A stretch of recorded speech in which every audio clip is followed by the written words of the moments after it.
Shit, satellites are not real, man. I think satellites are real, man. I don't even know what to tell you.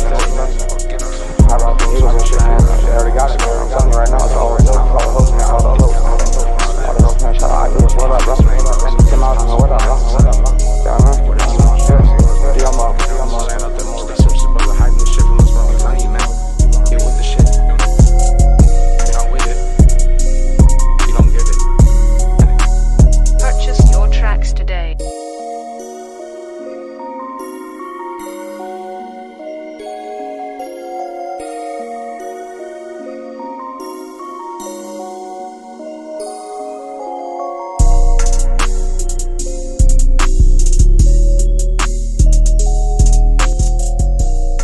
Okay, this is Neo Mode, Gucci Flip, Infinite Gang. Bringing us in. Infinite Plane Radio for 10/1/2023, which is the hoaxiversary of the Vegas event, which was part of our discussions as of late with regard to the chief of police in Maui overseeing that mass casualty psyop. Was apparently also overseeing the Vegas mass casualty psyop. I wonder if any of the Vegas victims got fried in Maui, or any of the 1,000 hoax survivors who were Vegas victims.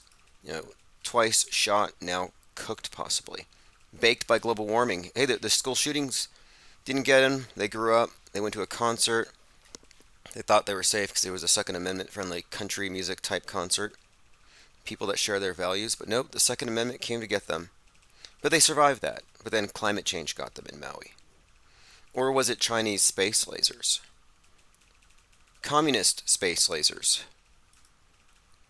Alright, we are live again, 10/1/2023. It's been 6 years since that event, and that event fractured the Infinite Plane Society's Discord server. A large swath of our raft at the time were still on the fence with regard to real and fake. And in our discussions, the ones I'm referring to particularly, were becoming somewhat engrossed with the Q movement.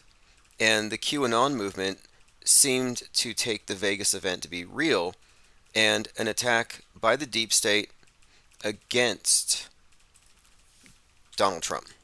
So they kind of went against us, and we're going against the grain, and so it was a really big split. And I'm just pointing it out that event was when I think conspiracy theories became political, where now they saw Trump as a way to save them from all of these terrible notions about how things really are.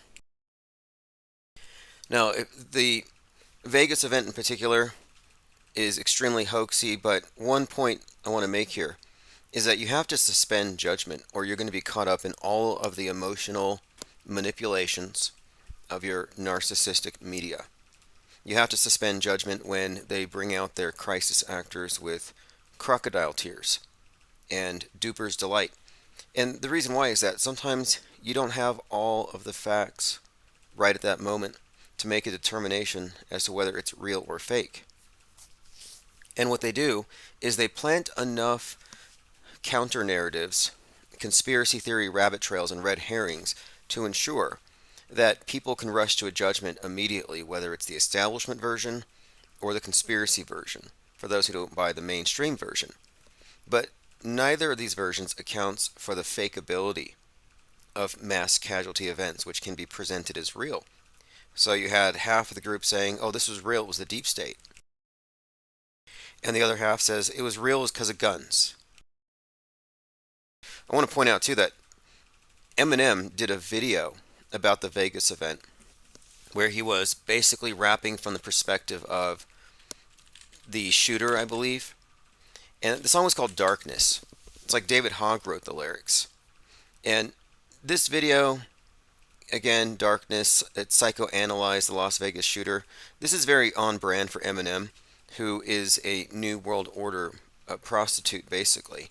The other video he did, it was a collaboration with Kid Cudi and a few others, where he rapped about shopping, and he said, if you don't wear a mask in your coffin, it'll put me in a coffin.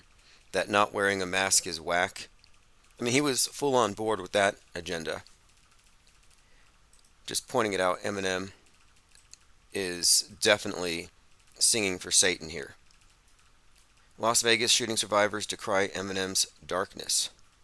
My point being here is that you have all these perspectives on it that you're supposed to have, but the one that is the truthful one is impossible to discern at the time of the event, because as time moved on, more and more clues were revealed that showed that the entire thing was a big fat hoax. And I want to go over some of these anomalies, the unbelievable coincidences surrounding the Las Vegas Route 91 Harvest Festival. Retro auto hoaxing 10/1/17. And a couple of other quick developments.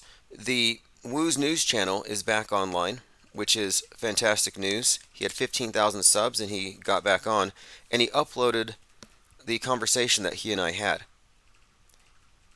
And he gave it a very compelling title: How the Government Rewrote History. So we'll talk about this as well, and we'll go through some of the comments on YouTube, which I found to be fascinating. I saw some old friends there, Boozer Flatty and Earth Pond Scum, a couple of crackheads. No offense to Hunter Biden or people who literally smoke crack. I mean crackheads spelled with a Q. And these were two of the individuals that left the IPS think tank because we refused to toe the party line on the Vegas event. And I want to go over some of these anomalies to show you that there's a reason why you should wait, because again, things show up later that really cast a different light on everything. Let me go ahead and go through the comments before we go too much further. Joined by Osher06, Cubstar, Dinah South, Let's Go, Elephant Tusk says what happens in Vegas stays in Vegas. You know, there's a movie about that premise. I think it's called Hangover. And one of the Hangover movies starts off with the characters drunk, hungover, outside of the Mandalay, laying down by their cars. And it's strangely reminiscent of the people running from the Vegas event, hiding out in the streets. But what's more, the movie opens up with a song called 13 about someone with the number 13 tattooed on their neck. And Stephen Paddock had a 13 tattooed on his neck, according to a picture. I mean, I thought it looked like a blob. But regardless, Stephen Paddock, the name Paddock means fenced-in area. We're looking at a concert, a fenced-in area. A harvest festival. That's a huge part of the storyline here as well. Major Loosh harvest. But I want to point out, too, that even though we know it's fake, that this has been debunked, and we'll go over some of these coincidences that anyone saying it's not fake has to explain. I mean, you have to be a professional coincidence theorist to figure out how to explain away what we're going to go over here. But there are some people out there, truthers, red pill truthers, establishment friendly truthers who just go with counter narratives, who say Vegas was real, but it was done by black helicopters. And yeah, you can find some photos that show black helicopters or helicopters in the background. But that's because it's in the proximity of a helicopter, a helicopter pad and runways for private jets, and then there's an airport. Like, there wasn't some secret black op helicopter shooting people. In fact, people there during the event said, oh, these are fireworks. Others pointed out that these are gun sound effects coming through the speakers. Joined by Johnny's List, Ears Up 737. All right, let's go ahead and continue. Elephant Tusk says, happened right in front of the Black Pyramid, which is a very evil place. I knew people who did a ritual there. The thing is, the counter-narrative or the explanation that some people did die, people want to hold on to that. And if you hold on to that, it always leaves the real culprits out of the picture. And it leaves the victims unrecognized as such, the true victims. It has people crying for fake dead people that don't exist. Meanwhile, the people who are traumatized by these psychological operations aren't recognized as the real targets. So you may say, Hey, it's wrong of you to say that fake dead kids' lives don't matter. That might be offensive to some people who don't get the nuance. Yeah, well, I find it offensive that their lack of a nuanced understanding of our media environment makes them complicit in the mass ritualized traumatic psychological abuse of everybody, pretty much, all ages. No one's off limits. And if you're a conscientious objector from the Psywar, as in if you don't believe in this stuff, they pretty much label you as a terrorist. I mean, that's pretty much where we're at today. But let's go over some of these unbelievable coincidences surrounding the Las Vegas Route 91 Harvest Festival shooting. The fake mass shooting at a 33-year-old Jason Aldean concert. Yes, he was 33 at the time. It was staffed with actors, 50 of whom took part in a follow-up country music shooting in Thousand Oaks, California. The follow-up shooting happened just as a simulation involving 50 crisis actors was being staged down the street. Now, let me go ahead and unpack this. We're talking about, first of all, New York Times shooting in. This is, again, New York Times about the Thousand Oaks shooting. He says some of the victims belong to a group that seems uniquely American. Survivors of two mass shootings. Nicholas Champion, a fitness trainer from Southern California who posted a group photo on Facebook of Vegas survivors at the borderline in April, said in an interview, quote, "I was at the Vegas Route 91 mass shooting, as well as 50 others who were in the building at the same time as me tonight." So the Thousand Oaks shooting, which happened 13 months later, involved 50 of the same victims. I mean, when was the last time you went to a concert and then a year later 49 people are there that were in another city attending the same concert with you? Like, maybe it's not that far-fetched, but we're talking about from Vegas to Thousand Oaks. And the reason why is that it was some kind of a repeated thing. In other words, they were doing kind of a support group for Vegas survivors by having a party at another country music festival. It's kind of strange to me. It would be like if all the victims of Jason Voorhees at Crystal Lake, after they defeat Jason, decide to go meet up at a lake every summer. It just seems very weirdly traumatizing and masochistic that they would go back and repeat it. But yeah, this group would go in and hang out in the country music bar and talk about Vegas. So here they are, 13 months later, and they get shot up again. But it gets even stranger. At the Salem Hospital down the street from Thousand Oaks, quote, "In a tragic coincidence, doctors and staff at Salem Health Hospitals and Clinics ran a mass casualty exercise Thursday with 50 students posing as victims. This was as a gunman opened fire Wednesday in a Southern California bar." So in Thousand Oaks, you had this place called Salem Health. They had a mass casualty drill, and it wasn't just any mass casualty drill with 50 people, while 50 people who were shot at before were getting shot at again. This drill was actually based on, listen to this, the drill planned long before Wednesday's shooting was allowing hospital officials to test new emergency response practices that Salem Health adopted on information and lessons learned from the Las Vegas mass shooting. So to recap, 10/1/2017, a few hundred people get shot at. 13 months later, 50 other survivors get shot at again in a different state, at a different bar. While they're getting shot at again, the original tragedy, which is the reason for them gathering at this bar, is being reenacted down the street with an identical number of crisis actors as there are victims. What are the odds? 50 repeat victims, 50 crisis actors doing a concurrent drill inspired by the original event? And of course, let's not forget that the Maui Police Chief, John Pelletier, presided over the response to the 2017 Vegas massacre as well.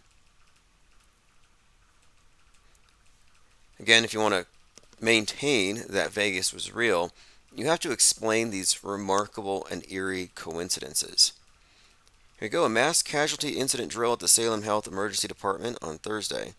The simulation trained staff on protocol in case of a mass shooting in the area. It also shows you that these drills don't do anything as far as preventing anything. In fact, you'll find that there's usually a 1-to-1 ratio of drill to mass shooting. It's pretty much like that. If they're doing drills, they're going to do a shooting. Okay, let's move on. A few other things to talk about. Yes, we have this great news, how the government rewrote history. Woo's News got his YouTube channel back. And what's more, and we talked about this, we talked about the Kraken, the Kraken, the idea of getting enough penguins in the raft, that it's like a Kraken rising up, that it's unignorable. We rise above the censorship. And we've been consistently censored and targeted by, government agents, etc. And not to mention just regular run-of-the-mill trolls, but also federal informants, feds, all of them, for about 5+ years. And what I have been saying recently is that we need to stop worrying about building channels by playing by the rules and growing incrementally, but rather let's focus on the big waves. Let's get above the censorship to the point where even if they destroy every YouTube channel, we're being mirrored in other places. And that's kind of where I think we're at now at this point. How the government rewrote history. Today, the IPS think tank was joined by Rafa of Woo's News to discuss Act 2 of his Everything Wrong with the Capitol Riot. We discussed the J6 simulated riot, fake martyrs, squibs, agent provocateurs, and the enormity of the PSYOP and why truth matters. If you haven't seen it, it's on YouTube. And this is the biggest YouTube channel to feature any IPS content at all. 15,000 subs. I would say that's a move in the right direction because even if we get censored, it's too late.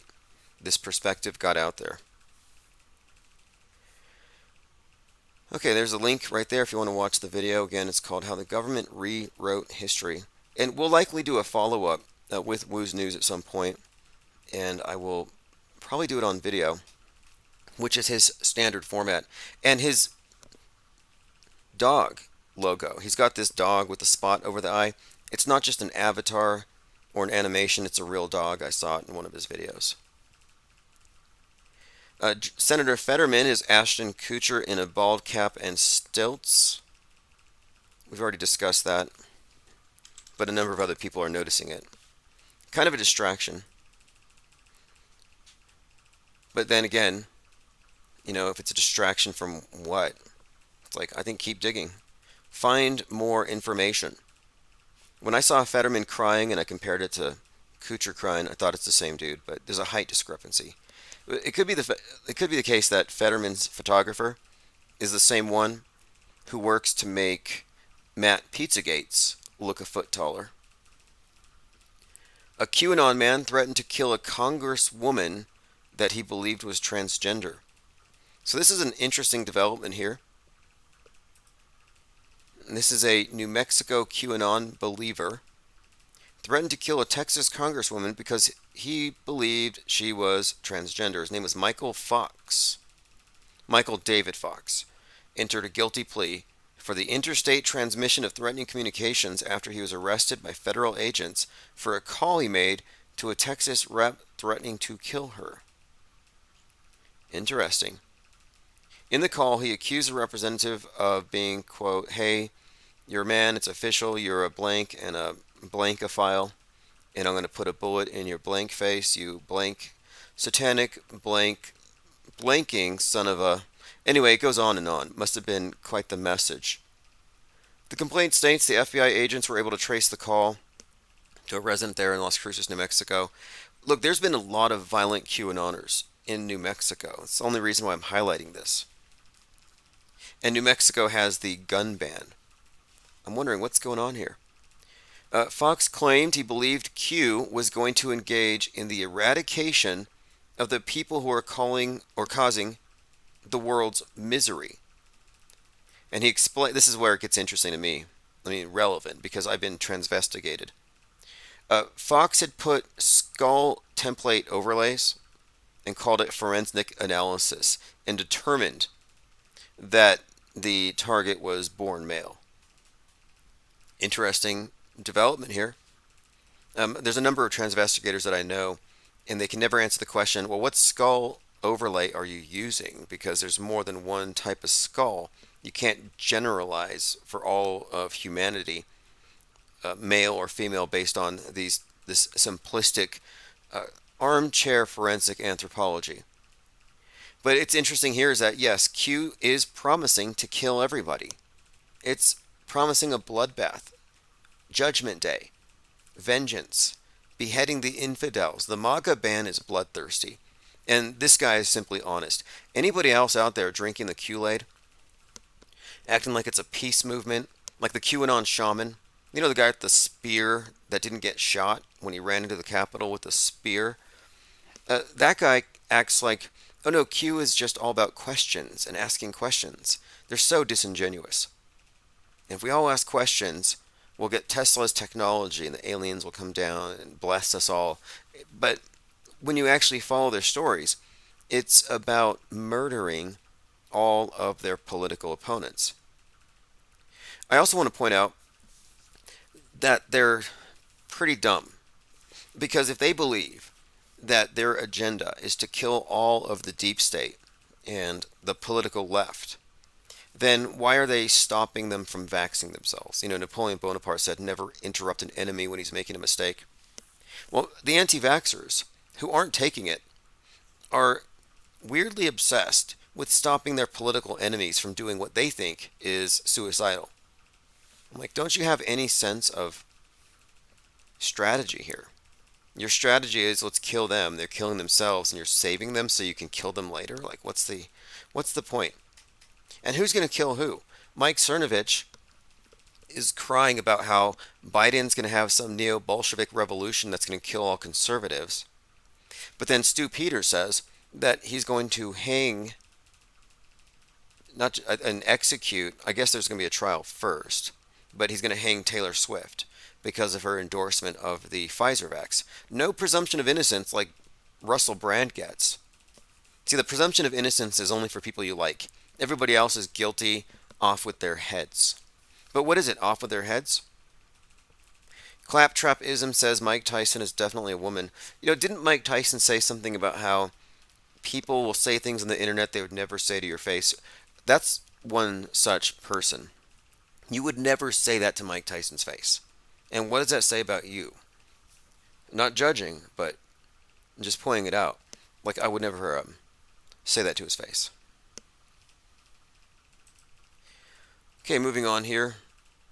New York City braces for expected Trump appearance in fraud trial. Yes, tomorrow morning. This is going to be an interesting week. Putin is doing drills across 11 time zones for a hypothetical nuclear attack by America against him. And now Trump's going in. And this is all really interesting. This was sent in to me by Mr. Trustworthy. Trump's timely quote, shoot the looters quote. Remember when Trump said that we're going to shoot the looters? Well, think about this. Mr. Trustworthy has put forth the notion that this will make sense during the 10 days of darkness to follow 10/4. Obviously, every store is going to be ransacked during that 10-day blackout. Interesting thought there. And you don't think people will? Do you remember how people looted, well, practically looted, how they responded to the toilet paper shortage? And that was a joke on us. The elite said, hey, let's make the peasants fight over worthless paper. And we've been fighting over it for generations. It's called money. But now they're like, now let's make them fight over even more worthless paper as we burn the other worthless paper and destroy their wealth. And they laughed as we fought over toilet paper. But he does make a really strong point, you know. And then this is also an interesting point here.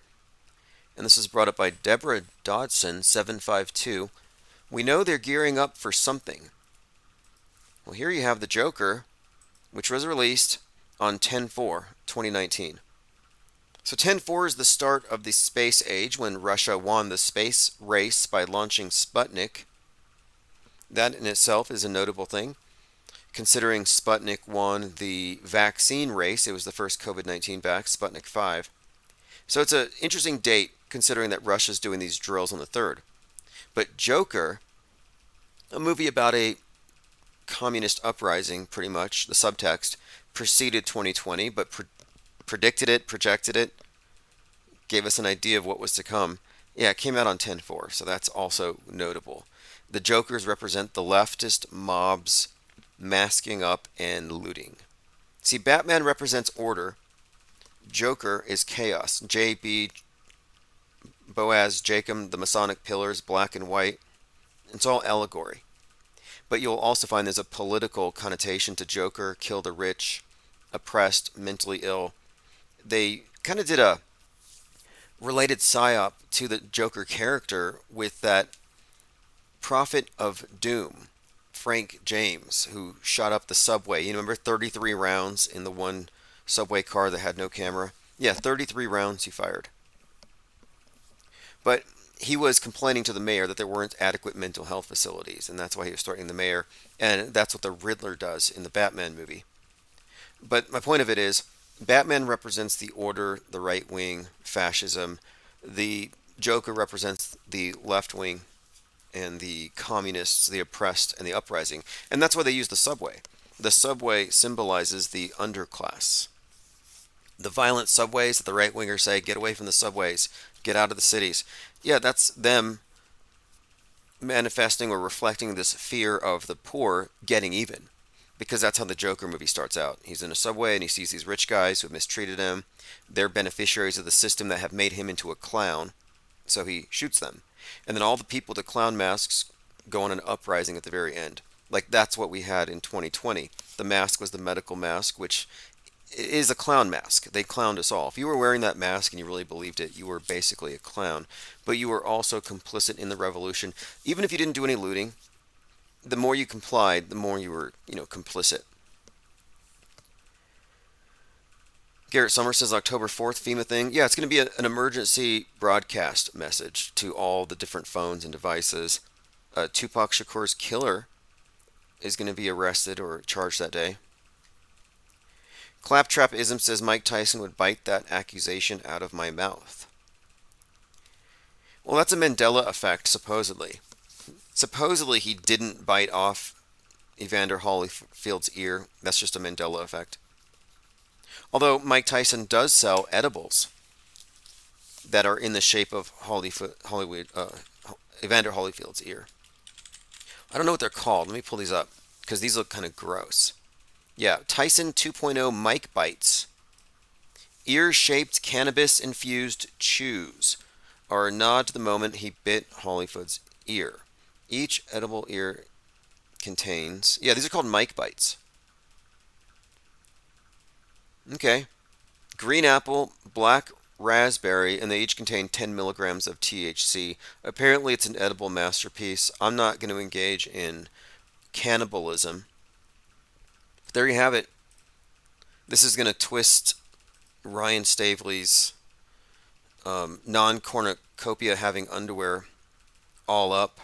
Because look, it's a Mandela effect. He didn't bite the ear off. But he remembers there was a chunk of ear that went flying off. And here's Mike Tyson mocking him. Yes, we're changing reality. That's what the Mendoozled, they believe. They believe they're being mocked by the wizards that control this reality, who are just messing with them in little ways. Well, that's genius, honestly. This is good marketing. I saw someone else. It was Meatball. Meatball, the live streamer, selling her own mugshot, kind of like Trump. Okay, Skill says 10-4 is a way of saying message received in radio communications. It's also as a way of saying you got it. That's correct. 10-4, beginning of the space age. It's a communication, a signal thing. The space age thing is probably one of the more pertinent things because it ties Russia into the story, and Russia's doing their self-inflicted wound on the 3rd. Elephant Tusk says Oct04 is a genetic thing as well. Message received. Jennifer says, I don't mind his talk show. Yeah, I've seen him on with Alex Jones, and I think they were micro-dosing mushrooms. I'm not a big believer in psychedelics as some kind of transcendence or anything. In fact, if I was offered a hit of acid right now, I would decline because I feel like this hyper-mediated situation we're in is already psychedelic enough. We're so close to the edge that I think that going even further would be a mistake. Like I would like to unveil objective reality. I don't need to transcend yet. Like we're already somewhat psychedelic. This is a psychedelic world. It's by design as well. Okay, let's continue. More indications that something might be coming. Simpsons, October 4th episode. It's just another one. We have all kinds of fear, hype. I'm even getting a lot of ads about this as well. Yeah, Jennifer Reeve says the ear thing was a Mandela effect, LOL. Exactly. A couple of other things. I remembered this reference to something Stormy Daniels said. Now, this is all why I look into this stuff closely. I don't consider it to be a distraction. I study what the QAnoners believe because it's a coherent belief system that was handed to them. It's being disseminated. Trump went in on 4/4. He was arraigned on 4/4 at the end of Holy Week. He was Christified, compared to Christ, and that was the 55th anniversary of Martin Luther King's assassination. And these are associations put there by design. He's in front of a courthouse where the Joker movie is being filmed, Joker 2. And Joker 2 is if you ask me, it's like a resurrection reference, J2. But Heath Ledger's, the other Joker actor, turned 44 posthumously on that day. So on 4/4, Heath Ledger turns 44, and 4 is a cross, and the 44 has been a symbol in a number of these rituals and ceremonies to represent a second coming, a double cross. The first cross is the death, second being the resurrection. But the fact that the Joker movie was being filmed there is highly pertinent here, right at that same location. So I've been following this story, Trump being compared to Moses, MLK was compared to Moses. These are all intentional associations. But if you remember, he was brought in on 4/4 because of the Stormy Daniels thing. And a lot of people were pointing out that it was Q Drop 55 that talked about the first indictment and arrest that would shock the world. And Stormy Daniels is the reason the storm is coming. Q Drop 55, 55th anniversary of MLK. So there were a number of reasons why we were looking at this. But Stormy Daniels also pointed out something in an unrelated article that I found to be interesting. She revealed that he's obsessed with sharks, and he's terrified of them. Now, Jaws was in the news recently, and we were talking about the symbol of Jaws maybe correlating with the Kraken, with the submersible, the Titan going down to the Titanic. We were talking about the symbolism of the beast from the sea, or the sea-based attack, and how it related to Jaws, possibly. Well, interestingly enough, the President of the United States does not like sharks. July 4th, 2013, he announced to the public, "Sorry folks, I'm not a fan of sharks. Don't worry, they'll be around long after we're gone. Sharks are last on my list. They are the losers and haters of the world." So Stormy Daniels says, Trump is obsessed with sharks, terrified of sharks. He was like, I donate to all these charities, and I would never donate to a single charity that helps sharks. I hope all sharks die. She says he's riveted and obsessed, and it's strange, I know. The president's fears are disproportionate, but he's a sharkophobe. Now, the only reason why this came back to mind is that here he is speaking at the Commit to Caucus event in Iowa, and he was rambling on about how if he had to choose between being electrocuted to death or eaten by a shark, that he would be electrocuted every single time. But if I'm sitting down and that boat's going down and I'm on top of a battery and the water starts flooding in, I'm getting concerned. But then I look 10 yards to my left and there's a shark over there. So I have a choice of electrocution or shark. You know what I'm going to take?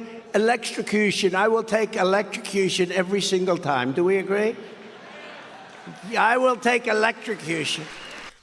Okay, so now we know that if he has to choose between, like Musk, if I had to choose, I'll die on Mars. It's a weird conversation, but he would choose death by electrocution over death by shark. Tyrone McCloskey says he's using shark as a metaphor for the sharks he opposes in business and politics.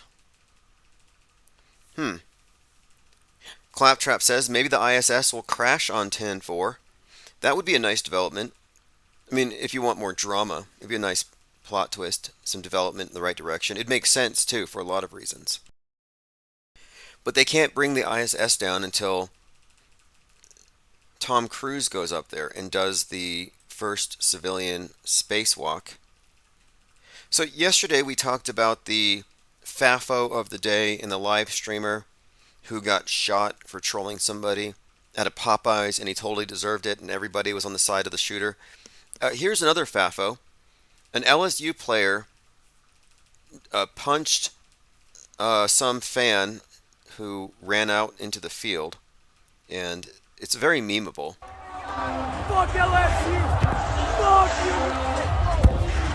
you! Okay, he says F LSU running across the field, and when he gets back up, he has this look on his face that says it all.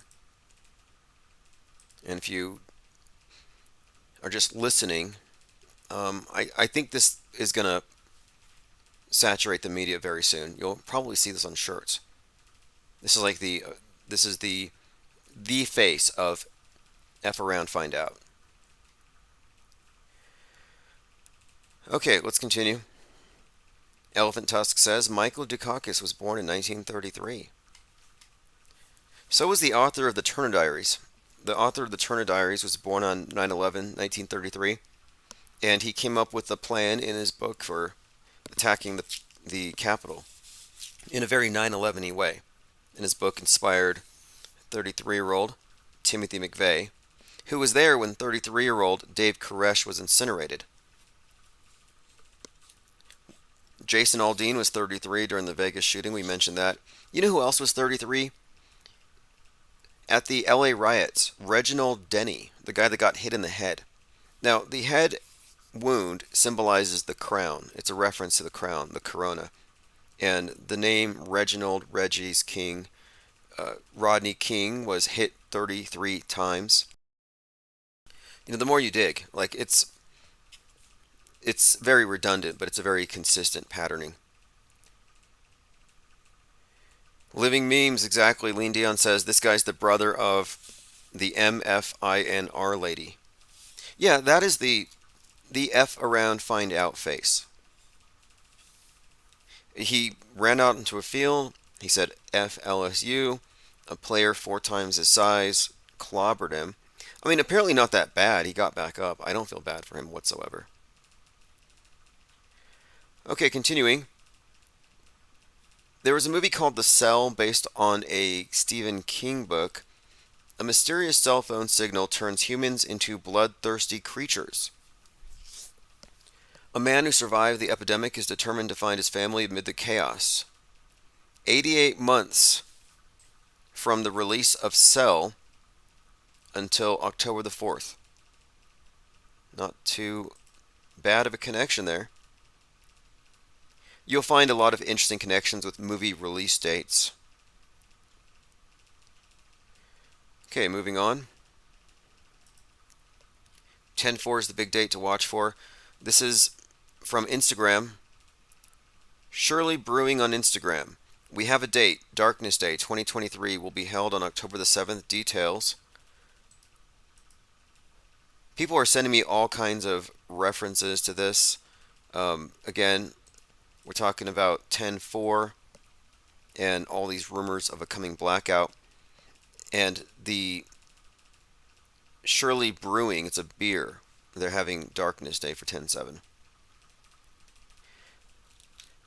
Now, I've been talking about this for a little while. I've been saying, as we move into the election year 2024, competing for the presidency number 47, I think we may have some kind of situation with darkness.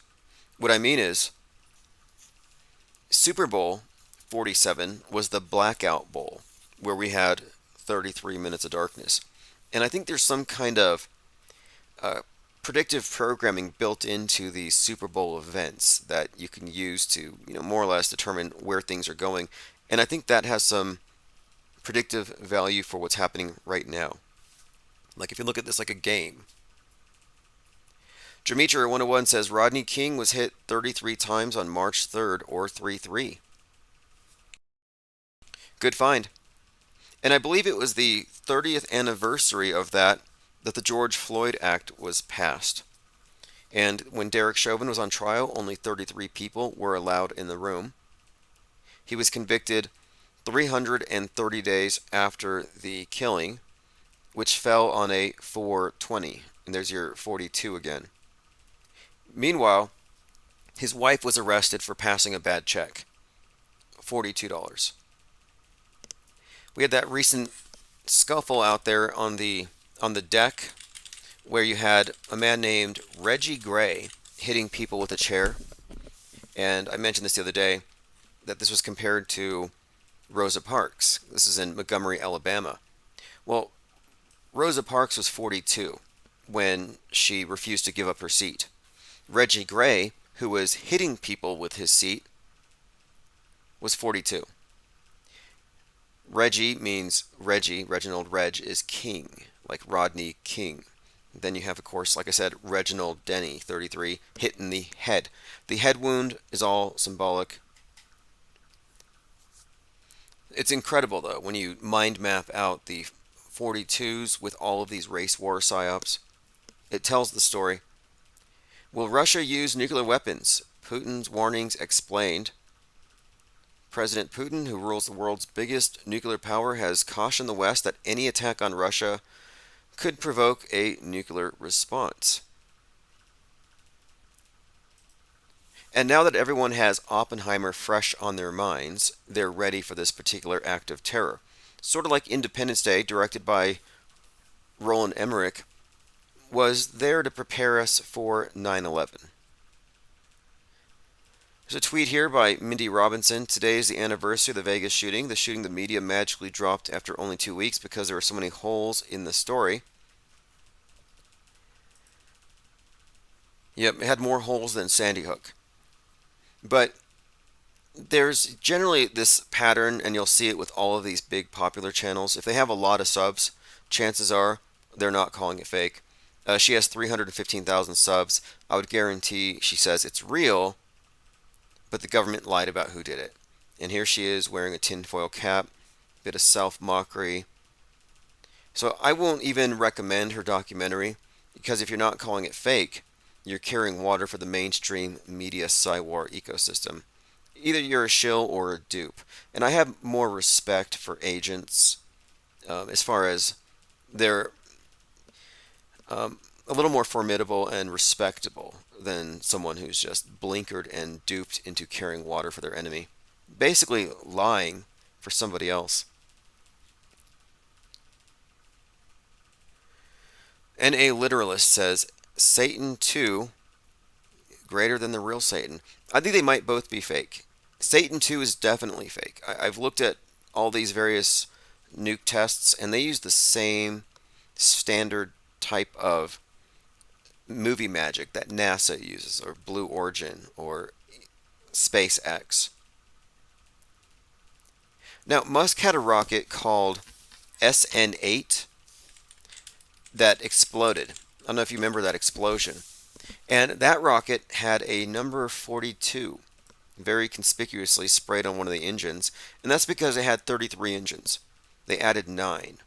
SpaceX Starship SN8, 16-story rocket, he called it the gateway to Mars. But anyway, I think SN8 is just an anagram for S8N, Satan, and falling. It's all about Satan falling. That's who they worship. The number 42 is a way of representing Saturn, but not only just Saturn or Satan or this earth deity, but the very concept of gravity, of matter, and of, quote, falling, as opposed to ascending. Here's a weird and tragic coincidence. So here we have Tupac Shakur finally getting justice because the guy that shot him is getting arrested, if you believe the story. Well, Bupak Shakur was just killed, and he was one of these individuals who would pose as a minor and lure child predators out into the open. I'm here to do, sir. You came to meet a little girl, didn't you? A Pontiac man known for pursuing sexual predators. Thank you for joining us at 10. I'm Simon Shaquette. Robert Lee, known as Bupak Shakur, was shot and killed at Universal Coney Island in Pontiac last night. Lee had... You gotta be careful with those predators. They get desperate.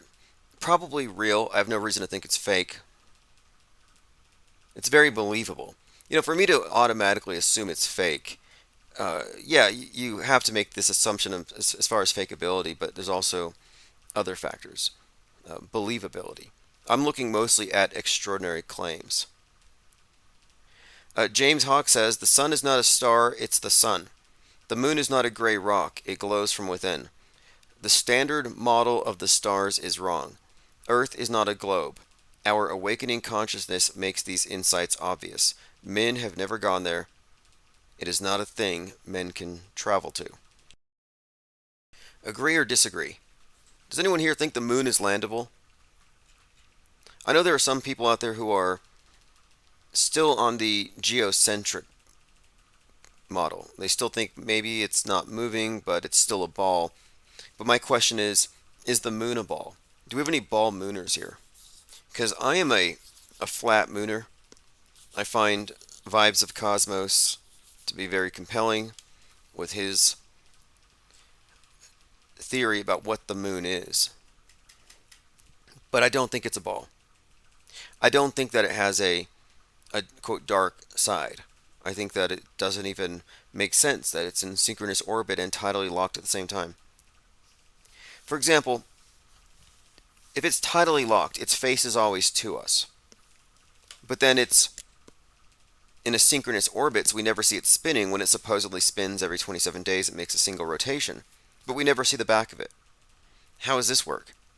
If it's tidally locked and it's spinning, then again, it's a contradiction. I mean, if you can imagine you're on a ice skating rink and you're holding someone's hands and you're spinning around and you're the center and you're spinning them around you, so you're face to face. Well, as long as you're holding their hands, you're face to face. You're, quote, tidally locked. At no point is this person going to rotate to where you see the back of them. So that I'm just suggesting that these are seemingly contradictory propositions, that you're going to have it both locked and in synchronous orbit. But yeah, I'm a flat mooner because I don't assume it's sphericity based on the supposed sphericity of the Earth. They will say, oh, well, if the Earth is flat, how come all of the other planets are round? Well, I'm sorry, ball earther, but you're not a ball earther. You're an oblate spheroid earther. Earth is shaped like a jack-o'-lantern pumpkin. It's basically oblate. Chubby in the middle, like Neil deGrasse Tyson said.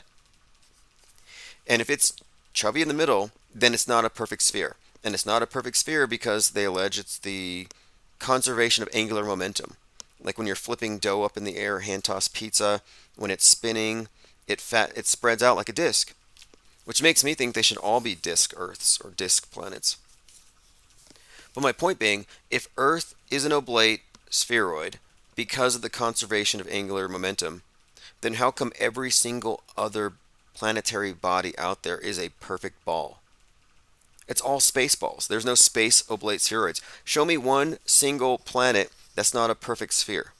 Then you can make the case that Earth would be the anomaly if it were flat. Claptrap-ism says Earth's got hips.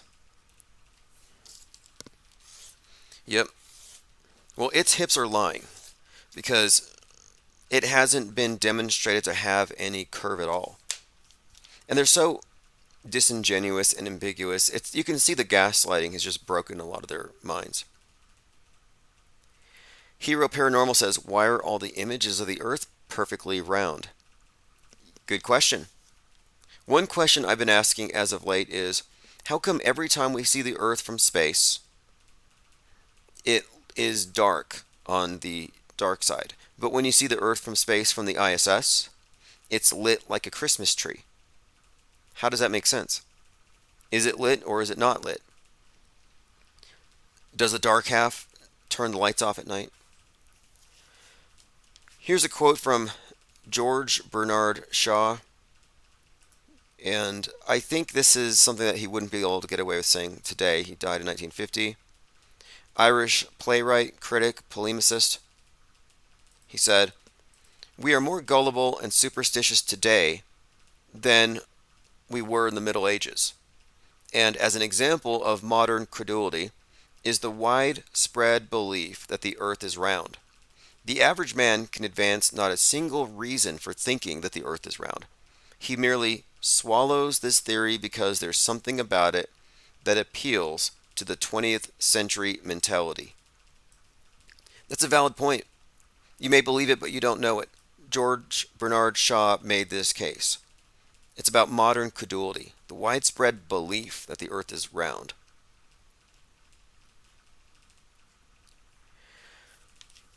The dark side of the earth doesn't exist in the ISS footage. The dark side of the earth is lit. You can see you can see cars. Like it's like they overdid it. They exaggerated it.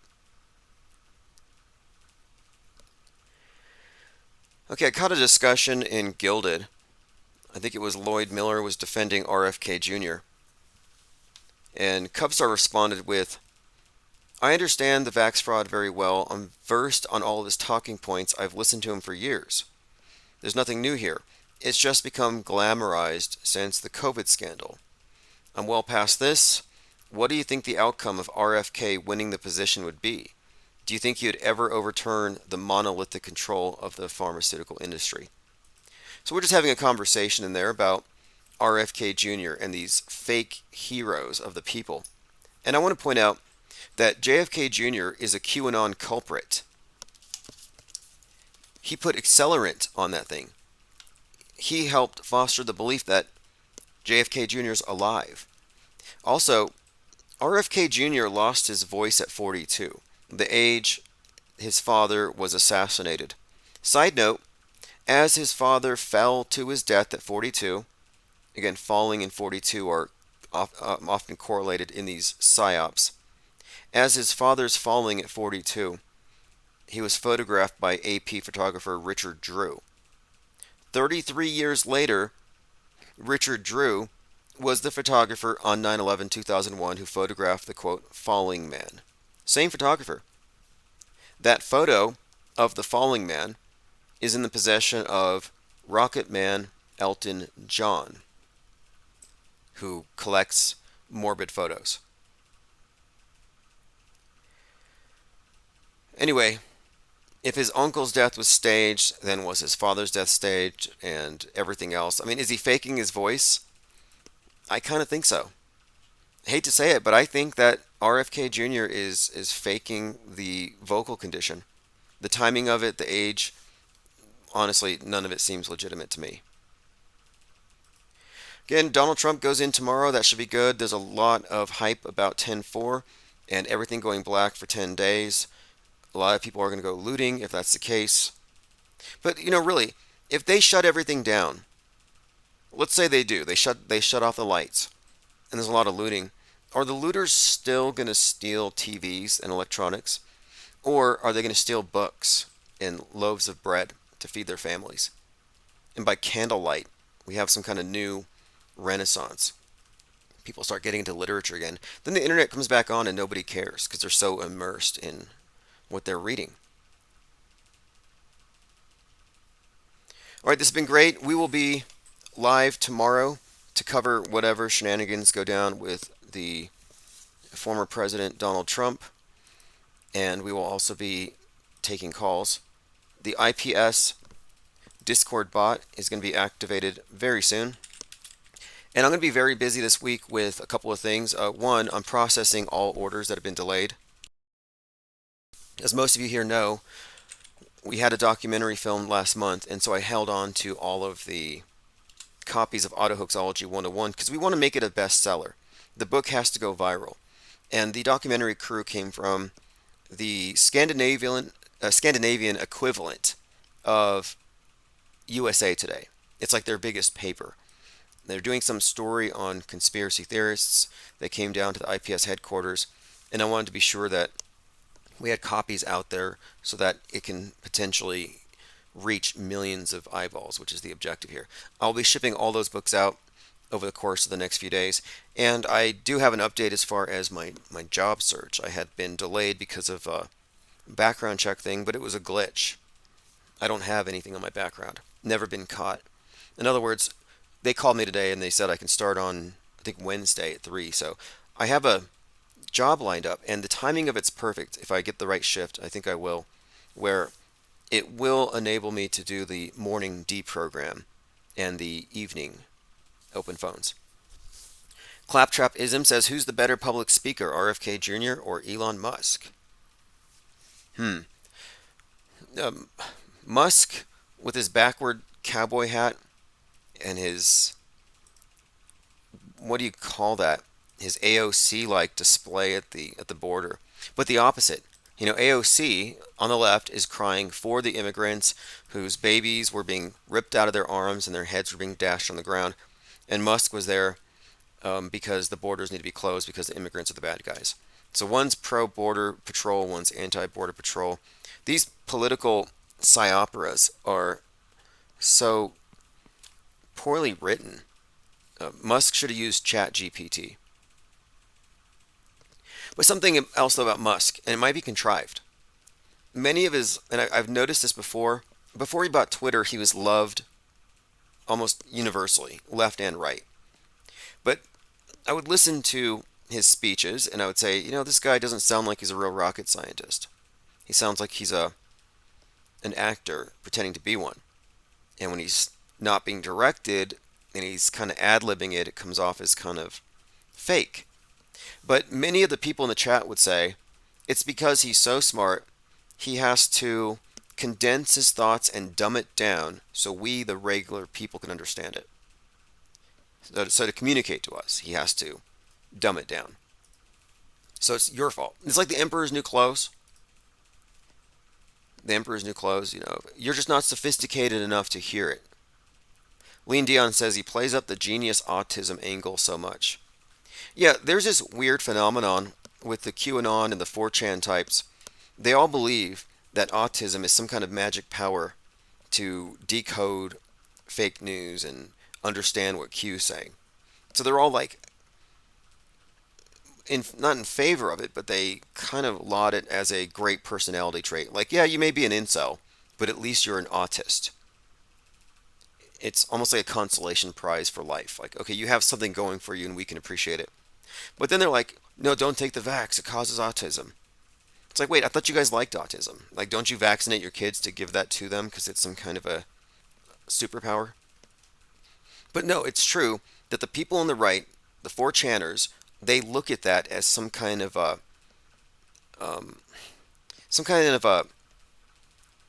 trait that signifies somebody's special and insightful. Like, they see that in Musk and they relate to it. It's really strange. I'm doing a quick search here for 4chan autists so you can see what I'm talking about. I've noticed this for some time. Is 4chan full of autistic people? What is weaponized autism?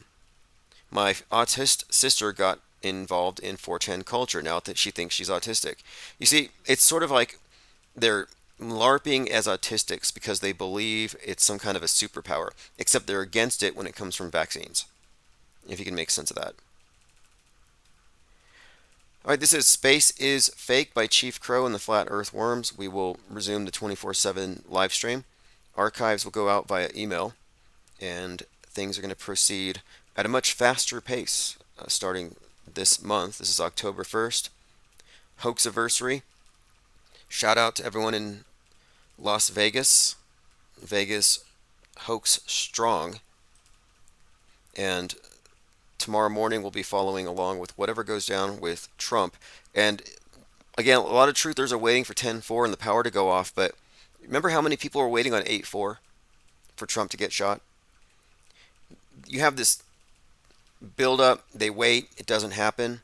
Yeah, that's some kind of culty stuff, and I'm not a doomer on that level. I don't think that it's going to be shut down for 10 days, but we all know if it does, people are going to loot. And this is one of the reasons why so many these truther channels, the big channels, they sell storable food items, because it's all based on the idea that you can pretty easily pitch people on the idea that everything's about to end.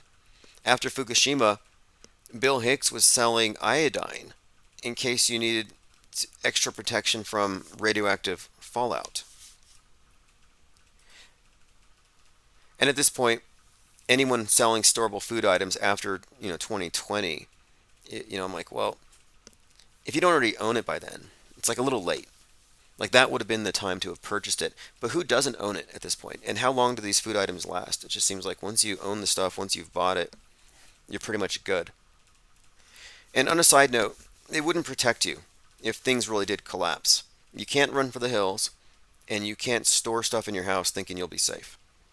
I had this pretty disturbing book called Contingency Cannibalism, and it discussed the idea of a societal collapse and how people who have a lot of stuff are going to be swarmed by those that don't. Like truly, The Walking Dead is what we are likely to experience if things did get that bad. 10 days without internet, though, that's where I kind of see this as not a realistic scenario. 10 days without the internet might break the spell for too many people. Cold turkey, I don't know if they can afford that. All right, thanks for joining. This is Chief Crow.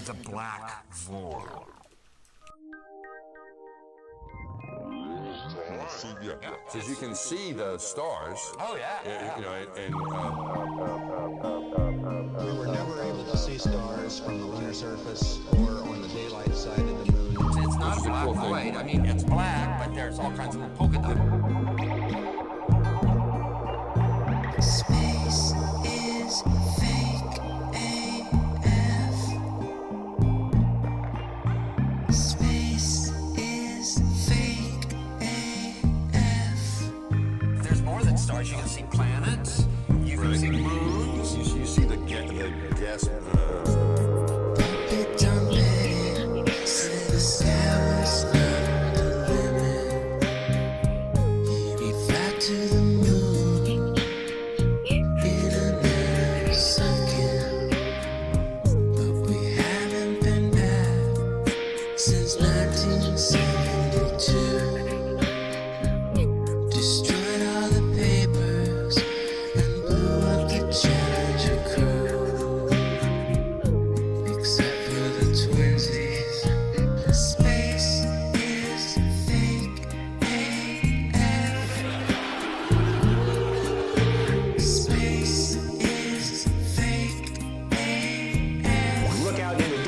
Away from the sun, it's the darkest night you can imagine.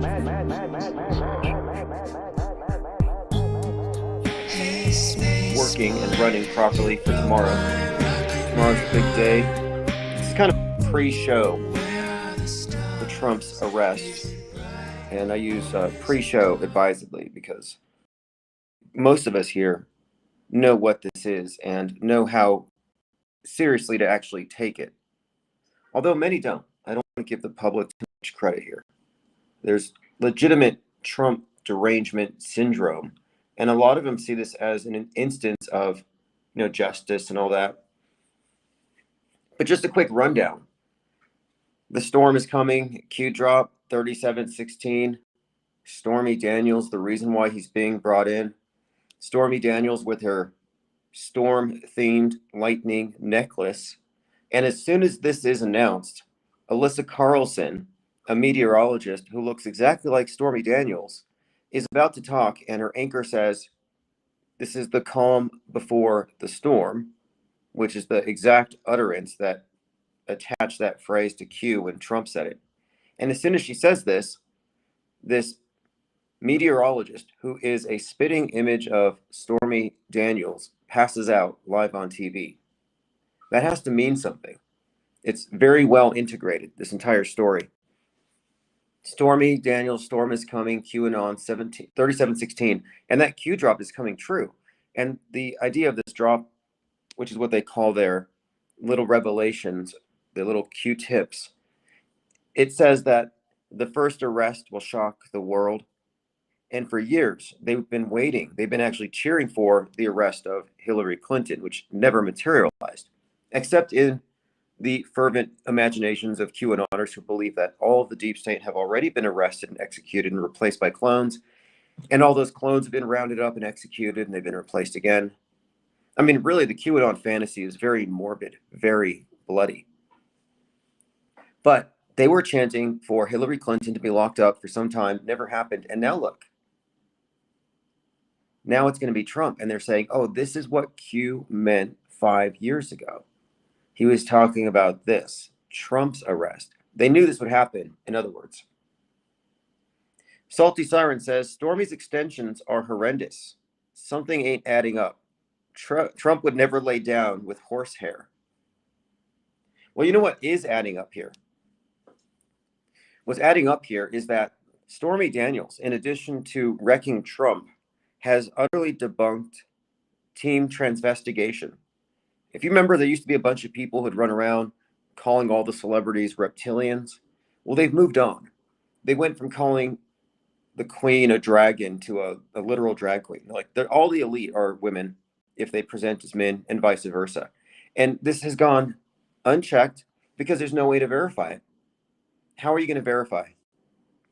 You can't just walk up to somebody, and it's rude to ask. It's tantamount to a hate crime. You can get sued in some instances. How do you approach this? And I've been raising this question. I've been asking a lot of the proponents of transvestigation, is your theory even falsifiable? They have this pretend methodology, which I was questioning, and just for questioning it, I got labeled as one of them. One of their leaders, a lady with 80,000 subscribers, said, you can go after Tim. You're not hitting down, you're punching up. He's one of them. I was branded as, for all intents and purposes, a witch, an Illuminati. Well, I brought their clown show to a screeching halt because I said, hey, look, your whole theory is unfalsifiable. And here we finally have an example. If you want to see a celebrity that they have all accused of being one of them, it would be Stormy Daniels. Because, of course, the T-investigators believe that Donald Trump is a woman and Stormy is a man. Well, Stormy Daniels has been an adult film star for 20 years. And the onus is not on me to check. I have no interest. However, I brought out my Hitchens razor, which says when somebody presents you with an extraordinary claim with no attendant evidence, you can dismiss it with no evidence. So I dismissed their claim as utter nonsense. But my point being, not one of these top-tier transvestigators has addressed the elephant in the room, Stormy Daniels. It debunks their entire case. There's evidence. Kevin Mooring says, I'm still standing by. Trump won't be arrested. Salty Siren says, does this prove Trump is the swamp? Well, he's going to get arrested in the way that budding rap stars get arrested or the way they get killed. I think it's all just to build up hype. Because if you remember in 2016, he was the outsider. He had to challenge 15 other candidates. And this presents him as an outsider. Because, of course, in his term, he did show us that he was the deep state. There was no deep state. There's only the deep state, you could say.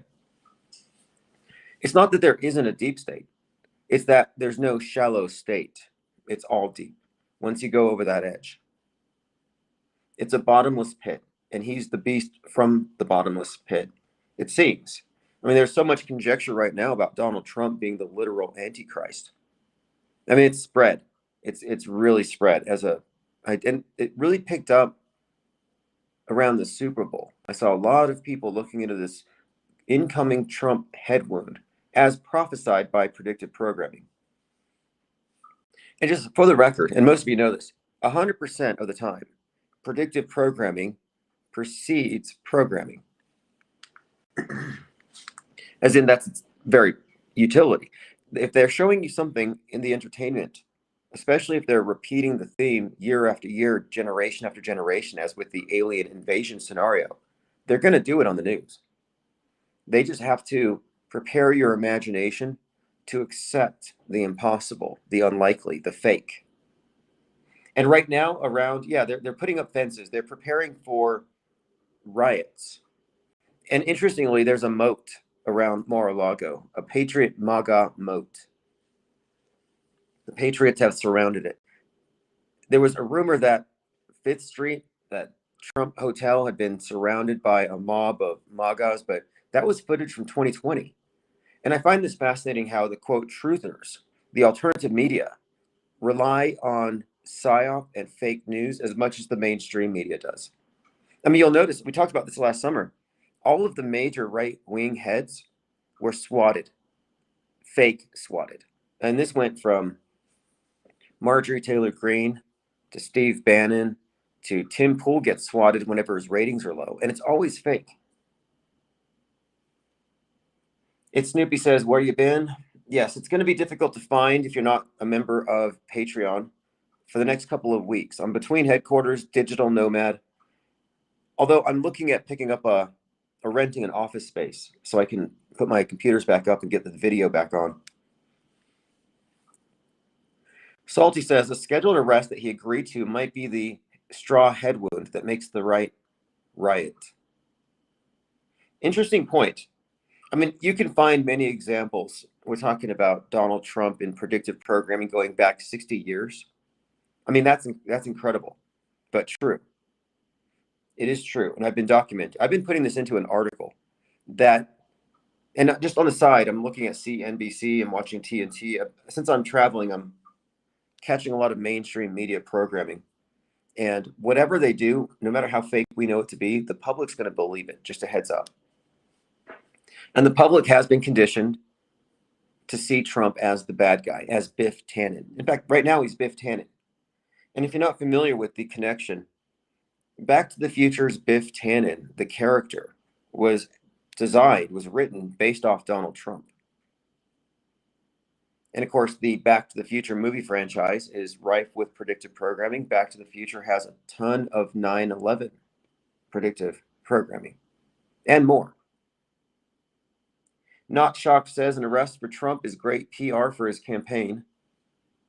Yeah, I think that's the basis of it. It's a PR stunt. Not just for Trump's campaign, because this is all presumably pre-written, but just to keep the public interested. This is the attention economy, as they call it now. And if you're not paying attention, if your eyeballs aren't glued to one of their idols, it's a problem. You know, they have to get you to love Big Brother, to be obsessed with it. But this story does have layers to it. And there's a lot more to the Donald Trump Antichrist thing than I first knew. Like, at first I thought there was something to this QAnon narrative where they were kind of suggesting that JFK Jr. was coming back and that JFK was the Antichrist. Like, that story has legs. Because here's a guy who has a head wound. And if he did come back, it would be a miracle. And that's Revelations 13. But with this Donald Trump thing, a head wound, I'm like, it didn't make any sense. But the more I'm looking at it, the more I'm seeing the reason why the QAnoners have been so fixated on Kennedy is I think they've been merging the icons. That they want Trump to be a new Kennedy, like basically it's the King of Camelot royalty. More than just a man, they kind of deify their leader. They worship their leaders. Hen Granati says, Michael J. Fox's son's birthday is today. He turns 33. Yeah, they had to quarantine him for the entire year. If they're going to do something, if they're going to go wrong, it's when they turn 33. That's just been a pattern we picked up on.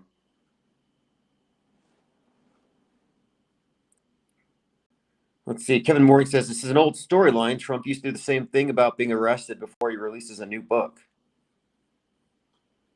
Well, about a month and a half ago, someone he had chopped down all the palm trees around Mar-a-Lago. And word on Q Street is he was clearing the view for international cameras. That way, when he's given the perp walk, we can all see it clearly, because apparently these trees were obstructing the view of Mar-a-Lago when they were raiding his facility. And they say raiding like the way that the right, like Gavin McGinnis, says swatting. It wasn't a raid. They knew they were coming. They knocked on the door.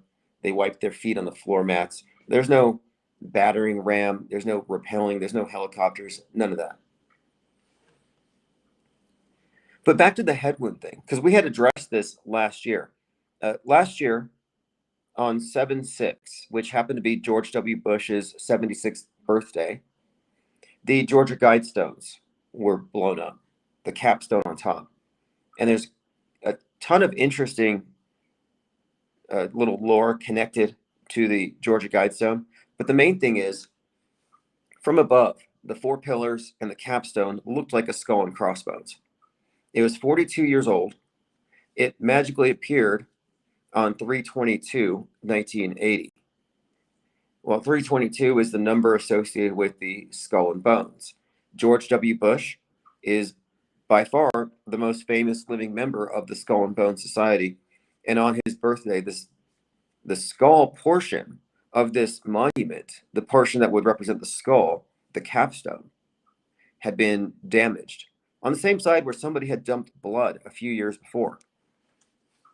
Kind of interesting, because I was like, this must be signifying some kind of an incoming headshot. And 2 days before, on 7/4, on Independence Day, you had that Independence Day parade that was being sniped at by a shooter who was obsessed with Lee Harvey Oswald. So obsessed, he had a newspaper clipping of the assassination of Oswald on his wall. And that story, of course, is very multi-layered. But the point of it is, the specter of Lee Harvey Oswald appears, and he's shooting a public place. Well, this shooter, funnily enough, had been at multiple Trump rallies, and he was always wearing a red and white striped sweater and a red and white striped beanie and these goofy glasses. And many people noted he looked exactly like Waldo from the book Where's Waldo, where you see a crowd of people and you got to find the guy in the goofy sweater. And I thought, that's fascinating. You have this guy hanging out at Trump rallies. Later, he turns out to be a mass shooter. He's obsessed with Lee Harvey Oswald, and he looks like Waldo. My live stream that day was titled, Where's Oswaldo? He's at the Trump rally. And the more I look at it, I'm looking at Trump's hat, and he's wearing this hat. It's got a big 45 on the side of it. And funnily enough, this shooter at the July 4th parade has a tattoo of the number 47 on his temple. And Trump is aiming to be president number 47. And at the time, we had put this together. 45 is 9, 47 is 11, kind of a 9/11 built in there. But building on this, the 45 on his temple, it got me thinking about it. I have a few other connections here. But if this Oswald shooting of Kennedy was fake and directed by Stanley Kubrick, as I would suggest, and many others have arrived at this, if Kubrick was the director of the fake assassination psyop of JFK, then the same script is probably at play here. And one of the things about Kubrick is, one of the things he's known for is his predictive programming. You can find predictive programming for 9/11, for COVID, in a number of Kubrick films, not just one, but a few of them. So it's notable that in Full Metal Jacket, the character Joker, who's based on JFK, if you dig into the subtext, he has a target on the side of his head, on his helmet, which corresponds to JFK's head wound. And I would say it corresponds to the 45 on the side of Trump's head. Like, I think it's the director's touch that I'm seeing here. And that's just one example. But we've been looking at this for some time.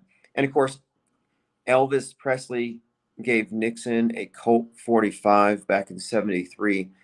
We were talking about the significance of the number 45 in Trump's campaign. In fact, everything about it is 45. But now they're switching it to 47. And again, 47 or 7/4 was the date of the shooter sniping that crowd. And he's obsessed with the number 47. And while he's doing the shooting, his mom is out. And you can find a picture of his mom carrying Target bags because she's shopping at Target. And if you get the joke here, the Target bag target, the sniper, the Oswald guy, and the target on the side of the helmet of the character that represents JFK, there's a building subtext. And it even adds on, of course, because we're looking at this happens on 7/4. 2 days later, the Georgia Guidestone has its capstone. In other words, the skull gets shot. And I remember at the time saying, this seems ominous for Donald Trump. And a couple days later, Donald Trump's friend, Abe, or Abe, but think of the name Abe, the former Japanese PM, Abe gets assassinated. I mean, it was obviously fake and staged and squibby as hell, but my point is, you had the Abe Lincoln inference, a presidential assassination inference, a former PM being shot on TV in proximity, time-wise, to the Georgia Guidestone being capped. And this might even tie into George W. Bush Sr., who is believed to be associated with the Kennedy assassination itself. And there's much, much more here. This coding of all these events, the obsession with numerology. It's not on the numerologists or conspiracy theorists. We're just the pattern recognizers. They're the ones who have been encoding everything.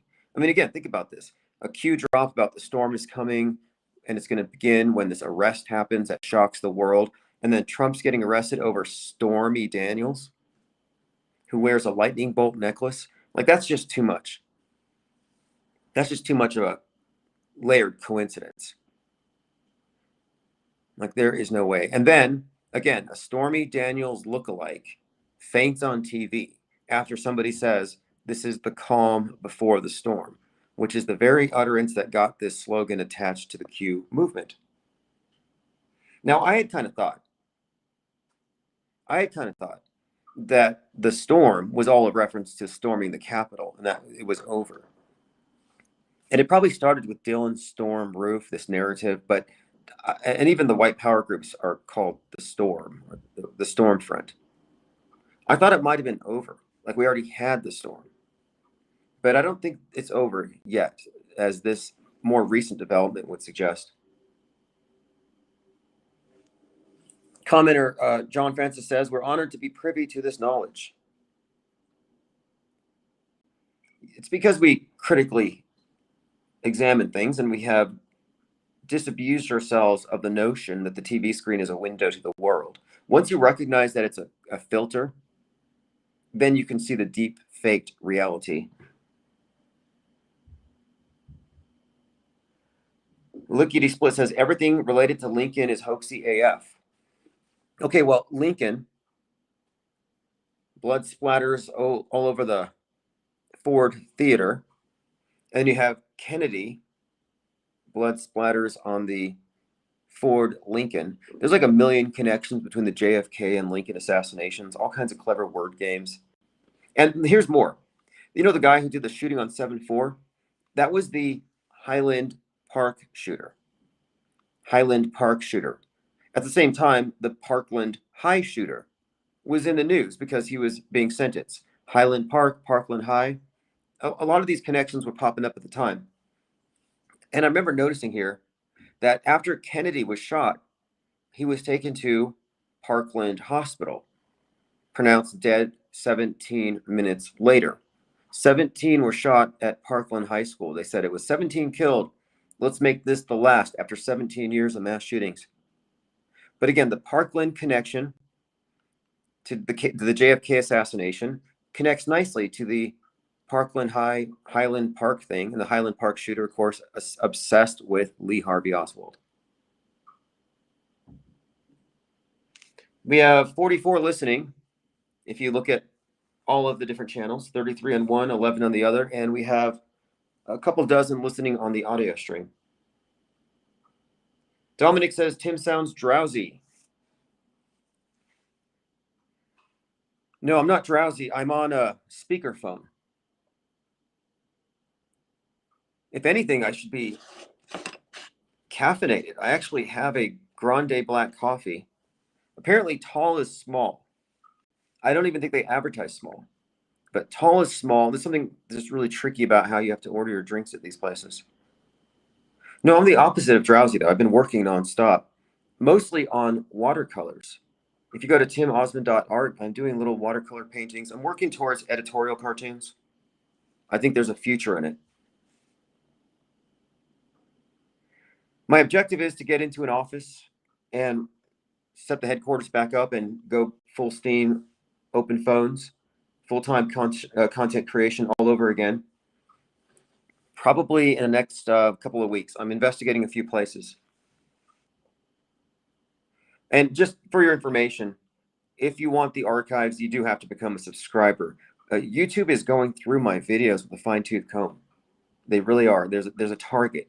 Even my new channel, which I keep pristine, has already had a video removed. It was a conversation I had with Johnny Circucci, and I don't even know what we talked about that crossed the line. You know, we're giving vague opinions. We're using appropriate euphemisms. It's like we're targeted or something, which could be it. We're targeted. You know, that's most likely it. You know, you get a few trolls is all it takes to keep a channel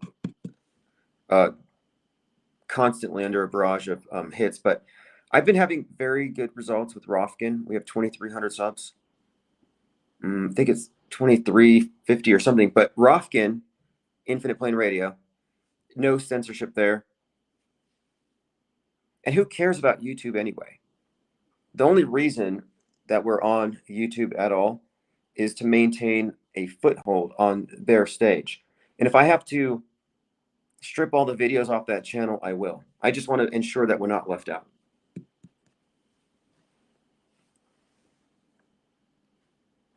Diana South says, it was probably Johnny himself who reported the interview. You know, it's funny. That was my first thought. I thought, who would be interested in even censoring that interview? And I thought, well, maybe Johnny. Because at the end of it, he said, I love you, bro. And after that interview, he said he hated me to all of his listeners. And I didn't know why. I couldn't be bothered to care. I still don't. But he went from loving to hating me really quick, which is always a bad sign. If somebody loves you, like on your first time talking, they're going to hate you just as rapidly. You have to look at rapid escalations of emotion as a red flag, even if it's positive at first, because it will swing the other direction. And I'm not trying to psychopathologize him. I'm not trying to say that he's, you know, I don't like these labels. I'm just suggesting here that I didn't say I love you back because I know better. You know, you don't get attached to somebody that gets attached that fast. But he did look pretty foolish in retrospect. Like you look at that first video where he's gushing. And by the way, you can find it on Odyssey. I don't think it can be deleted there, or on Rofkin. He's gushing and his friends are gushing and he's talking about love and he's got hearts in his eyes. And then after that, he's got to put on his stern face and talk about how he hates me because I'm actually a Jesuit. I'm not a church guy. But for the record, he invited me onto the thing. I didn't invite myself. I didn't know who he was, and I still don't know who he is. Lickety Split says, flattery is sex. Right. Well, look, I'm very much an open platform, and I'm very transparent. Diana South says, his flying monkeys reported to him that you're a 32nd degree Mason. Yeah, that he didn't get the joke here. That was the whole point of it. They all actually tripped over a joke. What happened is we put out a documentary called Behind the Perv. Behind the Perv is about how David Weiss and Mark Sargent and all these big flat earth people, globe busters, how they were all protecting sex offenders in their midst. Not just protecting them, but platforming them, giving them mainstream media interviews. It's like you shouldn't go to a conference about a subject you like where 60% of the keynote speakers are predators, documented. But is this true? We pointed this out. And I was sharing a screen capture of a conversation I had with one of those protecting some of what we called Behind the Perv Well, one of the enablers and I were in a conversation, and they said, "We heard you're a Mason." And I said, "Yeah, the IPS, we are a Masonic club, and we don't like child predators." Well, then I said we were a Masonic club, and because of that, Johnny and his church ladies, his flying church ladies, got super triggered. And like I said, it's hardly worth talking about.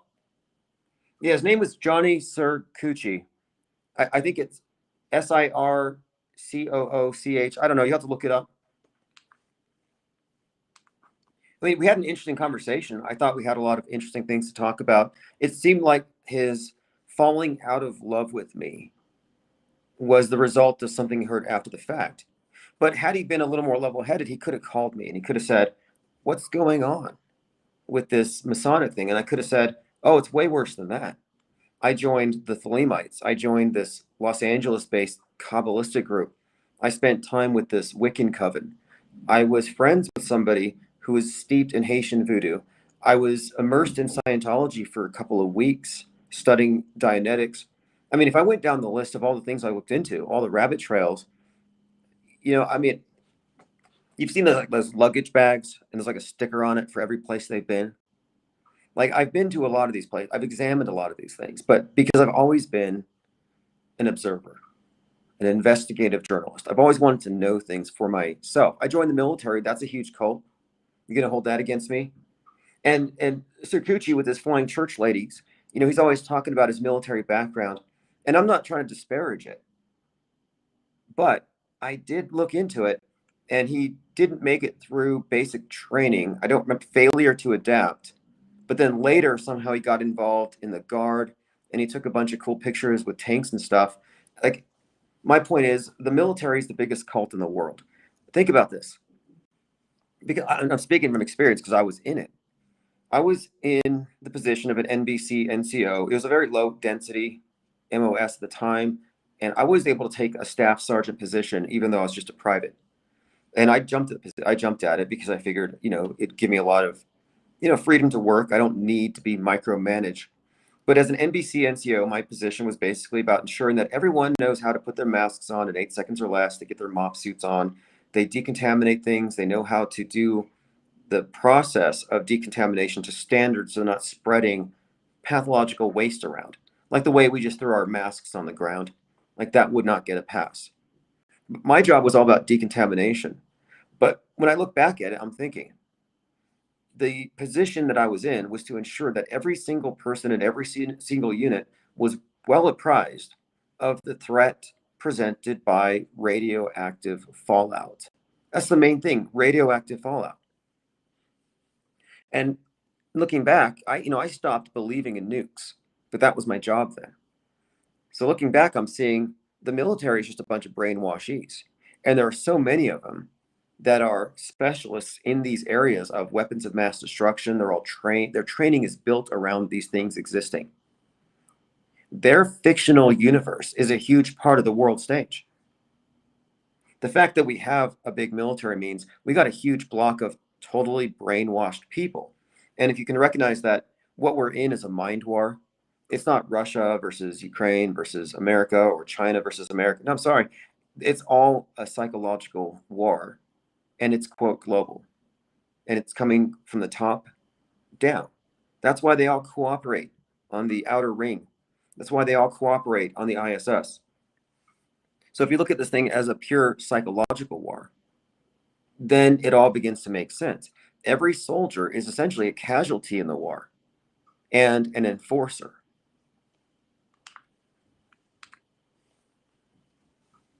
Lickety Split says the lawyer cult is also pretty big. Yeah, I look at things in terms of like the world stage itself as being a fictional universe. I like that idea, like the Marvel universe, the Star Wars universe. You all get the idea of how this works. And you look at the fictional universe that the military live in, and it's different from the one that the civilians live in. And at the time that I was in the military, I was studying cults. I was really into this cult mind control, how it worked, how to break free of it, studying NLP. And I learned about how I was even a victim of the brainwashing. Almost not a victim. I could see how, you move into this alternative universe, and then you begin to see civilians as civilians. It's an immersive illusion.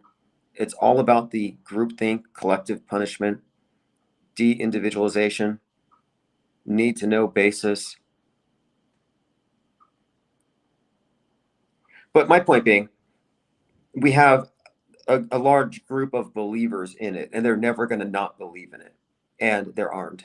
And this thing is about the mind and what they can get everyone to believe. But yes, in addition to the worldview of the military, you have the worldview of the average civilian who's a mainstream media consumer, and then you have the MSM plus, which are those who believe that the news is lying, but it's much, much, much worse. Conspiracy theorists, in other words. You know, I don't consider what we're doing to be conspiracy theorizing. If anything, what we're doing is we're critically reviewing the news media. We're doing reality tests, fact tests, reality testing their claims, not operating on the assumption that the screen is simply a window to the world. And that's really the starting point to this. But there are other overlapping augmentations to reality. And I'm not saying that, like when I say that the world stage is fake, yeah, it's fake, it's staged, but it's real in the sense that it's physically real. We're all perceiving it. It's all about interpretation. And that interpretation is through the filter. And what is the filter? Is it your critical thinking faculties, or is it the screen? And if your filter is theirs, then you're part of the groupthink. This idea that we're going into the metaverse, and I said this long before The Atlantic did a piece on this, where they stole most of what we say here. But I had put out this notion that we're already in the metaverse. You don't need goggles. The television itself, which frames your worldview, is your filter. That is the lens that you put over your eyes. That's the hoodwink. That's the screened reality that you have entered into. And once you accept you accept a false premise here, one there, a few false explanations, then you're in, for all intents and purposes, a more subjective world. You can almost look at it as a schizophrenic break from reality, which is fascinating because what I'm suggesting here, and this is not far-fetched, I think we can all agree that people who are born in doomsday cults live in an alternative world. And you could say they're completely divorced from reality. Well, how different is it when you look at a doomsday cult like Jonestown, or maybe one of these Mormon cults, or some iteration of like one of these New Age cults, any one of these doomsday cults? They all have a few common facets, but are they any different from the global doomsday cult that is collectively shut down over a global threat and is prepared to do so over climate change, meteors, space junk, whatever they can invent? Dominic says Tim is the real deal. Well, what we do here, which is different from alternative news media, is we recognize the existence of the world stage as an augmentation. We recognize the world stage as such, as a construct. And it's important to point it out and to keep our parallel record. This is parallel media. We're not intersecting. We're not trying to contradict it necessarily in the sense of we're not opposing it like InfoWars is pretending to oppose the mainstream, because they're all part of the same ecosystem. We're outside. We're objectively analyzing it. In a way, this is part anthropology. But what we're really doing here is we're separating what is objectively real versus what is a subjective imposition. And what they have done is they have trained the public to be believers. And they just fight over what beliefs are right. And they're served beliefs from all sorts of different sources, but they all come from the same place. And it's very evident now. I flip back and forth between these news networks.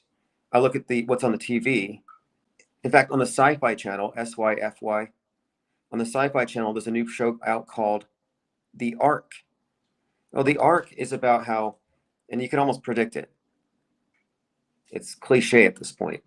Climate change ruins the world, so mankind has to get into an ark and go to space. Well, tell me that the ark is any different from a doomsday bunker. The space ark. And that's what this movie is about, a space ark. It's a doomsday bunker. It's an old story. Scientology is built around doomsday bunkers. Noah's Ark was the original doomsday bunker. Dominic says, you got that right. That's why I do not hold on to any beliefs. Well, this is the thing. They give us 48 hours of news to consume every 24 hours. Nobody can possibly do that. And they know this. They force us to rely on their pundits to narrow down the stream of information so we can digest it. And even then, it's too much to fact check anything. So now you're left with a lot of beliefs that actually serve as a replacement for legitimate knowledge. We have believers and believers. It's like one religion versus another, two different denominations. And yeah, they all exist in the same world as the objective, rational person, but they have more baggage. That's why I call conspiracy theorists mainstream media plus. They believe the screen, but then they have baggage attached to it. The auto hoaxer, the critical media analyst, is MSM minus. We subtract the baggage, subtract the BS. We have functioning BS filters. They don't.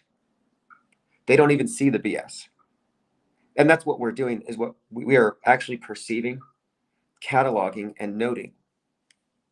And it is an objective fact that the news is subjective. They use actors, they use simulated news events, and this is not even a secret.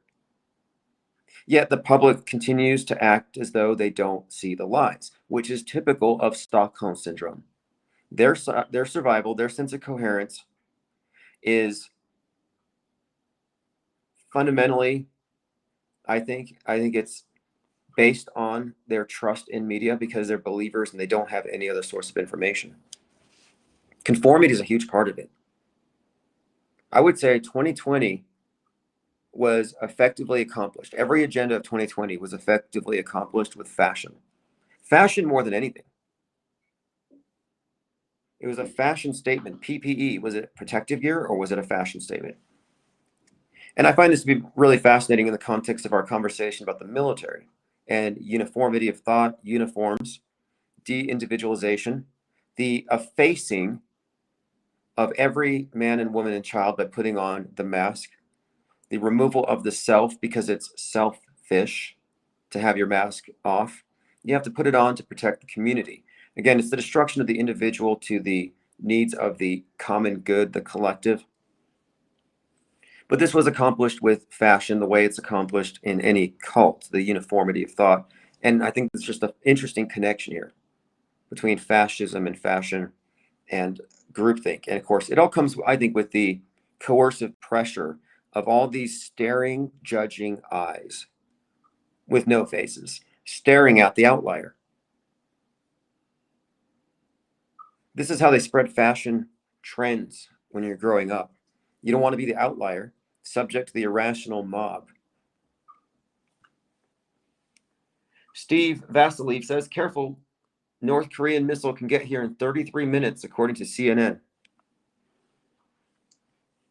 Well, the North Korean missiles are blimps, just as fake as the ones that Blue Origin launches into space, fake space. The fake space industry is huge, and the space fakers, aka the Billionaire Blimp Club, use cylindrical, rigid airships to simulate rockets. And I've watched North Korea's rocket launches, and it looks like the same model used by Jeff Bezos. I'm pretty sure that Amazon sends its spent rockets to North Korea, and they spray paint them olive drab and pretend like they're nuclear warheads. Smarty Pants says, he showed up on my YouTube feed. Yeah, one of my old accounts got resurrected. We're not too far away, though, from firing everything back up. It's been interesting these last few weeks, but there's been some significant progress made. Hillman Avenger says, spring greetings, Tim and all Penguinati, beaming sunshine to all. There is no way to happiness. Happiness is the way. Yeah, it is the first day of spring. Well, if you recall last fall, at the end of the fall, I said, I'm going to sue YouTube and the stalker of this channel in December, and we'll have results by spring. And that timeline seems to be aligning perfectly. I'm not going to spend time here discussing the lawfare, but I'm expecting some updates here this week. And we do have a legitimate case. We're talking about copyright, property rights, trademark theft, identity theft, wire fraud, domain squatting, and 4 provable instances of hacking of 4 different websites. Each of those sites are going to be witnesses turning over IP addresses and other relevant information to the courts. So all the relevant information that proves that the hacker hacked my Kickstarter, Vimeo, Gravatar, and the other one was, there was something else. There's an attempt at a hack on Patreon. But the point of it is, all of these were overturned. It's all going into it's already in the judge's hands, actually. Just waiting on a response. But at the moment, at the moment, we're live on Odyssey, Twitch, DLive, and a couple of YouTube channels. But yeah, just a friendly reminder, intercontinental ballistic missiles don't exist. The whole thing is so ludicrous to me. Why would you need that anyway? You just send a balloon. Just put your bomb on a balloon. I mean, nobody's going to stop it, apparently. We had some very big reveals, now that I think about it, last month. I mean, we're so early into this year. And look, this tells you that there is no, quote, waking people up. One of the mantras that I'm hearing, I've been hearing this forever. InfoWars used to do it. They talk about the bad news. Like, oh, look, the public's majorly brainwashed. They've been controlling the public through mind war for generations. All of this is fake. Like, they see the stuff. They see the control system. And it's almost like they need some copium. They need to cope with it. And they tell themselves, oh, well, people are waking up.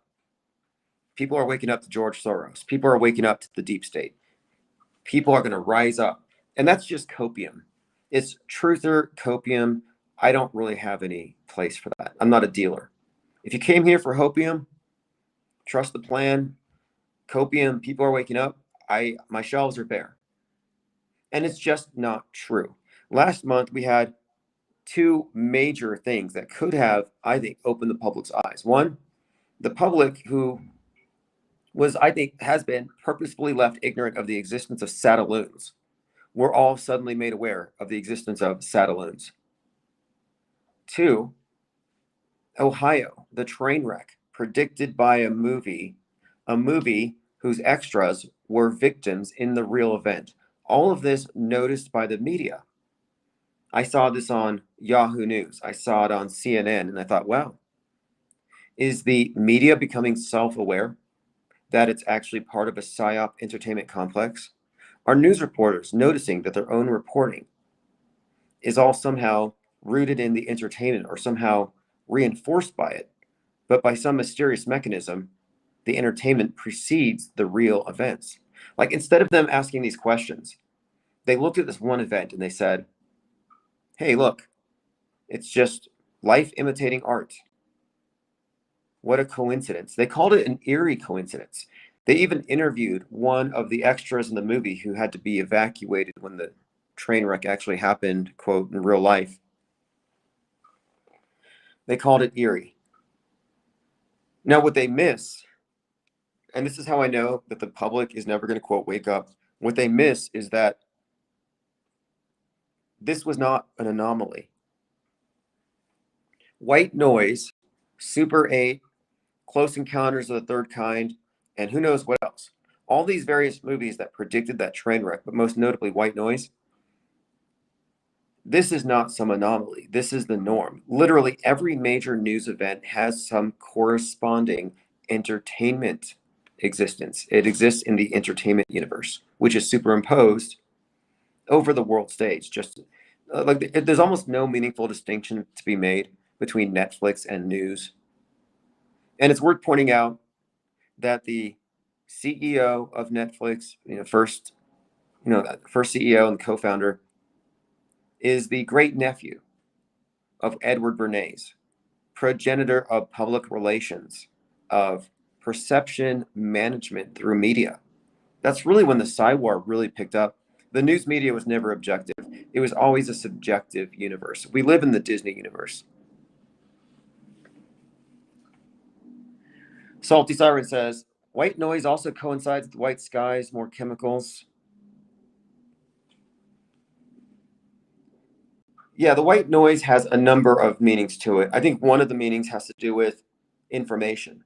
Like I was talking about how there's so much information that the public doesn't have time to parse through it all, and they just have to assume it's all real. That's the white noise. But this is all, again, part of the problem, reaction, solution. They're going to say, oh, we shouldn't have white noise. There are too many voices. There's too much media content. And one of the stories that was attached to the white noise event was this viral story that came from an AI generated news site that had a lot of people in the Mississippi River Valley terrified. And it was fake. And the news media had to point out, we got to be careful.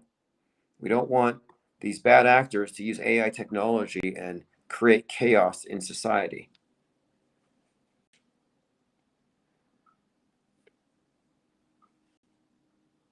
Well, white noise is also about the train wreck that happens in Ohio. It's another connection there. White noise is a kind of a grim parody of National Lampoon's Family Vacation. It's just trying to say that we should no longer consider traveling across the country with your nuclear family a viable activity. They kind of killed it with Ohio. And of course, Ohio being the heart of it all, the heart of America, ties into the heart attack narratives that we've been seeing really for about 6 months now, really epitomized by the DeMar Hamlin psyop, where the public watched him get CPR for, they said 9 minutes. I'm surprised it wasn't just 8 minutes and 46 seconds. They may as well have gone with that. Hillman Avenger says, eager anticipation for Wednesday, 322. Yeah, super day for PSYOP, 322, Skull and Bones Day. It'll be the 43rd anniversary of the Georgia Guidestones, the first year that they haven't been there. Hillman says, white noise used to be the best show on the TV. Well, this was a terrible movie. I had to really fight to watch through it because I've been watching a lot of Netflix. And yes, I watch Netflix for predictive programming. I watch it to see what's going on in the world. I watch it to know what's happening in the news or what's going to happen. But I don't hate it. Like, a lot of it's actually quality in terms of the production value, the writing. A lot of it's pretty good. So here I am watching all these Netflix series. And if you have a series, I think you have more time to delve into the nuance and for character development. And I think the series are superior to the shorter feature films. Well, White Noise is just a movie. And compared to everything else, it was utter garbage. I had just watched Rain, and Rain is about a toxic airborne event and a virus, and everybody has to go into bunkers. Like, bunkers are really huge right now on Netflix. Preparing everybody for what? To survive in lockdown. They love their lockdown movies. But the movie Rain and White Noise have the same theme. The only reason I watched White Noise is because I heard it was another movie with a toxic airborne event. But again, the movie was total garbage, but it's not about the quality of some of these movies. For them, it's the propaganda always comes first. Right now, I'm watching on mute, big screen TV across the room on TNT, and I'm seeing looters in a store. And I don't think it's coincidental. I noticed that whatever's playing on TV, even if it's an older movie, the timing of it's interesting. And the timing is everything. For example, there's a show called American Greed. And the show was about an individual named Joe Lowe and how Britney Spears jumped out of his birthday cake on his 33rd birthday party. And he was very well connected to Leonardo DiCaprio when he was doing the Wolf of Wall Street movie. And this character, Joe Lowe, has been compared to the Wolf of Wall Street, some kind of serious financial crimes attached to this guy. But he's in this movie he's in this show called American Greed. Well, he looks and sounds, and the story mirrors the story of Steve Bannon's financer, the guy from Getter, who's also in trouble for $1 billion plus. And I just thought, what are the odds that NBC or CNN, one of these networks, they're going to run a story that just so happens to kind of almost serve as a real life version of a present news story. Linda Curtis says, been listening at the workplace. Dante Jones says, does anyone have access to the archives? Good luck. That's all I can say. Maybe you could try SoundCloud, but I'd have to pay for my monthly premium to have access to that.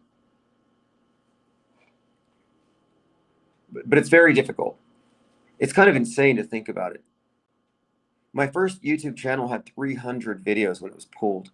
And that was largely pulled as a result of, what's that individual's name? Oh, yeah, Alan. I'm not going to say his full name. I don't want to get flagged, but I recently doxed a long-term troll of this channel. And I've said this before, that there's nobody that we can't dox, that we have a record. I have a book called Course on Counterstalking, and I'm thinking about making it into a course that I do Q&As with, kind of a live thing, answer questions. But the information in there is just, it's valuable. It's valuable. You have to have some street smarts on the internet. And a lot of people don't. Like, I can give you a free tip right now. If you have your real birthday on Facebook, so you can get that annual surprise birthday cards, thumbs up, etc., you've kind of left yourself very vulnerable. You should change that. You can still celebrate it, just put it in a different month. I've caught up with a lot of people this way. Even anonymous people who are super anonymous, they're always given away by their pets. That's another one. You could use all kinds of encryption. You can wear a mask, voice changer, but chances are you're going to show up on a family's Facebook page at a birthday party, blowing out your candles or something. Not Shock says, I lived in Georgia and visited the Guidestones a year ago just to see if it was real. Well, there's this kind of truther mythology that the Guidestones are talking about exterminating mankind, that the Guidestones are somehow nefarious and evil. I'd say they're a bit idealistic. They're definitely influenced by leftist views on climate, definitely anti-capitalist, but I wouldn't call it necessarily genocidal. Like, it wasn't really like a blueprint for destroying mankind. It was more like helpful suggestions. Of course, the destruction of the thing was blamed on conspiracy theorists because conspiracy theorists are the new terrorists. And this is not a coincidence. The Quran radicals that used to scare us up until 2019, 2020 were replaced by QAnon radicals. You no longer have to worry about people who are reading the Quran and being radicalized by verses. You got to worry about the people who are being radicalized by Q verses. Great example, Q drop 3716 about the first arrest that's going to shock the world. That's the Q drop that all the QAnoners that are about to go riot to save Trump, they're being radicalized from that particular Q verse.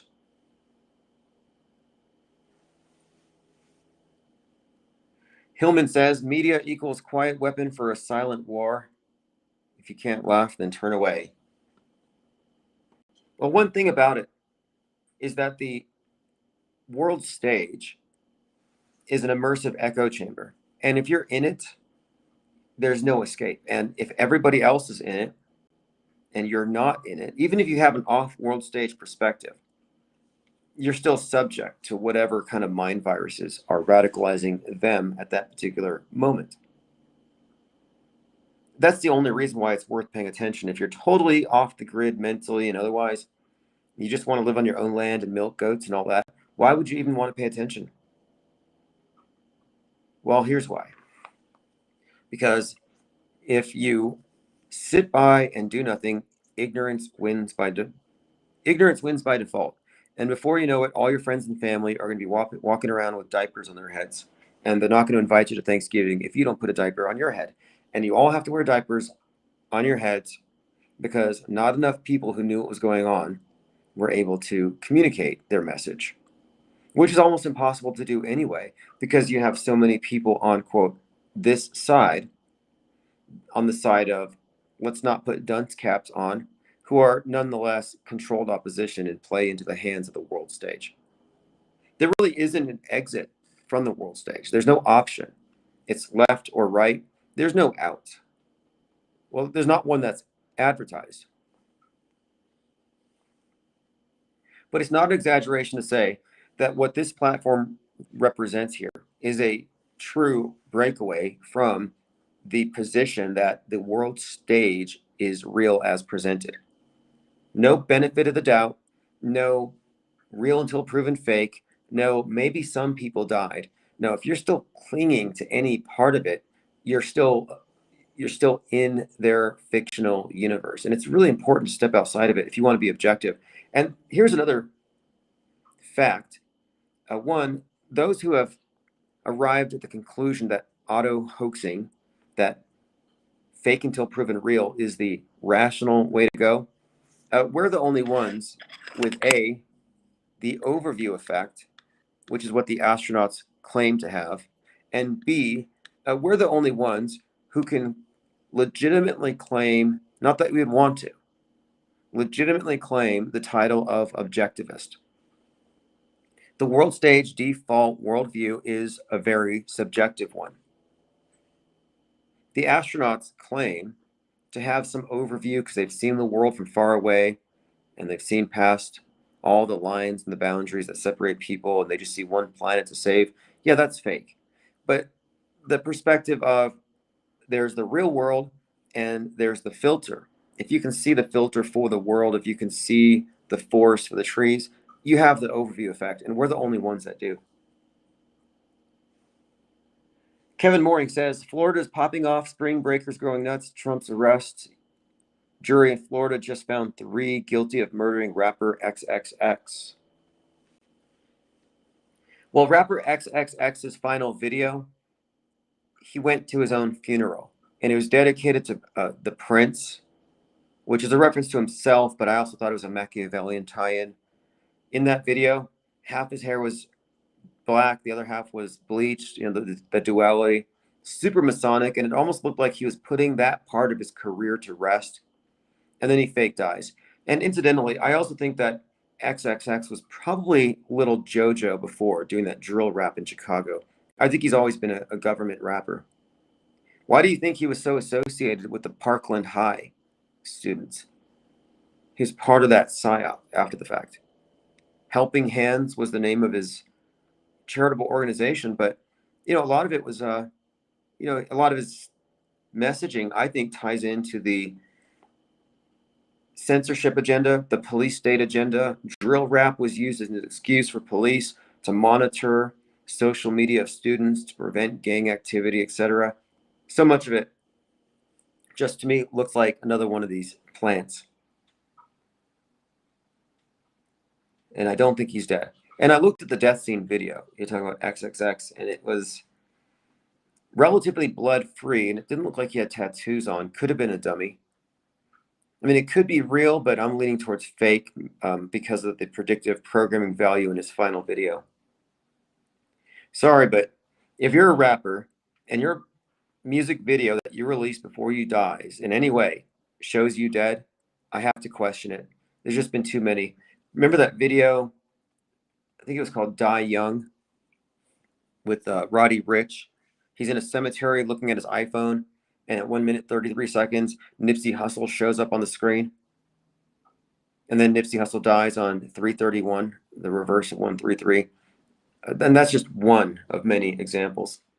I'm sorry, but if you're a rapper that dies after releasing an album or a video, I'm going to have to just question that.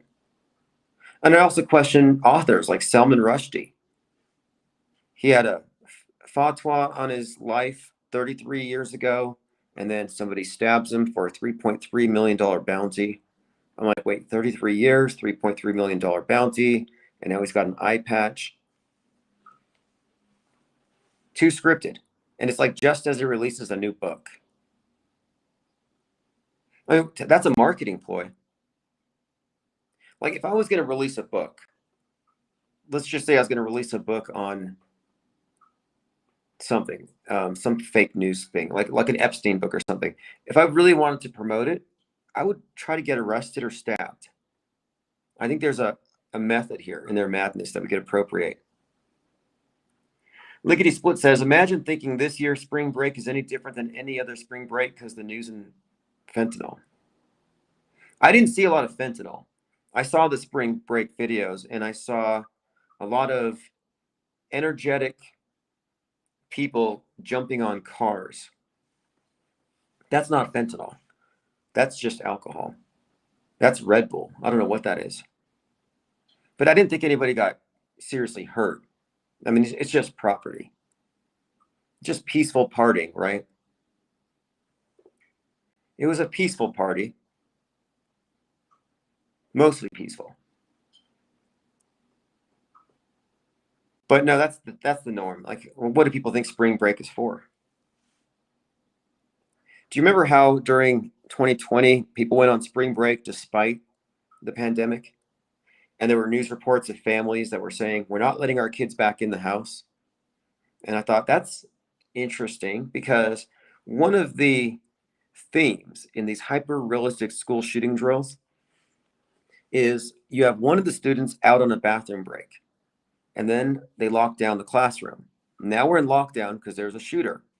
Then that student comes back, but they're not locked in with everybody else. They're not safe, but they can't unbarricade the door, can they? No, because that'll let the shooter in.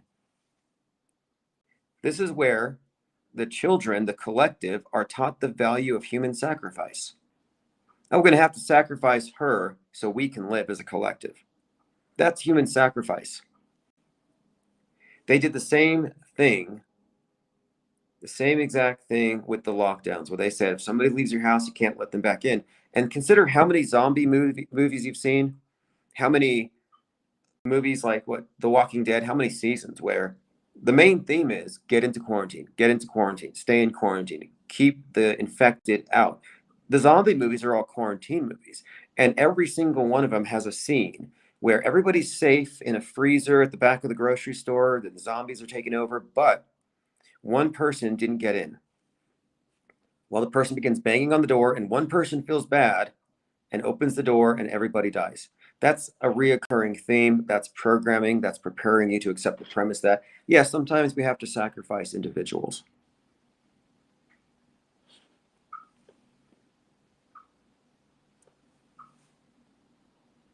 Hillman Avenger says, destroy your television set now, Rick Mayall.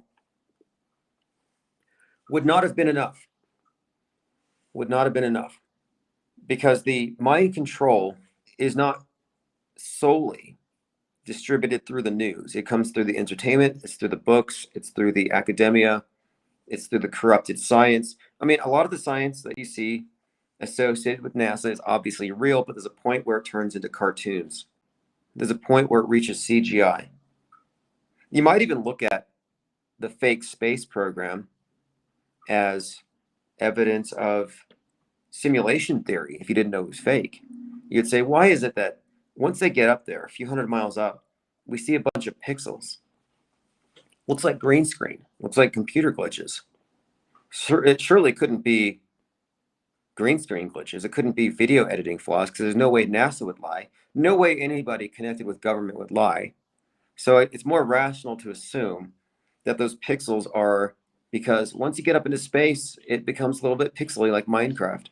It only looks real from down here. When you go up in space, yeah, it's all CGI. You go out far enough, it's just pure cartoon.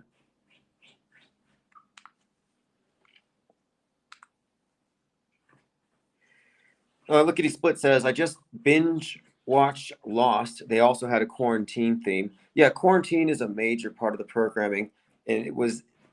I think it's all along. It's been about this future of 15-minute cities is just the start of it. And look, they'll laugh at you. The left, they'll laugh at you for thinking there's something nefarious about the 15-minute cities. They're like, what are you, a conspiracy theorist? You think the elite will contrive some fake, bogus excuse to get you to lock down and shut down business? But this is forever. The green lockdown is forever. It's not one of these 2 weeks like the last time. No, this time it'll be permanently.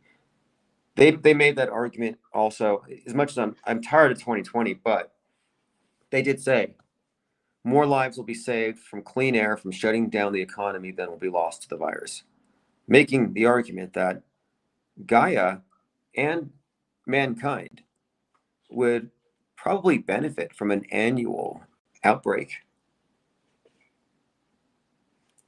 Salty says, have you done a breakdown of the chase? Sove, sit, pop, pop, pop. Pretty sure you're talking about a shooting event. I'm not sure what, but I'll tell you this. It's most likely fake, unless you see any evidence to suggest otherwise. And it's not a high bar. Yeah, the bank contagion. Some bank caught some kind of a sickness, and now it's spreading to the other banks and fallout. They're mixing metaphors here.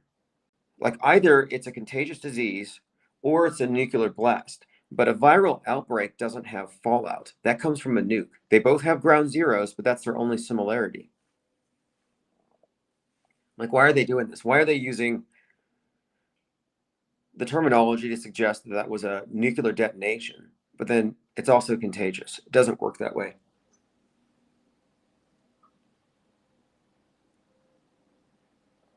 All right, let me see if I can catch up on things. We started off talking about the storm because that's tomorrow. If you believe Q drop 3716, and we're going to see a shocking event tomorrow. But I cannot separate this narrative of the storm is coming, the calm before the storm, from this whole thing being about Stormy Daniels with her lightning bolt necklace and her literal clone on TV passing out at the utterance of the phrase calm before the storm.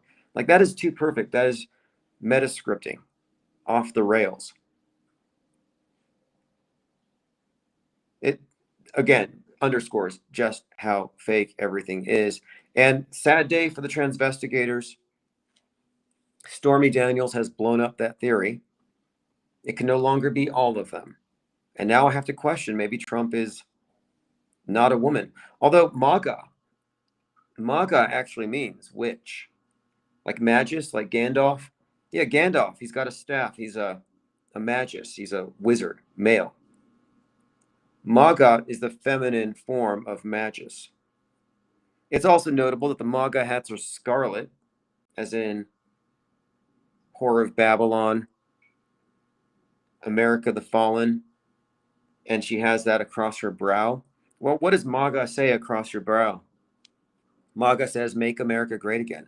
If America is Babylon, then make it great again is a way of saying it fell. We got to fix it. Make Babylon great again. And again, it's scarlet colors, MAGA. The Whore of Babylon is said to be a sorceress, a witch. The world is drunk on her. Let me think of the exact verbiage there. It had something a bit about the wine of her fornication, which could easily be Operation Warp Speed. Did Trump not drug everybody with his make Babylon great again, scarlet across his brow? I mean, there's quite a lot there with Trump, but he's definitely the Antichrist, if you go by the predictive programming. Are these two different characters? When you dig into the Donald Trump Antichrist narrative, one, predictive programming, you've got examples galore like The Omen. Damien Thorne is Donald Trump. But then you can go back to the Babylon working itself. Jack Parsons, Marjorie Cameron, L. Ron Hubbard, 1946. It corresponded perfectly. The Babylon working refers to a ritual that our leaders do, or behind the scenes, apparently, but it has to do with summoning angelic entities into the womb of a pregnant person and infusing that developing fetus with the entity invoked, whatever it happens to be. And it was said that 1946 was an attempt, or was the time that they summoned the spirit of the Antichrist. Most people looking into this assumed that this was not a physical baby, as Marjorie Cameron did not get pregnant. However, the thinking could be that they summoned it down and it landed where Trump was, which is interesting too, considering Marjorie Cameron is the first UFO witness on record. This is a year before Roswell, 1946. She claims she saw a light come down from the sky.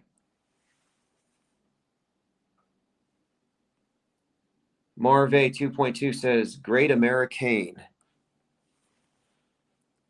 Well, Make America Great Again, Babylon the Fallen, it does sound kind of the same. Interesting biblical subtext. And speaking of that, you get into Q. The hypothetical source for the Gospels was the Q source before it was all written down. And the QAnon story, as convoluted and crazy as it is, it's just like every other religion. And one of the key points about it, the subtext to it all, like this, the basis for it is that the blood of Christ still exists today. And it was the Kennedys. And JFK was the second coming. But the bad guys knew it. They didn't want to waste time with the crucifixion, and they shot him. Now, here's where Q takes it for their own little ride. They say, oh no, the deep state rewrote the Bible. That the Antichrist is actually the second coming of Christ. In other words, the QAnoners are here to worship the Antichrist. And this is why it's fascinating to me that it's so big on Twitter right now, that so many people are exposing Trump as the Antichrist. Meanwhile, the QAnoners think he's Christ. It actually makes sense. But they were saying that JFK would come back having survived a head wound right out of Revelations 13. And that he is the second coming, and they're waiting on the third Christ, which is JFK Jr., who is the source of the Q drops, according to these Kool-Aid drinkers. It's such a tiresome story. And it can't be all that new. If you go back, I mean, even Marilyn Manson apparently knew the Q story back in like 1999. He released a video called Coma White about how JFK was Jesus and his son is the savior. And the video was delayed because JFK Jr. died in a plane crash right before the video came out. Well, the video, funnily enough, is about these people mourning the death of their savior. Jip says, for the fake Great Awakening. Well, the right-wing Great Awakening is the same thing as the left-wing. Their version of it's just the Great Reset. Both of them are big government operations, overhauls. And they both tie in. Okay, look at the verbiage here. Great Awakening. Great Reset. Great Work. The Thelemites call it the Great Work of bringing in the New Age. Jack Parsons, the Babylon working. Yeah, that's all part of the Great Work specifically. They were trying to invoke the energies of the New Age or whatever. The Freemasons also call it the Great Work of Ages. And it's about transitioning into the new astrological house, the New Age. It also ties in with Greta. I call this the Greta Awakening because, Greta, anagram, great. But the Great Work, according to the occultists, is about the inauguration of a new god. And the new god would be Horus, the androgen child, who would denounce all the old gods and the old traditions before the entire world. And they called this person the herald of the New Age. This person would be the crowned conquering child, who would be some sort of androgen child that would tell us all that we're doing it wrong. Well, look at Greta. Shows up at the UN, speaks to the whole world, tells us all, you did it wrong, you ruined the world, we're going to have to fix it. Crowned conquering child right before what? Corona. She shows up, and then we lock down. And everything the environmentalist green Greta agenda is about comports perfectly with this great reset, with the great work. It's all about the transition into this new collectivist age. And what's more, the Thelemites even said they were replacing Christ and they were replacing Isis, the patriarchy, the matriarchy, with the child who would be a perfect amalgamation of both. And that's why Horus is represented as an androgen. It probably explains the Baphomet stuff. Hillman Avenger says, "You have stolen my dreams." Exactly. How dare you? You've stolen our dreams.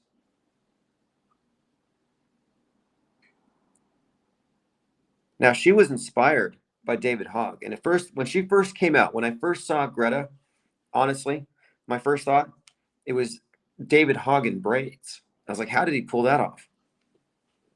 But she later said that she was inspired by David Hogg. And this is fascinating to me because David Hogg, the whole Parkland thing, that was framed as the children's crusade. Now, again, we're talking about the youth rebellion, the crowned conquering child. Well, here you have the gun grabbers and the eco-fascists, both of them organizing around the youth, organizing against the old. And why is that? It's obviously the communist strategy of divide and conquer, old versus young. You don't want the young to have communications with the old that might contradict their programming. But what's more, they're creating a resentment, like class envy. Whenever you have class warfare, the poor are taught to hate the rich, to blame the rich for their place in life. The environmentalists have replaced a lot of this Marxist rhetoric, but it's got the same kind of template. Like, oh, you polluted the world. You made the world dangerous with all your guns. And both of these are just attempts to excoriate the previous generations so that the youth can say, we need a revolution based on our needs, not theirs. And this is part of this world revolution. That's what the great work is. Revolution ties into the wheel, to time, to the new age as we move into Aquarius. The reset, the word set and re is Ra, the sun god. Set is the prince of darkness. Set refers to when the sun sets, is when the darkness kills the light, when the prince of darkness kills the sun god.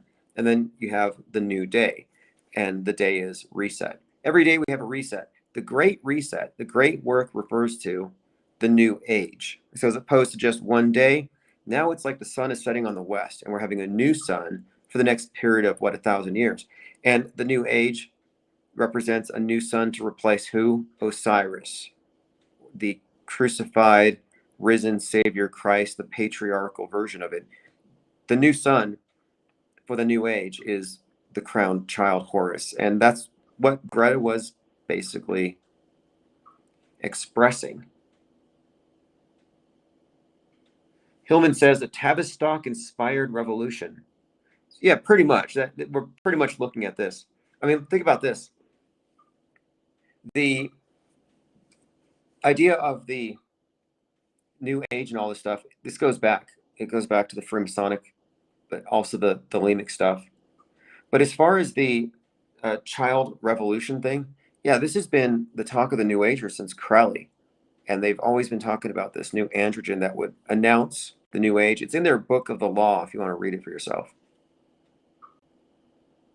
Now, the crown has a number of meanings to it as it relates to the corona thing, which was pretty obvious then. Like we're talking about the precession of the equinox, the new age, these revolutions. Like, think about this. Resurrections, The Matrix, just came out.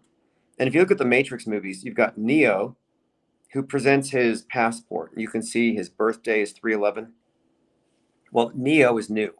And it's referring to the birth of the new age, the new crown, the new God.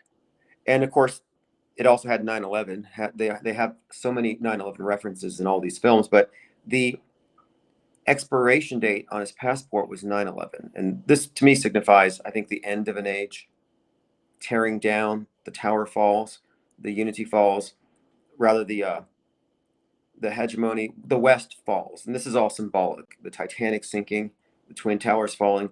We've been seeing, I believe, this destruction, as they say, build back better. They have to burn it down to build back better, which is why they're constantly referencing the symbol of the phoenix. If you recall in the inauguration of Joe Biden, you had Lady Gaga with the Hunger Games costume, and she has the dove on her chest. Well, the dove is a symbol of a reset, similar to the phoenix, only the dove is used in the account of the biblical flood. They flood everything, and the dove arrives with the branch in its mouth, the olive branch, to show Noah that you can go back. Similar symbol here is the phoenix, or if you look at Hunger Games, and of course Lady Gaga is dressed up like the Hunger Games, their symbol is the mockingjay. It's a bird, but instead of an olive branch, it has an arrow. And you see it, of course, burning. Reoccurring theme here, this phoenix symbol. One of the main ones that I saw leading up to 2020 was the burning bat in all the Batman movies, the bat as a phoenix. Because the phoenix, again, is just symbolic of revolution, of burning down, building back better. And what was the catalyst for this recent revolution? The bat.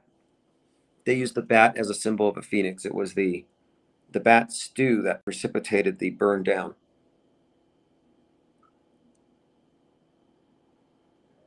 Kevin Mooring says, Lady Gaga is playing in the new Joker. I saw that. It was some kind of a musical they're working on. Now, if you recall, the Joker movie came out 2019, and it has a bunch of masked clowns burning everything down. They kill cops. And the way that these movies work is they're representing our world symbolically, and it's just left versus right. In this case, Joker would represent the liberal left. I think that's why Kamala has that Kuru laughter. Did you know that? Hillary too. That, Kuru, the brain degenerative condition that happens when you consume too much human meat or if you eat human brains.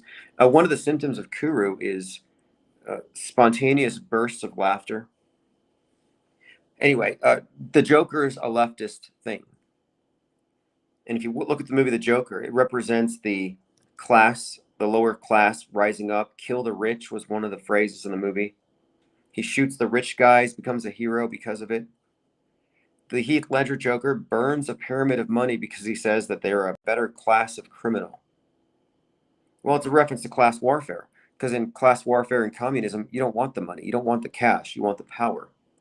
You're not in it for just the money or property. You're overthrowing property itself.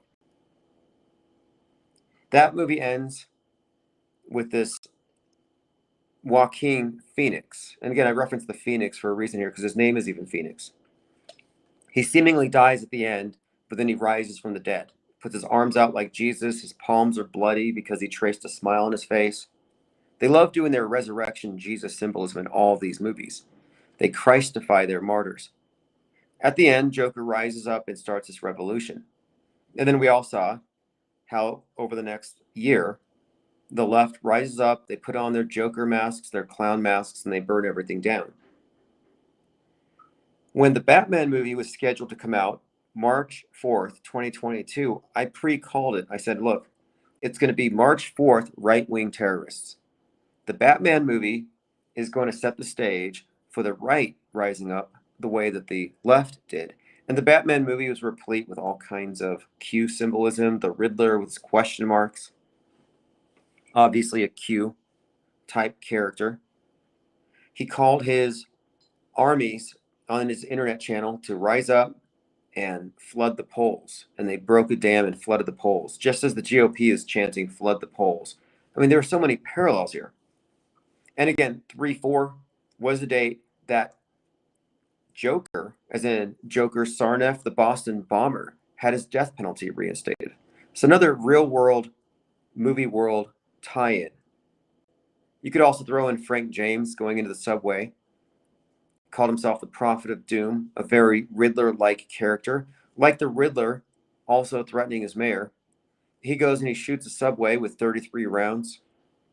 They love their tie-ins. But again, The Batman movie, I'm saying, it would be preceding an uprising on the right. And since then, we've had the Patriot Front, Proud Boys, and all these groups have made themselves more known as an active protesting group, kind of like the right wing's Antifa.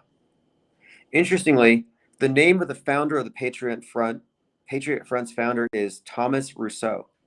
And you can't separate the name Rousseau from the ideas that led to the French Revolution, where a bunch of heads roll. And what is it that the QAnoners are asking for more than anything? Tribunals, mud tribunals. They're always talking about it from day one. Oh, the military's going to take over and they're going to murder all the Democrats on TV. Heads are going to roll. They have been waiting for their French Revolution style takeover. They want to see the heads roll. But again, the name Thomas Rousseau, not a coincidence. Now here we are, fast forward a little bit, about to watch Donald Trump being arrested over the Stormy Daniels thing. And it's just too ludicrous to believe that hush money paid to this is somehow leading to him being arrested right now when this is going to be so obviously politically advantageous to him. But the storm itself and everything else I've mentioned about Stormy Daniels and her lookalike on TV fainting at the phrase calm before the storm should tell us all that this is a deliberate tie-in. And they're activating the right-wing mobs the way they activated the left-wing mobs.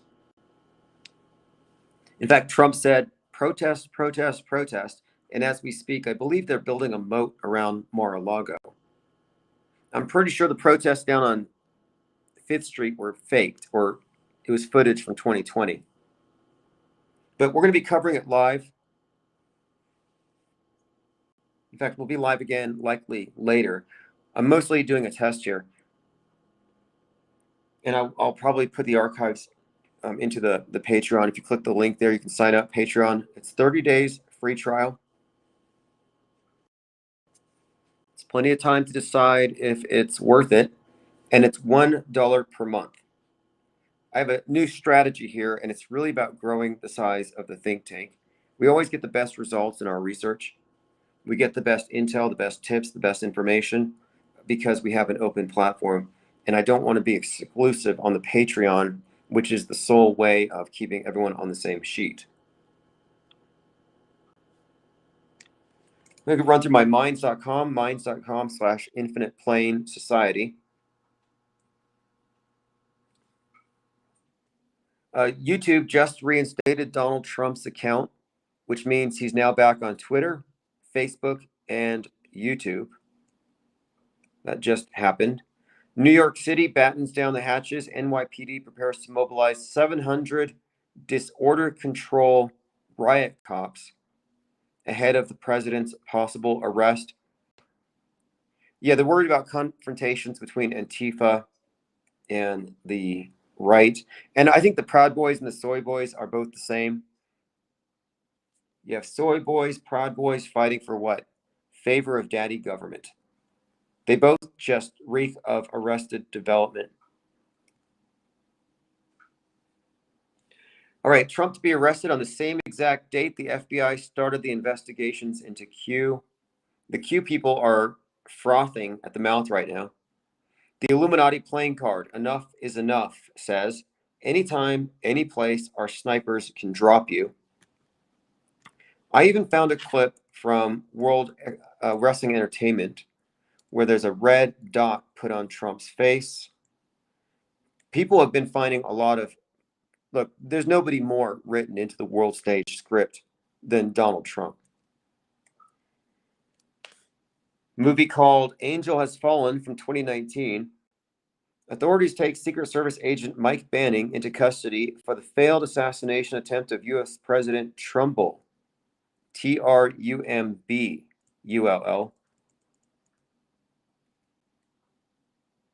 Trump is saying that he plans for a rally in Waco, Texas.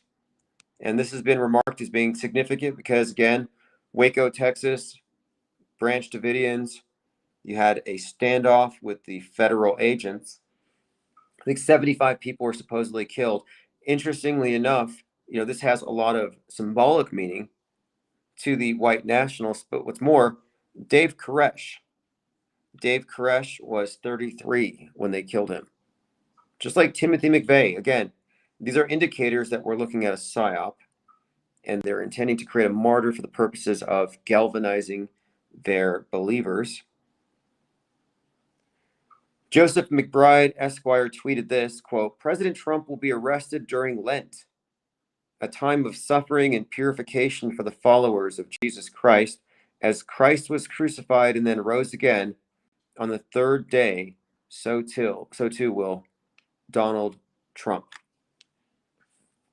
You have his believers who are already equating him with Jesus. That nothing could go wrong there, right?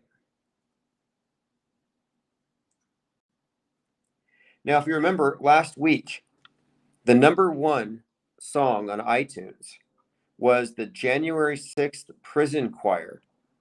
And the January 6th Prison Choir, they were singing the national anthem. And over the national anthem, Donald Trump was reciting the Pledge of Allegiance. But it's interesting, the J6 Choir, and then you have Elon Musk and others calling for the release of the QAnon shaman, which to me makes no sense. I mean, that was the only guy there that was armed. But the J6 martyrs were brought up right before this. Something is going on here. Hillman Avenger says Revolution number 9. Yeah, Revolution number 9 does have some fascinating tie-ins to the present script. You're talking about the Beatles' White Album. Revolution 9, you hear people chanting "Rise, rise, rise." You hear pigs squealing and machine guns. Now, when Charles Manson instructed his followers, one of whom was a witch, Susan Atkins from the Church of Satan, to go kill Sharon Tate and company, they were framing the Black Panthers. And the way they did so is they spray painted "kill pigs," and they tried to make it look like it was a black on white hate crime. I mean, I remember reading about this thinking, wow, Charles Manson should have just gone to work for CNN. Could have kept his hands clean. He would have had a future there, faking hate crimes. But yeah, the Manson attacks, the killings, the Sharon Tate, Bianca killings, that was you could call it a false flag, racial hate crime. But interestingly enough, he was motivated by the Beatles' White Album. And he said that the song, Revolution 9, was about the blacks rising up against the white establishment. Now, interestingly enough, last year, you had Ye and Candace Owen, who was 33 at the time, going to a fashion show wearing White Lives Matter. And I thought, fascinating, because the White Lives Matter and the White Album were correlating here pretty strongly. If you look at the bigger narrative here having to do with Helter Skelter, which is what Manson called the coming race war. Helter Skelter, or this idea of a race war, is actually intrinsic to the white nationalist patriot mythology. Timothy McVeigh, motivated by the Turner Diaries, about this type of black versus white thing. That's why it was so fascinating for me, though, to see Ye, who had previously released a track called Black Skinhead, basically becoming the titular head of white nationalism in America for a little while there. I thought, doesn't anyone here see the irony of it? HG says, I wonder how many glowing feds will be in the crowd. Well, here's what they do, though. Like, whatever they do, whatever protests happen, it will be, whatever happens will be blamed on everybody who supports Trump. That's just the standard operating procedure. But what they do, and this is very clever, is they have feds calling out feds as feds to give the illusion that there's some non-feds there that are somehow involved in the outcome. I mean, January 6th is a perfect example of this. You have Dave Epps, who is an obvious fed. And Baked Alaska called him out and said, hey guys, this guy's a fed, don't listen to him. Well, this is a good way of convincing people that Baked Alaska was not a fed, that he's just some regular guy who happens to go sit on Nancy Pelosi's desk and cough in her phone. He coughed COVID on the speaker's phone. And we're supposed to believe he's not a Fed. Then you find out that Baked Alaska and Ray Epps actually are from the same town near Phoenix. They both attended the same protest, and both of them were contacted by the FBI on January the 5th. I mean, the more you look into it, the more you can see that January 6th was a bunch of actors and feds, a cast of thousands, as Lynn would say.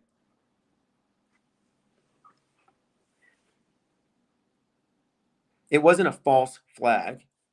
It wasn't well-intentioned, good Trumpers, but then some feds went in there and started a riot. No, it wasn't a false flag. It was a psyop. It was fake all the way. Ashley Babbitt never died. And then you have Tucker Carlson come out, and he plays a video, and he says, no, the news lied to you. It was just a guided tour. And they show the spear guy being walked around the facility. And, I get it. The media can take the footage and turn it into anything. And they made a guided tour into 9/11. But that explanation is too little too late. That explanation would have been fine a long time ago. But at this point, they've had 3 years to drum into the minds of the masses that that was an authentic, real attack on democracy, and it was a real siege/insurrection. Hillman Avenger says 30 DLive viewers plus on the homepage carousel. Well, speaking of DLive, they demonetized this channel in 1/6 for political speech. These guys have got to be owned by the CCP. We're not even political here. We're just talking about the guy with the buffalo horns and the spear and how phony it all looks, and they defund this channel. There's nothing political about this. Meanwhile, you have people on DLive playing Grand Theft Auto, where it's basically looting and raping and pillaging, the Democrat Party platform, and they get paid to do that. It's like, that's not considered political? Tell me what isn't political. Okay, let's see here. Going through your comments. Yes, I can collect lemons from DLive. I still accrue lemons. Okay, barricades going up outside the Manhattan criminal court as New York braces for charges against Trump, who warned that he's going to be arrested on Tuesday.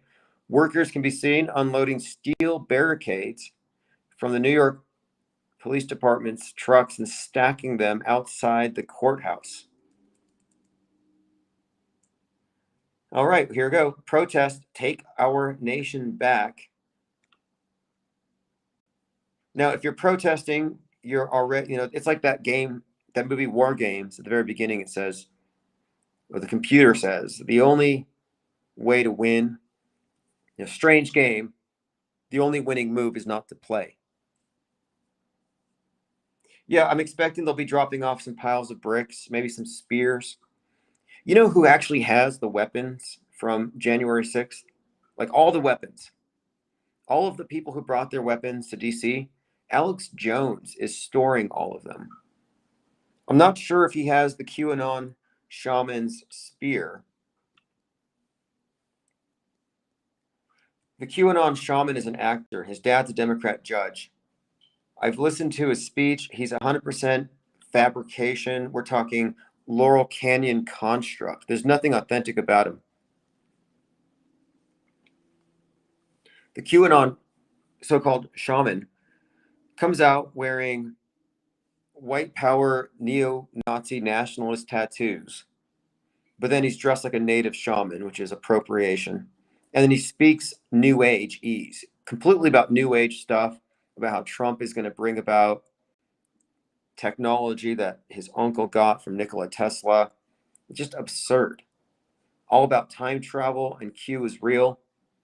But the guy is not a dupe. He wasn't misled. He's an operative. They're all operatives.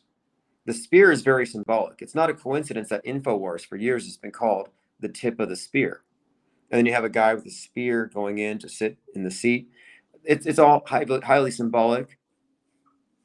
The spear has a number of different meanings to it, and I have a couple of ideas, but nothing about that whole 1/6 thing was organic. At first, I thought it could have been, but then you look and you find stuff like, and there's nothing you can do, even if you stay home. If they've already pre-decided in this script that the QAnoners are going to commit an act, some sort of violent act like Pete Santelli was talking about, it's going to be broad brush smeared on all conspiracy theorists, and they'll probably use it as an excuse. They'll use this as an excuse for further censorship. Officials prep for protests as MAGA sycophants push Patriot moat around Mar-a-Lago. Conspiracy. Oh, this is another one. Rachel Maddow believes that Trump is going to seek a, quote, racially tinged protest if arrested.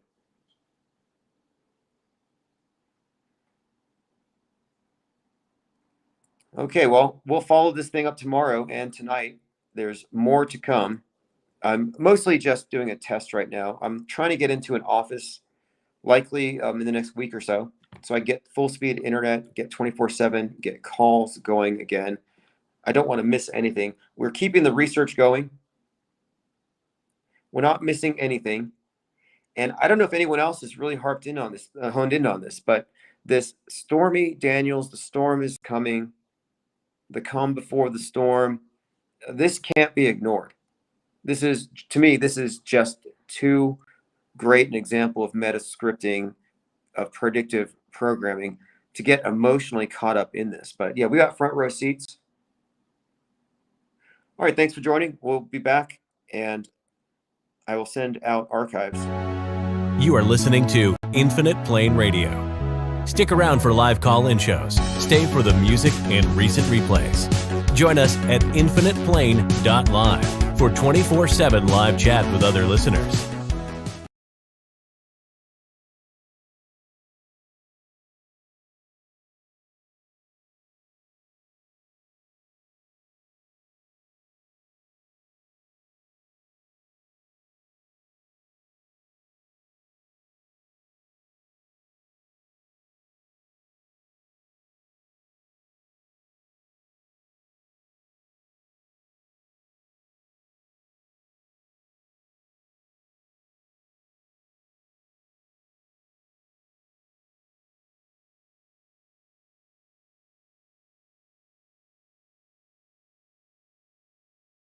Think tank chat going, so it's going to be mirrored in the IPR 24/7 OmniChat think tank, which you can access by going to infiniteplane.live and just scrolling down. I just sent out notifications via email, directing people primarily to the audio feed, but if you're on any of the video platforms, it's obviously going to pick up. Want to ensure that I have access to a think tank at all times, which is why I can't rely solely on audio. Here we go. Okay, here we have it. Looks like there's about 4 more. I got booted off Facebook for some reason. I have to fix that. So just a minute here if you want to share the stream. I'm going to try to add 1 or 2 more channels here. I'm not going to risk my new YouTube channel, the official one. It doesn't have a strike, but it has a warning. They're already fishing around. It's a targeted channel. All right, well, today is 3/2/1/2023. Major Nothing Burger, which I think presents something of a problem for some of the prophets, the internet prophets. There's this new trend on Twitter. It seems like it's an offshoot of gematria, where the numbers that pertain to the letters in the name of this sentence or headline or person equates to this other headline or person. Therefore, these things are connected. And you can find fascinating connections. They are there. Patterns are there. But the problem with the gematria thing, in my view, is it gets a little subjective when users just change to a different cipher if they don't get the result that they want. And you shouldn't be able to do that. It's like you're reading your horoscope and you don't like your fortune, so you read the next one. Well, that's not your sign. If you get my meaning here, it just seems a little subjective. Well, there's this new thing that's come out, and they do uncover many fascinating things, but I'm not sure if what they're bringing out isn't more of this bias confirmation by having no ability to be wrong.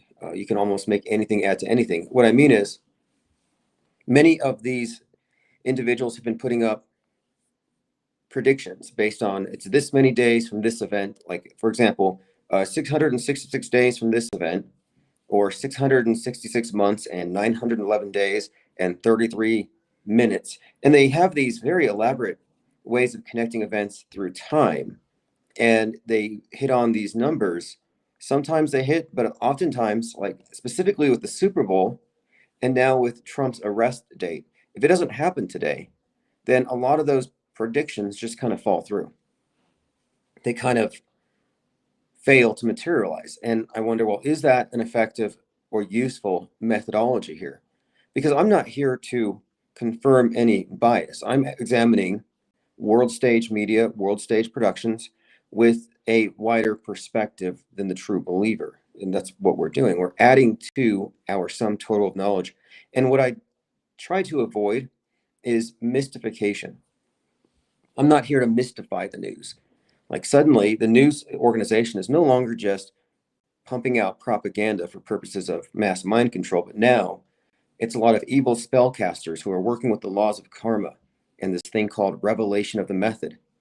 Now, if you're not familiar with revelation of the method, it's just conspiracy theorist lore that whenever you see predictive programming, you don't have to think about it any deeper. It's just the bad guys throwing it out there so karmically they're absolved. Well, I don't know if the law of karma actually matters in what they're doing. To me, that's a mystification. There's a reasonable explanation for predictive programming. And it became very apparent to me last year when we started noting contemporary or concurrent programming, where the programming in the entertainment world mirrored what was happening on the news concurrently, which shouldn't be possible, considering the news is happening real time and these productions are months or years old. But this is a common thing. It's the rule, not the exception. The predictive programming in the movie White Noise that preceded the derailment in Ohio, not an anomaly. My point being, whenever people notice predictive programming, all of the mainstream conspiracy theorists will say, oh, that's just the bad guys telling us what they're doing because karma. And I'm saying, no, it's because we are in an immersive illusion, and you're always going to find predictive programming because it's part of how their story is rolled out to us. It's part of conditioning us to accept as inevitable or even possible something impossible. And this goes back generations. How many generations have been programmed for some inevitable alien invasion, which hasn't happened yet, but we all know the story. We all know the script.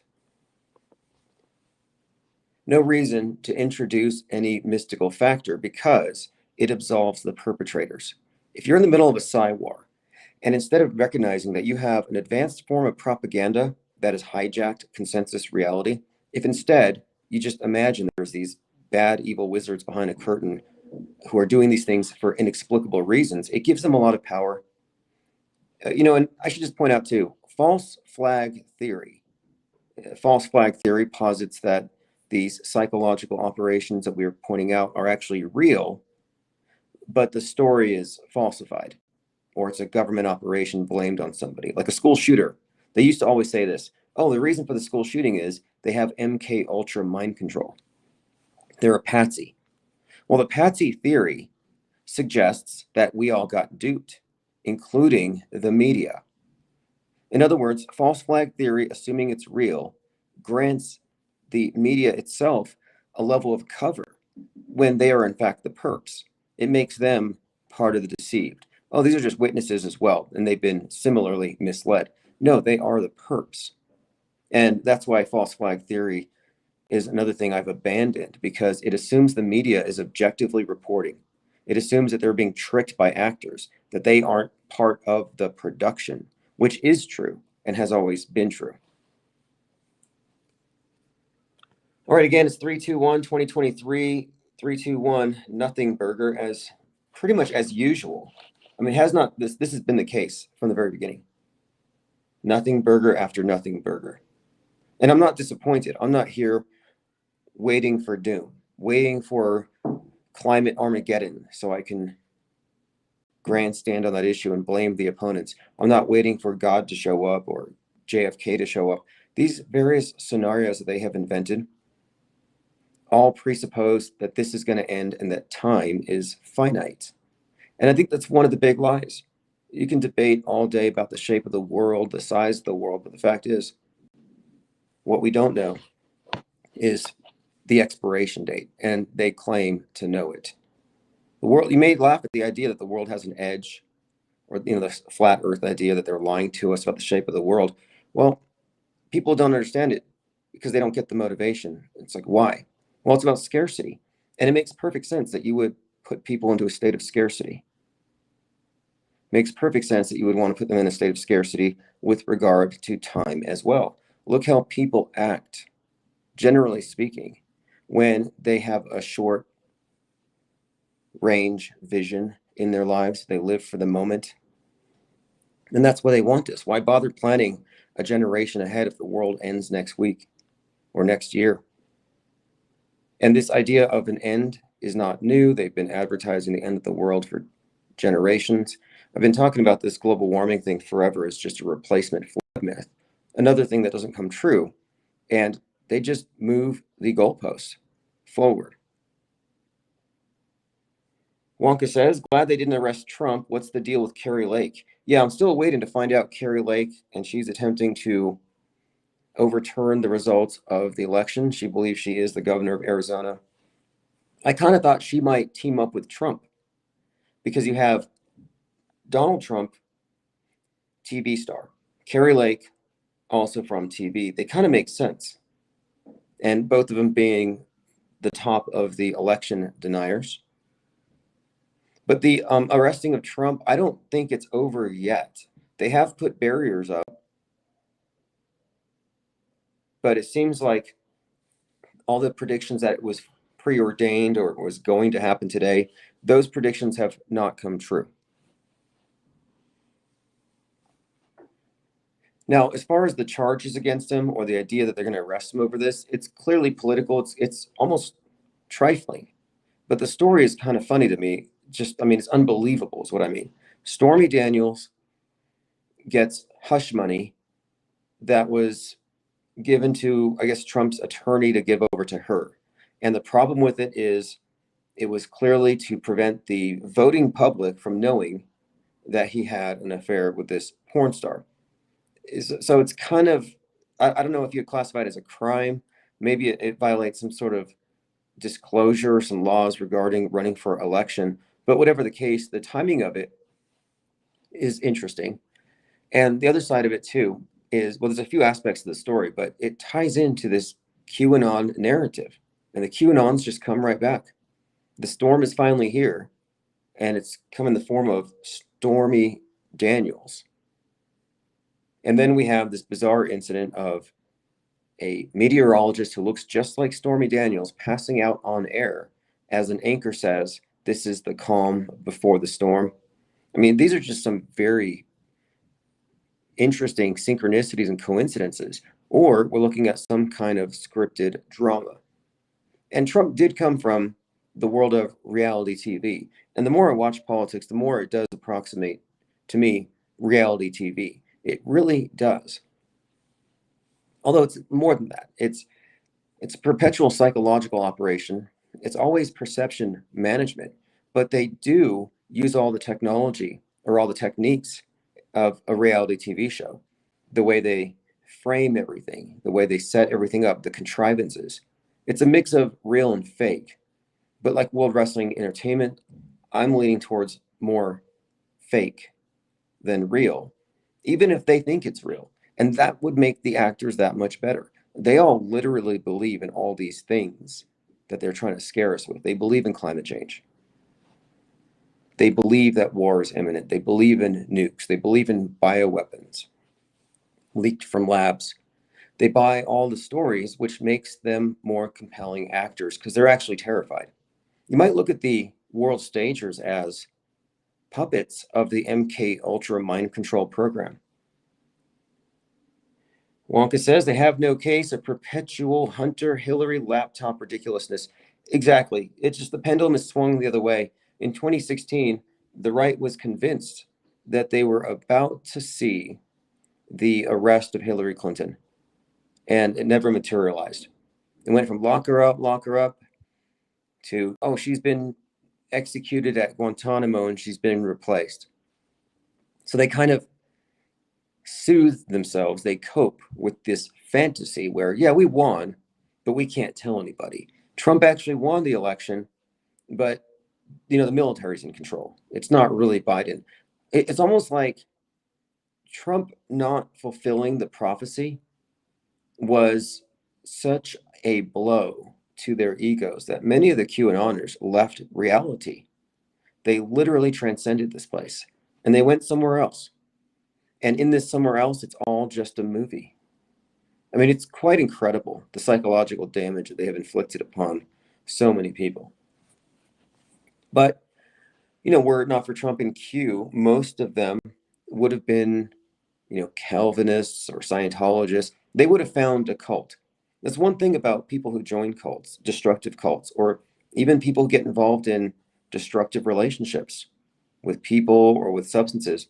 There are needs that people have that they're trying to have met. And these political cults are very attractive. Instant belonging. Paint an American flag on your face, wear a Q shirt, and everybody loves you. It's like a sense of belonging more than anything. Do they really believe it? It almost doesn't matter. That's why it doesn't matter that JFK didn't show up. Although the hope is still there. I'm still finding abundant hopium. I was looking at one that was just so fake to me, but a lot of people were like, hey, look, it's Isaac Cappy. He's not dead. And he, of course, was exposing Pizzagate before Tom Hanks had him thrown over a bridge. Well, according to this story, the truck that supposedly ran over Cappy actually ran over a box full of white hats. There's a little hint for you, according to this person, and that Cappy didn't really die. And to prove this, they presented an image of someone they believe to be an appropriately aged Isaac Cappy. Dead at 42, would it be 45? And they did find someone that looked sort of like him. And a lot of people are sharing it. And they were like, I trust the plan. He's there with JFK. I can't wait to meet him. They were just, I guess, overcome with hope. And I don't mean to dash their hopes against a rock, but I right-clicked the image, I searched it, and it turns out it's like some kind of, I believe it was a Russian wrestler. Huge, covered in tattoos, 250 pounds, not Beanpole Isaac Cappy. No way he made that change in 3 years. And this guy has a background and a history, but that selectively chosen picture looked kind of Cappy-ish. And I always question these accounts, and I ask them, what are you doing? Why are you sharing obvious falsehoods? Is it for clicks? And I'm thinking here, these people are nefarious. They can't really believe it, but they just throw out the name of Christ and JFK and Jesus. They act all holier than thou. And I hit them up in their messages and I say, are you running a psyop? Do you really believe this? Why do you use lies to spread the truth? It doesn't make any sense. Very deceitful.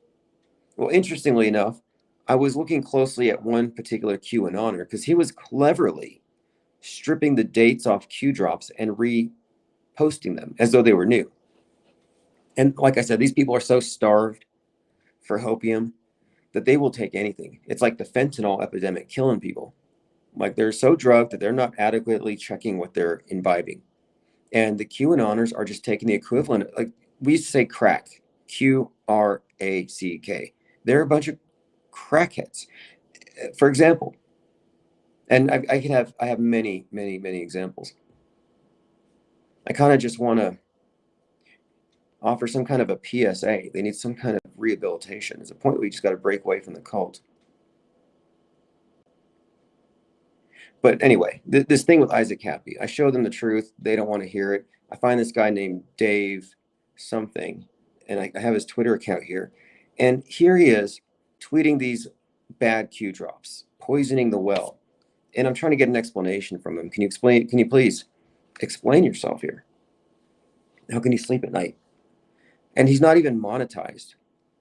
I don't see any money. And I'm like, there must be a deeper meaning here. And then I found it. I did a search on his name.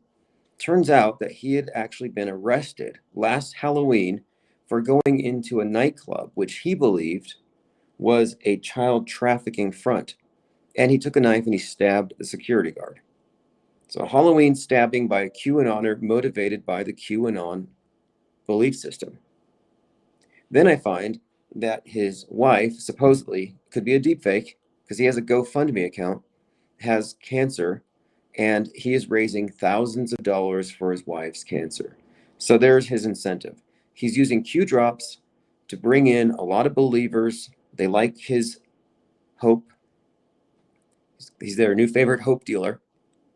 And maybe some of them want to give him a little bit of hope in his own life, and they're donating to his GoFundMe. And I've noticed that GoFundMe, GoFraudMe, it's used by all of the operatives, all of the crisis actors. It's like a way to just get money to them. It's how the crisis actors get paid. Okay, we have about half a dozen people here. It looks like I didn't get started on all cylinders. They blocked a couple of my YouTube channels. I might be able to add them while we speak here. Let me give it a shot. Okay, unable to connect. What I'm going to do is I'm going to temporarily open the main channel, even though it's being targeted for destruction, even though they hate that channel. No big deal. We'll use it, and then I'll delete it after the fact. It'll bring in more people because we're about 19 minutes in, and we were dealt a nothing burger. No UFO invasion, no Donald Trump arrested on TV, no white hats coming out to fight the deep state. Everything's anticlimactic these days. And maybe because they realize it doesn't matter. It's like Dark City, the movie, where every day you have a reset. Every day you wake up, you're somebody else in a new life. There is no continuity day to day. Have we lost our continuity? Do we live in a perpetual now?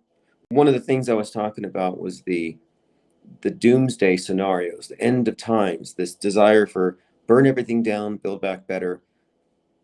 The idea that the future is preordained to be an end, that it's about to end. These are the end times if you believe the environmentalists. Rocco Calzone says, Trump must have a new album coming out or something. You know, you say that with an LOL in there, but he just was #1 on iTunes for saying the Pledge of Allegiance, which was mixed in with the J6 chorus, a men's chorus, right? Ashley Babbitt's not in it, but she could be. The fact is, Ashley Babbitt could be in the J6 prison choir because she's not dead. Unbelievable psyop.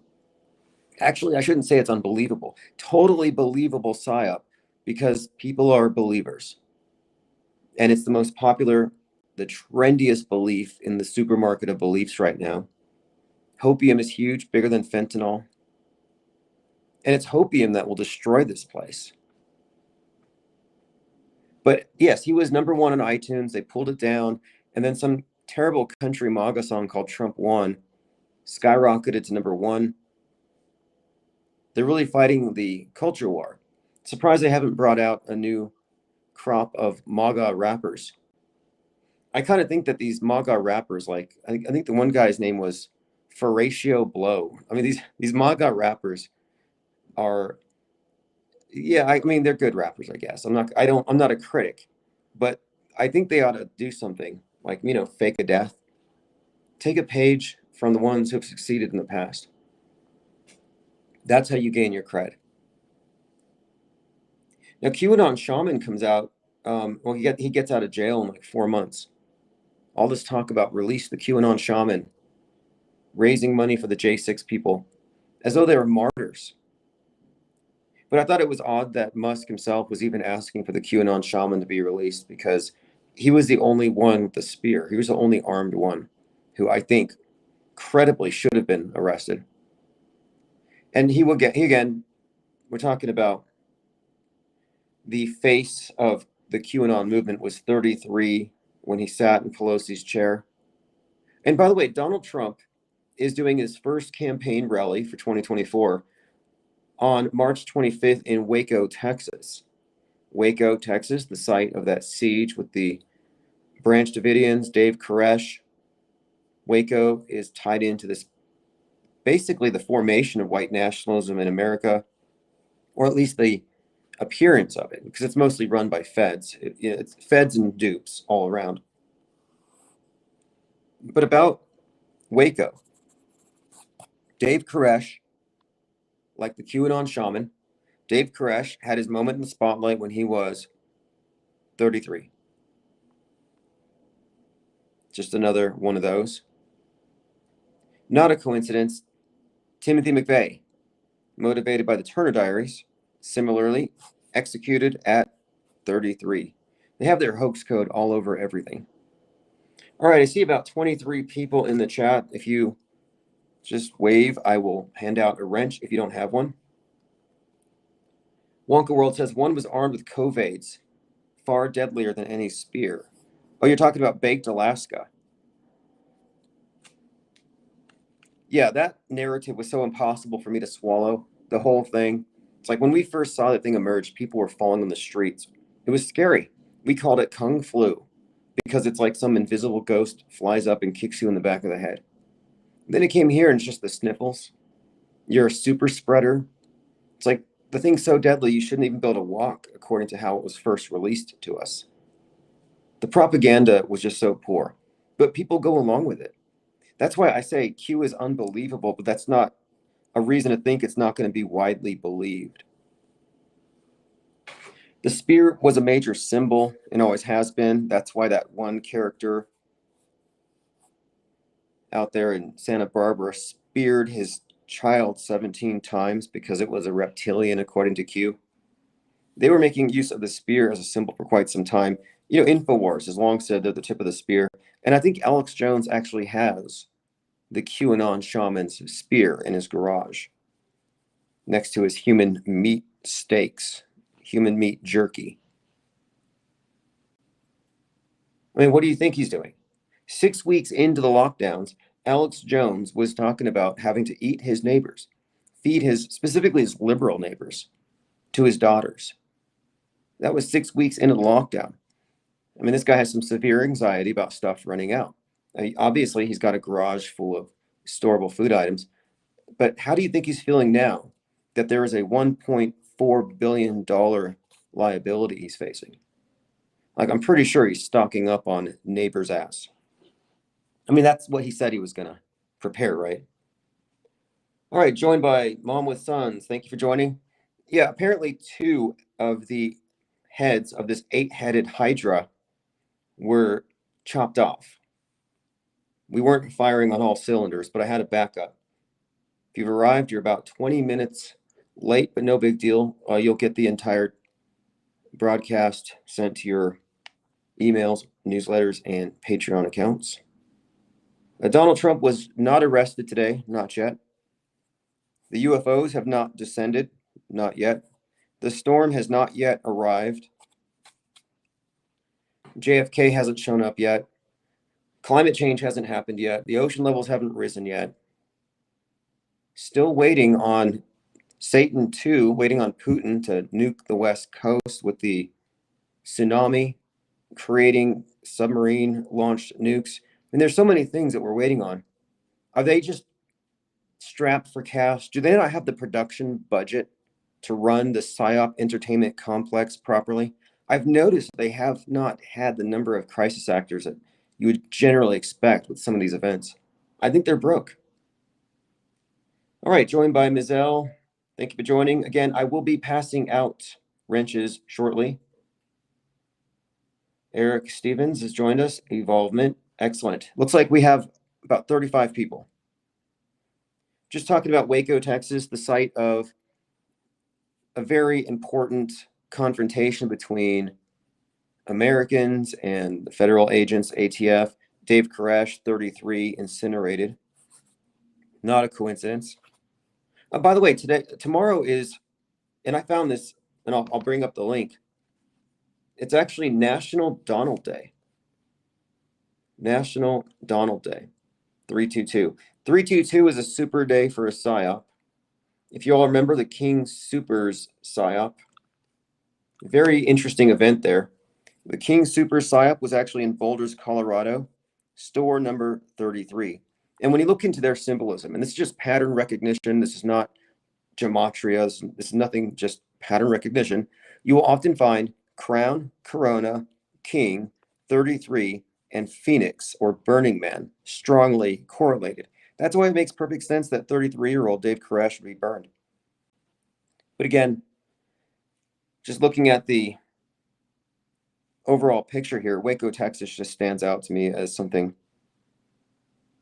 Why would he choose Waco? Symbolism. It really just comes down to symbolism. We've had a lot of these 33s lately. There was a individual who tried to open the emergency door on a plane. And I've been following CNN just to see what the normies are taking in. And the normies are now scared of planes, trains, and automobiles, terrified of the thing, scared to travel. CNN's overall message is have agoraphobia. It's for your own good. But the individual that was trying to interrupt the flight happened to be 33. Not a coincidence. All right, joined by Infinite Jack. Thanks for joining. And if you're in the Discord server, all of your messages get relayed to every other platform that we're on. We're also on the audio, infiniteplane.live. And if you want to join the chat, just go to infiniteplane.live and scroll down until you see the Discord room. All right, let's continue. I want to catch up on headlines. There are so many things I wanted to catch up on. Finally getting into a regular schedule. There have been a number of disruptions, but for the most part, I can see the future clearly now. Lawfare is going fine. You know, funnily enough, George News and many people really question me when I say that this guy that I'm suing is connected to the White House. Well, I can remove all doubt. If you go to george.news, you will see that they are auctioning off their key to the White House. And these keys to the White House are only given to White House dignitaries, Benjamin Netanyahu, and apparently my cyberstalker. Strangest thing. But it's a public thing now. It's well known. It's undeniable that my cyberstalker that I'm presently suing, that's deeply connected to Trump, and who knows how deeply politically connected he is, but this individual is hardwired into backstage operations at the White House travel agency. He's well known there. He's provably a criminal. And I'm using the civil suit to bring that to light. And I expect results really any day now. Why would he sell it? Now, he opened an account with buymeacoffee.com. And it's not really that it's being sold, but that it's being raffled. And for every coffee that you buy him at $5, you get entered into the drawing. And I looked, and it looks like he has raised several tens of thousands of dollars. And a lot of people are thanking him as JFK Jr. Like he's still running this grift, that he's JFK Jr. And that's just not possible. There's just no way. I mean, we know who this person is, the story we know, but why is he giving it away? I thought maybe it is legal fees. I don't think that would make sense, though. I'm sure he has money. There has to be another reason. And even notes on there, if you check out his page at Buy Me a Coffee, George News, you will find that he's claiming that for operational security, these details need to remain private. I'm going to read you some of their comments, though. Okay, this is, again, I'm at buymeacoffee.com/GeorgeDC, and this is the guy I'm suing, along with YouTube, for a lot of things. And here's what he says. I'm going through, there's so many comments here. It's just unbelievable. Elisa Shear says, hope we get out of this mess. Your work has been amazing to me. It's given me absolute proof that patriots are in control and that George has the highest level of security clearance possible. Now, this is from someone who bought 10 coffees, $50 worth of coffee. Q level clearance, I would think. Thank you for everything. When this is over, I would love to meet you. Edward Joseph. Mia bought 6 coffees. George, you helped us hold the line. Thank you for everything. God bless. Hold the line as in the prophecies didn't come true. Trust the plan, says Mark 17. Get it? 17, obvious. A lot of Bible verses. Thank Q for saving humanity. Thank you for your hard work. God bless America and her patriots. All right, D just misgendered America. Or is America a she?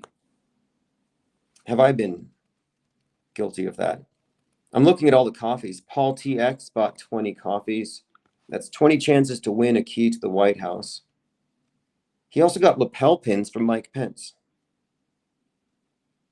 Here we go. It will be a pleasure. This is from, and I'm tempted to email these people. This person, Magia, says, it will be a pleasure to have coffee with John F. Kennedy and Donald J. Trump in the Oval Office. I happen to have a couple of items that JFK had on his desk. Yes, some of them still believe that JFK is about to show himself as president or king. I think JFK is going to be king. Trump's going to be president. JFK Jr. is going to be vice president. Love you, JFK Jr., says Dave Buckner. Thank you for saving our world from the evil cabal. Now, that might sound strange to you. How did he save the world? Well, this is the cognitive dissonance kicking in. When they didn't save the world, the QAnoners believed what happened was they did save the world, but they're not ready to tell us yet. So all the bad guys got taken away and executed, but they were replaced by good guys wearing masks, like conservative actors like James Woods as Biden. Kamala Harris, according to the QAnon lore, is actually Prince. You know Prince, the rock star musician. And I saw this video that was comparing his laughter to her laughter. And there are some similarities. And it does seem like Prince did show up at his own funeral as his sister Tika. So it wouldn't be outside of his purview to beat Kamala Harris. And there's a special effects mask expert on the subject who even said that this would explain her neck. And if you know what we're talking about, the neck thing, this will make sense. That there's some kind of voice changer that they wear around their neck. Now, that won't explain why the CEO of Pfizer has a neck like an iguana that just inflates and deflates. HLG says, thank Q. Yeah, thank Q, Q-late, hopium, dopium. I mean, it's pretty bad. The hopium is flowing. Okay, now let me get back to that one account I was talking about. I was talking about the guy, Dave, who stabbed somebody on Halloween. He did it, and look, it's in the news. I found this guy in the newspapers.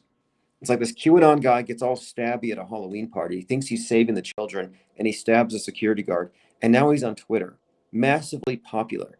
And every day, people are thanking him for sharing the good news of Q. Like all these grifters, just out of nowhere.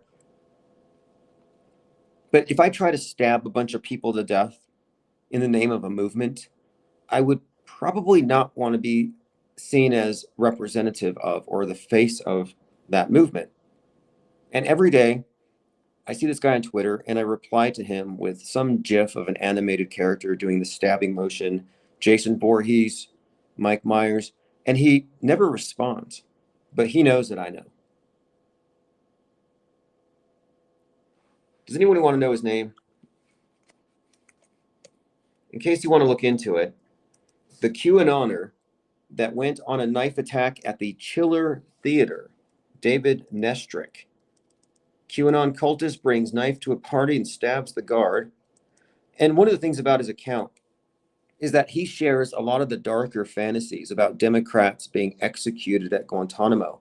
And I brought this up yesterday because we have seen the rise of the right wing as a parallel to what happened in 2020 with the left. It's all just as staged and everything else. But I find this all very interesting about how there's this fantasy at the core of Q where all of the bad guys have been well, arrested and executed. That there's been this mass kidnapping, that the lockdowns were actually a cover for all the bad guys to be taken away. And whenever you saw a celebrity on the news get the shot, it was code for execution. I mean, this is just pure Psywar at this point. I think they are inflicting significant psychological damage and cutting people off of reality with this hopium. And I don't think it's far-fetched to say so, because every religion of the past, every cult uses the same tactics and techniques. And the biggest cult in the world, the biggest and the most dominant religion in the world today, is mainstream media. And it's global in its reach. And I'm looking at this guy, David Nestrick, the stabber in Connecticut. And it says here, at the time of the October 30th stabbing, he was, quote, suffering from delusions, which included thoughts that the human trafficking ring was going on at the hotel. Like, he straight up got this out of Q. He acts on it. Then he sets up a GoFundMe and he raises $6,000. Now, the only reason that I even interacted with him is I messaged him privately and I asked him, I said, why are you spreading bad hopium? This is basically the mental equivalent of fentanyl. And his response was a bunch of laughing emojis, a finger pointing at me, and you're funny. I'm sorry, but if you just went stabby at a party and now you're going to laugh like a clown at me, I probably don't want to be in the same room as you. This is some Pennywise the Clown, Chucky stuff. Total nuts, but par for the course. And I wonder, is this guy an operative? How's he going to respond if Trump gets arrested? But here's where it gets a little paradoxical. They want Trump to be arrested. They have, I call this hopium, but it's not the type of hopium like they want things to be better necessarily. It's hopium for their side because their victory involves the destruction of the other side. I hope that JFK shows up on a UFO with Michael Jackson and Elvis so that we can commence the killing of our political opponents. Like, that's the underlying hope there. And don't let any QAnoner tell you that QAnon isn't a murderous death cult. And I'm not being hyperbolic. I'm like the only person being honest about this. Let's just be honest. The root of their fantasy is the elimination of traitors. Traitors are the people they politically disagree with.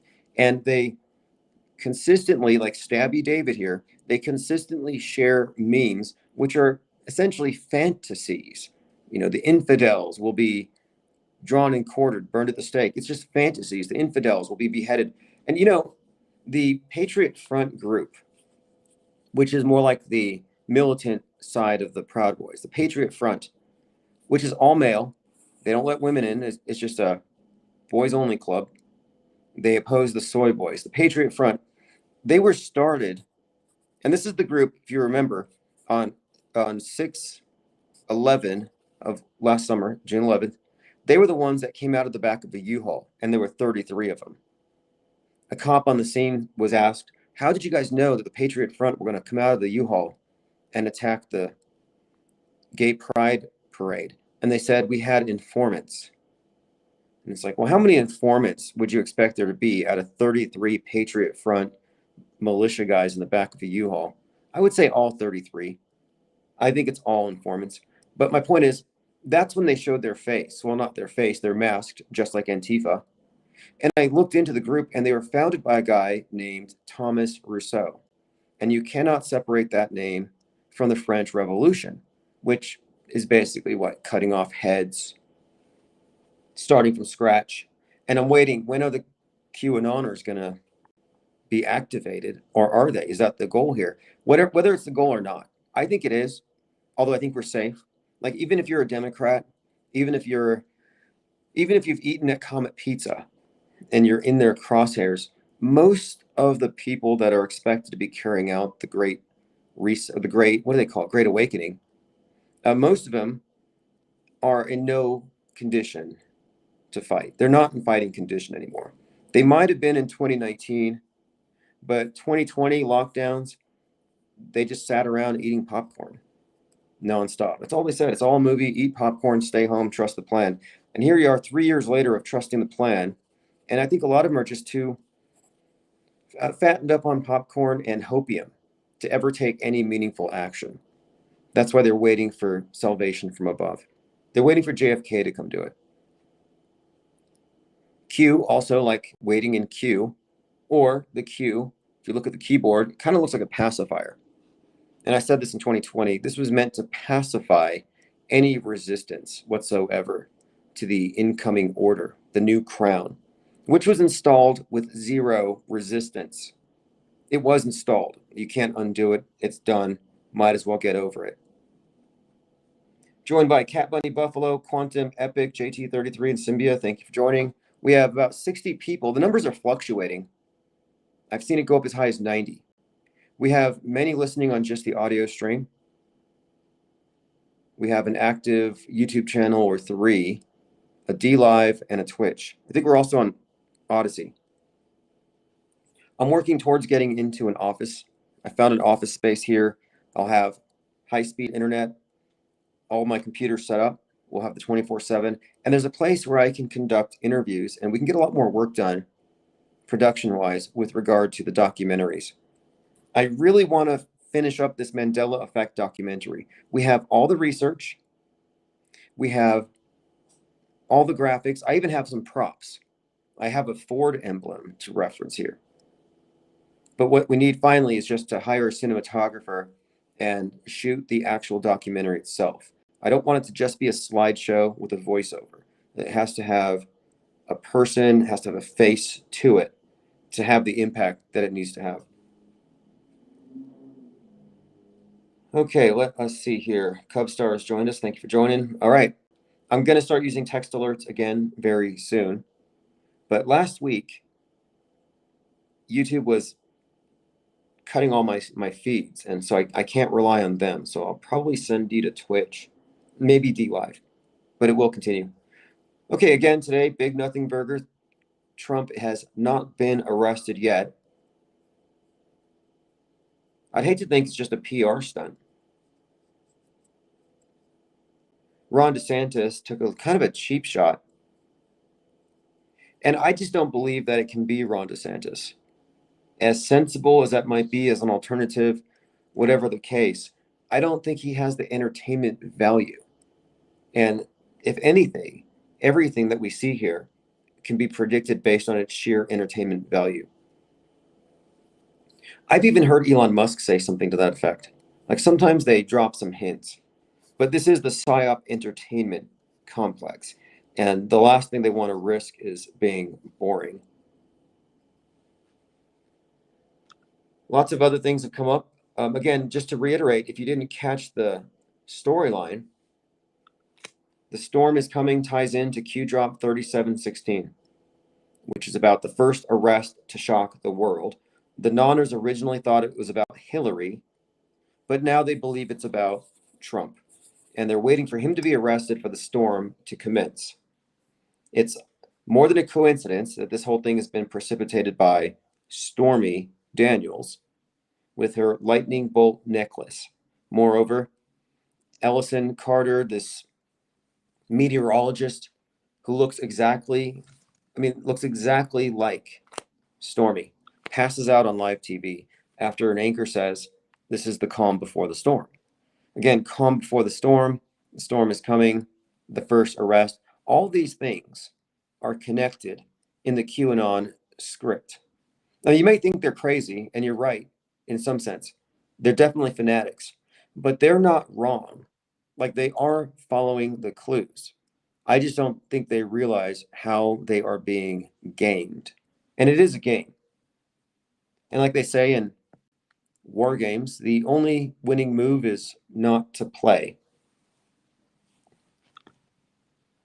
We were going through some comments on buymeacoffee.com/GeorgeDC, where he's giving away a White House key he received. Again, this is the defendant in my lawsuit, one of the defendants. And I'm just showing people here listening that the believers in George News, the readers, are QAnoners, and they're believers in the mythology. And they believe that George, which was JFK Jr.'s magazine, is still controlled by JFK Jr. And people are throwing money at this guy saying, Thank you, JFK Jr., for saving the world. And I've looked through here, and he's easily raised tens of thousands of dollars for what? I don't know. We love Trump and Jr. Again, these people do believe that JFK Jr. is coming back. Nothing can stop what is coming. The best is yet to come. Now, they throw out this hashtag all the time, TBIYTC, the best is yet to come. And some have interpreted that to mean the beast is yet to come because they believe the beast is JFK and he's the Antichrist, but they worship the Antichrist. And that, again, it's not hyperbole. It's not hyperbole to say the QAnoners are a bloodthirsty, fanatical, political, religious movement. And it's just, I'm just being factual. Watchdog says, swatting your own group is a great way to bring attention to said group. Commenter J1GSOR3 says, I am press. You're media. We all are. We all are. We're observers. You're either, look, there's one or two. You're either mediated or you're media. Which one are you? Are you screening information for yourself before it goes into your own mind as real or fake? Are you your own filter, or are you relying on an external filter, the screen? You're either mediated or you're self-mediated, but there is no outside of this. Alternative media is part of the mainstream ecosystem. But swatting works. Steve Bannon did it. He even had some guys in military costumes. Marjorie Taylor Greene did it several times. What's Tim Pool? Tim Pool has been swatted numerous times. Gavin McInnes, swatted, fake arrested. They all do it, and they all do it at the same time. And it's important to call this out. Don't think that the left wing does psyops and the right wing is honest. They both do psyops. It's big business. I mean, it is what media is comprised of. Perception, management, it's governance by mind control. I mean, it could be worse. Is this the worst of all possible worlds? I don't think so. Maybe we should be, I'm not saying thankful, but, and I don't think that they're using psyops to soften us up for the day it goes kinetic and shit gets real, as all the panic-stricken believers or semi-believers think, like it's not going to end. And I shouldn't have to apologize for saying that the world's not going to end. I shouldn't have to sugarcoat the good news, but you do. Like, I'm sorry to break it to you, but nobody died at fill in the blank event. Sorry to break it to you, but nobody jumped. I have this individual on Discord hitting me up. He's got an Adolf Hitler avatar. His name is Boogeyman. And, you know, he's got his own filter, his own lens. And it's kind of funny now to look at this. Like, all of the internet Nazis, they're all snowflakes now. You got to be sensitive. You can't call them Nazis. But the internet Nazis, the Hitler fan club, everybody that disagrees with them is a Jew. It's just a fact. Now, to the transvestigationists, everybody that disagrees with them is a covert transgender Illuminati show. To the flat earther, everybody that disagrees with them is a globe earth NASA show. I've noticed this pattern, and truthers are not exempt from it. But this individual Boogeyman accused me of being whatever because I don't agree with him that 9/11 jumpers are real. And we get into this discussion and he wants to have a debate. And I'm like, I don't even want to debate if your argument is that the planes were fake, but the jumpers were real. It's inconsistent. But as far as I know, he's the only 9/11 jumper truther out there. He's the only person out there who posits that the whole thing was fake and staged, but the jumpers were real. Like, that just doesn't make any sense. It's not logically consistent. It's not sustainable, but it's a strange argument. But he sent me a bunch of footage, so I'm looking through it. And I'm looking at a lot of these individuals who I believe are part of that Gelatin B thing. Now, if you don't know about Gelatin B, I'm going to release a video on this topic because it's kind of nuanced, but there's some pretty heavy predictive programming in Fight Club that really gives away who was behind the rigging of the building for its controlled demolition. But as I'm looking at the footage of the jumpers, and this would be Gelatin B's work, shortly, just briefly, the Gelatin Bee was a group of artists on the 91st floor of the World Trade Towers in the year 2000. They took out a window and they built a platform to film some secretive project. Nobody knew what it was. They wouldn't tell anybody. During the filming of this project, they had people on the outside of the towers. They had a helicopter. They had different scenes that were all recorded without the public being known what the purpose was. Now, they were going to release it. We were going to see what the Gelatin Bee project was that had to do with people on the outside of the Twin Towers. But guess what happened? On the morning it was going to be released, 9/11 happened. Yep. The Gelatin Bee art group that was up there rigging the building for destruction, in my opinion, under the cover of doing some kind of an art project, said that their exhibit was going to be on 9/11/2001.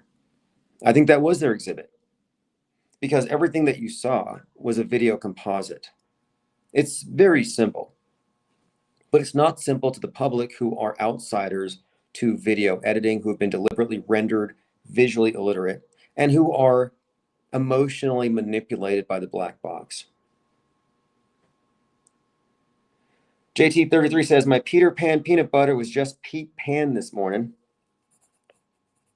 Yeah, well, we're going to get the Mandela effect straightened out here very soon.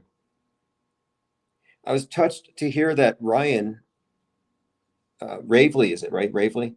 Ryan Stavely. Ryan Stavely still remembers us.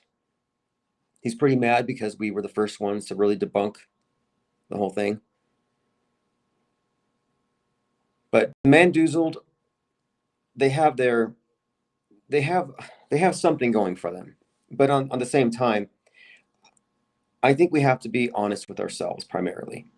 And that's where the Mandela effect did fall short, which we'll get into that in the documentary. There's a reason why people want to believe. Eric Creech says, Tim touching the side of his beak when he sees another Jesuit.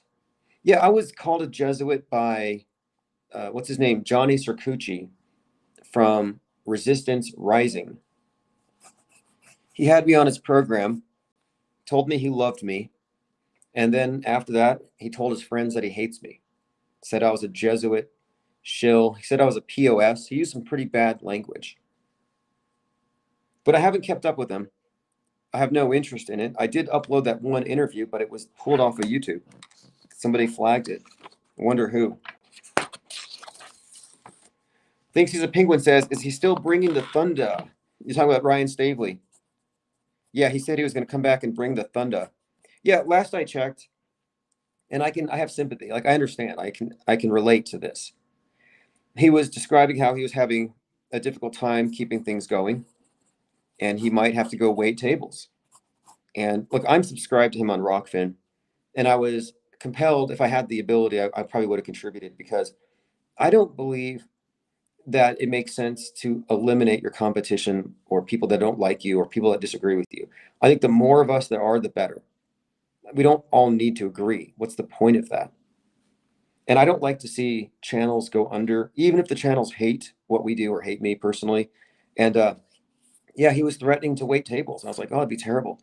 I don't want to live in the universe where I might show up at a Denny's and then Stavely brings me my pancakes. So I'm like, please, somebody give this guy some money. Let's keep him online. Keep him off the streets. Not that he'll be driving. I have since learned, and this is from a second GoFundMe he set up, he has to raise $5,000 to get his license back because of a DUI. I don't know. It's a side note here. Side note. The important thing, though, is that the world needs Stavely. We need somebody on the other side. We need somebody who saw Timmy being extracted from the well. Somebody needs to explain that. How did they do it? How did they get Timmy out of the well if Timmy fell down the well? I can answer this question, but I'm going to save it for the documentary. Yeah, bring in the pancakes. You know, if Ravely was on our team, we could be formidable. We really could be. But they don't, like I said, they don't like our skepticism when it's directed at the Mandela effect. But here's the thing. The Mandela effect brings up something about human memory. And this is a very important thing. It has to do with recollection and suggestion. Because we talk about predictive programming all the time, concurrent programming. Why are they putting these ideas out there? They're giving it attention, whatever it happens to be. Let's say it's school shootings or climate change. Whatever it is, they put it in the movies because they're expanding your frame of reference, or rather they're contaminating. It's like they're influencing the witness, the jury pool is being tainted. They're convicting reality of being shifty. They've already pre-convicted it, but they're saying, no, we think reality is cheating, reality is changing. And when you have an accusation like that or a claim like that, and then you have your evidence or lack of evidence, all you have are eyewitnesses. And when you have eyewitnesses, you can't just ask them questions like, do you remember your peanut butter being Jif, Jiffy, or Jiffed? If you give them multiple choice, you've contaminated the witness. That's retroactive interference. That's interrogator bias. And the interrogator bias goes beyond just the multiple choice. It also has to do with the tone, the relationship between the interrogator and the interrogatee. Let's say you're a Mandela effect curious person. You're looking for answers.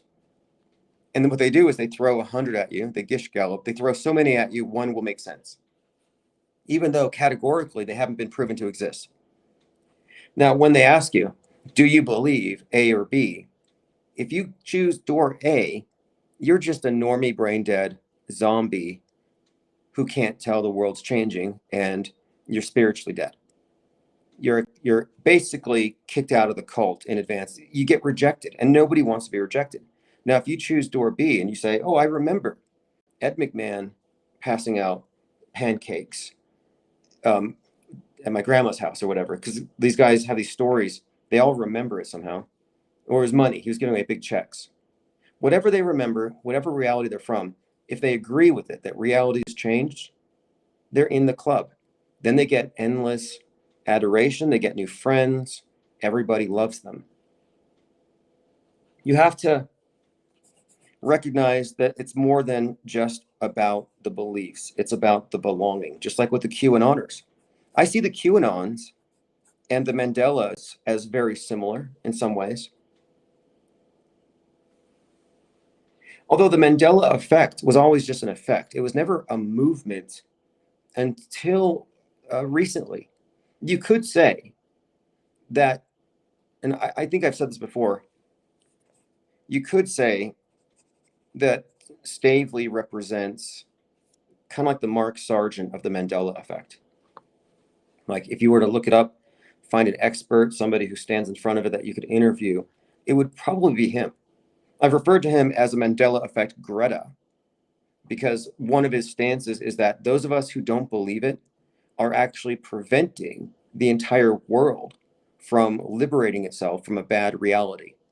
Like, in other words, the Mandela effects are clues that this place is a sim and we can control it, and that we will become healthier, better, taller, richer.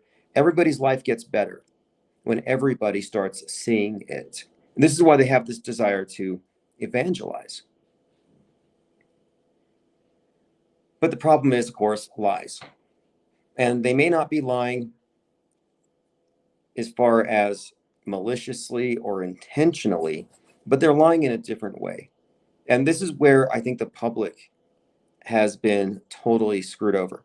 I think they have been conditioned to not see logical fallacies, specifically when it comes to the news. They fall for emotional appeals all the time. All the tactics of marketing have been applied in politics.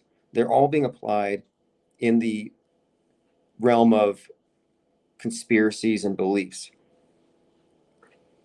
So many competing cults in so little time. And they're not all mutually exclusive, I don't think, but they do kind of group. They kind of splinter into groups.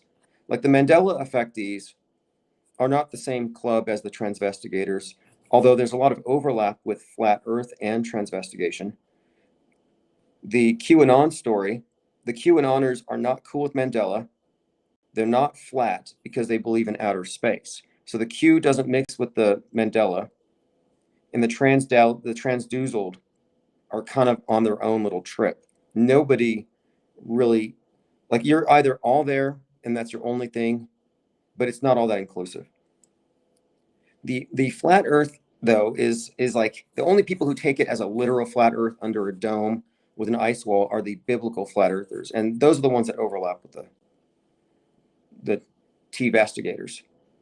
But most people, and I speak to a lot of people who've looked into this, a lot of the people who've considered the story of, or rather the idea that space is being faked, they don't identify as, quote, flat earthers. And why should you? Why should you take a label based on your skepticism of somebody else or your criticism of someone else? Like, for example, am I a hoaxer because I say the news is perpetrating hoaxes? No, I'm calling them hoaxers, and they call me a hoaxer. I mean, that's just projection. They do it all the time, though. Like, I'm not a hoaxer. I'm accusing you of being a hoaxer. If I'm at a magic show and I call out a trick and how it's done, I'm not the magician. But they do this to throw people off. They use these labels, which is very powerful. You know, to name a thing. They just come up with ways to put you into boxes and categories and then move you as a group. This whole World War III, by the way, which already started, World War III, in my opinion, started on 3/11. I don't think it ever ends. And it's not nation versus nation. It's not left versus right. The World War III, in my view, is a war that is purely psychological and it's, quote, global. And it's from the top down. Everybody is the target. They love this divide and conquer strategy. They love the labels. And the label flat earther became such a pejorative that nobody wants to organize on that basis. But the fact is, you don't have to take that label just because you can see through bad science fiction. And most who looked into it objectively walk away saying, if anything, they just don't know. They're a shape agnostic. They have a question mark. And question marks are not illegal yet, but they probably will be soon. Not a coincidence that the bad guy in the Batman film, the Riddler's main symbol is the question mark, the Q. And what is Q? Q just asks a bunch of inane questions. Atlantean Doomer says, I get it, you guys are a bunch of hoaxers. That's kind of what they say. But the truth is, you are believers. And when I say believers, believer is not always a bad thing. Believer refers to, for most people, it's their religion. Oh, I'm a believer in this or that. It's kind of above criticism. It's not nice to make fun of somebody's beliefs. But what I'm saying is that just as politics and as the media uses all the techniques of marketing, they use all these various techniques to get people to believe or follow them. I think they've converted people into believers by using the techniques of religion as well. They frame things like it was a religious mission. They Christify their leaders. I mean, Trump has been compared to Jesus. There are all kinds of people, not just QAnoners, but mainstream Republicans making these comparisons. I mean, he's about as far from Jesus as you could get, but somehow they bridge that gap. Or if you get into the more esoteric QAnon side, they believe that he was chosen by the third coming of Jesus, because the second coming was JFK, third coming JFK Jr., and he tapped Trump to be our savior. It just gets increasingly convoluted. But I've concluded that MAGA, the MAGA ban, is a template, and it's the same religious template as the radical Islamists. And I think it was created by General Flynn. I think you can name names. The QAnon movement is a psyop to create the American counterpart to radical Islam. And it's super easy once you can see the framework here. The radical QAnoner replacing the radical Quraner, no difference. Q drops, radical Q verses. Tell me there's a difference, if you can find one, between the deep state and the great Satan. You can't. Look at the attitudes of the Taliban and the MAGA ban toward women's rights and the idea that it's a scam that women are allowed to work because they just became another group of taxpayers. Like, fine, whatever you think about that, but the overall picture is you're seeing a parallel movement, and the incels would represent your suicide bombers. Why do they want to blow themselves up? Well, because they can go to heaven and get their 72 virgins, because they can't do it here on earth because they're holy warriors. Well, Nick Fuentes is an incel. And Nick Fuentes is the face of white nationalism. He was the one hanging out with Ye, one of Ye's campaign advisors, I believe. Well, Nick Fuentes is a volcel, he calls himself. He's a voluntarily celibate person. He doesn't say celibate, he says volcel, as opposed to incel, because he doesn't want to. And he claims that having premarital sex is basically, in his words, gay. That's Nick Fuentes. You can make sense of it if you want to. I don't go too deep with it. But the other day, he was on a live broadcast and he said one of the more outrageous things that I've heard. I'm kind of hesitant to even read it, but I'm pointing out here that what we're seeing is the American equivalent of the MAGA ban as far as their values and how they see the West. He says, quote, and this is a quote from Nick Fuentes, friends with Ye, quote, a lot of women want to be raped. A lot of women really want a guy to beat the S out of them. But part of it is they have to pretend they don't. That's from Nick Fuentes on, I believe he said it on the 19th or something. And there's a longer podcast attached to it, but it's as bad as it sounds. There is no way you can reframe that. Now, this guy lives literally in his parents' basement. That's got to be part of his construct, because the incel and the terror cell, one is a basement dweller, one is a cave dweller. These are parallels. These are parallels. But Nick Fuentes is not new to that kind of rhetoric. He did say that women should not vote. And I thought that's not going to be a winning strategy for Ye. But again, it's a caricature. Look, nobody cares about radical Islam. Nobody cares about stealth jihad, which was all the rage for the last 2001 to 2020. All the right wingers, Steve Bannon, all these types, they were worried about, quote, stealth jihad, radical Islam. Barack Obama was secretly a Muslim. All these stories went away. No, nobody cares, because they phased that story out and they replaced it with domestic terrorists. And the domestic QAnon white nationalist movement has been given a parallel ideology to the Taliban. It's not a hyperbole. Vanilla ISIS, white Al Qaeda, all these things are not jokes. It's quite literally a transplant. Deep state, great Satan, no difference. Continuing, I monitor the extremes on the left and the right just to see where they're at. And they're both lost. They're both on the world stage. They're both in the fake world media ecosystem. Okay, continuing. Yes, Trump rally Friday in Waco, Texas, on the cusp of the 30th anniversary of a deadly standoff between a religious cult and federal agents. Interesting timing, bringing all that back. Okay, going through some recent headlines. Paranoid Trump fans accuse one another of being feds during New York City protest. Yeah, it's devolved. You know, it's doubtful to me if they have a unified movement to protest against Trump after 1/6. Everybody's a little cautious. Rudy Giuliani says civilization will end if Trump is indicted. Does anyone here think that it hasn't already ended? Erica says Brooke Shields looks kind of manly now on the cover of People, opening about her assault. You know, John LeBon put out a great video this morning. He put out a video showing how Angelina Jolie had jaw implants, that she didn't always have that defined jawline. An implant. What does that mean?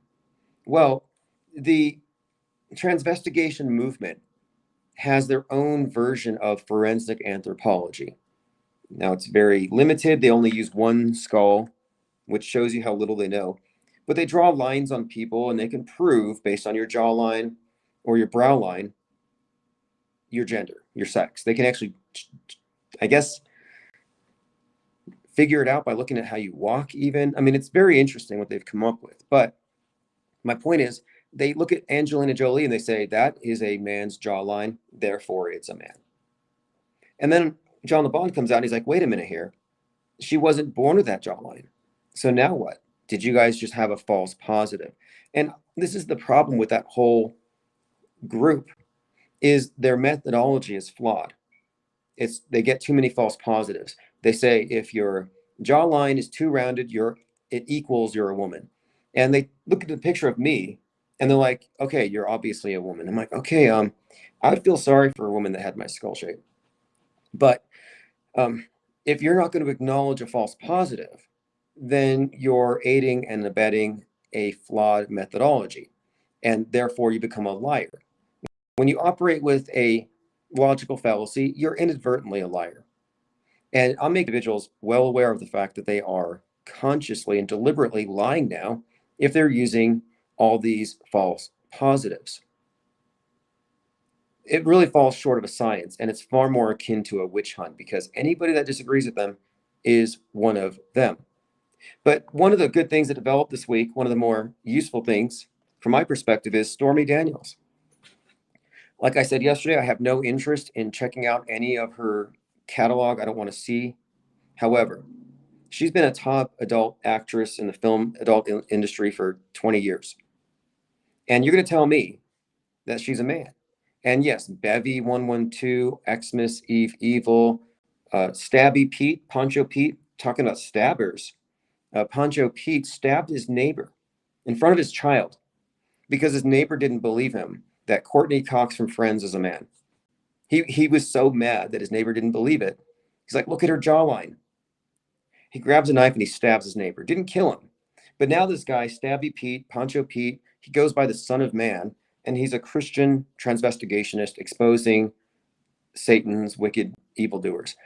And I go to his channel, and he has a picture of Stormy Daniels with a skull drawn over her face. And he's like, definitely a man. I'm like, okay, there's a lot of footage here, and I don't have to look at it. The burden of proof is not on me. But if you're not going to acknowledge this, because the other part of their theory is that it's a closed system. Everybody is in it. Everybody has this trait, as in everybody around Donald Trump, from Melania to his kids, that there's nobody in that media ecosystem, which is all controlled, they say, by the same groups, that would be exempt from this. It would be inconsistent, and it would contradict their essential premise if Stormy were indeed a woman. I pointed out here, I'm like, she's a woman, 100%. The evidence is there. And if you're not willing to look at it, then you are therefore lying, because it blows apart your central theory. And what JLB brought out here was that their methodology needs to include the fact that people are modifying themselves cosmetically to look like whatever appears to be the ideal at that time, at this time. And these things, they change. Standards change over time. JT33 says, I don't think a man-made V could take 20 years of abuse like that. Yeah, look, and I'm not even going to look at it, because Hitchens' razor states that any extraordinary claim not attended by evidence can be dismissed without evidence. They bring the extraordinary claim. They're saying it could. They're saying she is, in fact, one of them. Well, then you have 20 years of footage to go through. And if they're not willing to do that, then you shouldn't take them seriously. Then I really have to question their motives. And, interestingly enough, there was a case with this thing called Kiwi Farms, which was like one of these 4chan-like forums. And on Kiwi Farms, there were a number of individuals that were supposedly being doxxed as trans, and they were committing suicide because they were being bullied. This made Fox.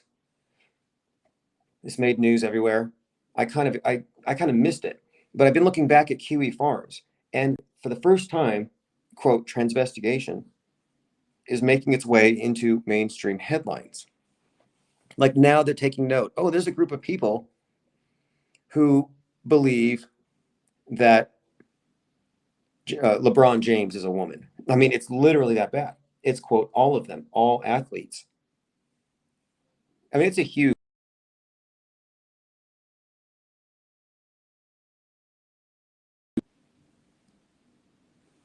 But now they're facing, I think, some kind of a stumbling block. Like, how can they get past this Stormy Daniels gate? JT33 says he'll take a look. This is why we have a think tank. I've described the world stage deception as a puzzle with millions of pieces. And there's no way one person could put it all together in a lifetime, much less even see it all. It's that big. One person cannot see it all unless you can get very far back, like the overview effect. You know, the astronauts, they get so high that they can see the world as one, and they achieve cosmic consciousness, and they come back down, voting Democrat, listening to Al Gore. That's the fake overview effect. Auto hoaxers have the real one. We've stepped back far enough from the world stage that we can see it as such. You have to exit the game to see it as a game. War games, the only winning move is not to play. And if you're playing, the house always wins. It's a zero-sum game. And it's 100% a closed system, and it's rigged. Just a heads up. Watchdog says internet kills. Yeah, right now I think the internet is, of course, where we interface with the cyber. And I call Infinite Plane Radio mind war inoculation, because once you're aware that you're being lied to, the liar loses their power over you. And that liar can be a person, it can be a religion, it could be a TV network, it could be mass media itself. But awareness of the cyber brings you outside of its reach, gives you some objectivity. Well, the public has no objectivity. The public has been led into pure subjectivity. They're all subjective. They're malleable. They're emotionally manipulatable. And they're confused. And truthers are often some of the most confused. I was having a conversation on Twitter with one today, and they were talking about predictive programming, and they said it's the revelation of the method. Like, where do you even get that from? Sounds like something they would teach you at Hogwarts. Revelation of the method. It's the elite show you what they're going to do in advance to absolve themselves of karmic repercussions. No, it doesn't work like that. They don't care about karma. That is a misdirection line that was handed to truthers in order to distract them from what the real meaning of predictive programming is. The fact we have predictive programming doesn't mean that things are eerily, coincidentally falling into place, just like the movie said. It means that what we're experiencing through the news is actually an extension of what we see in the movies. There's no meaningful distinction between entertainment and news media and politics. And even there's a point where even the hard sciences reach a barrier where it just turns into CGI. Tim Truth says revelation of the method is so stupid. Thank you. Thank you. That first got out on InfoWars. In fact, okay, Ohio happens. And people say, oh, the reason why the dark occultists, and they say it with these like dark tones, they have the background music probably from Eyes Wide Shut.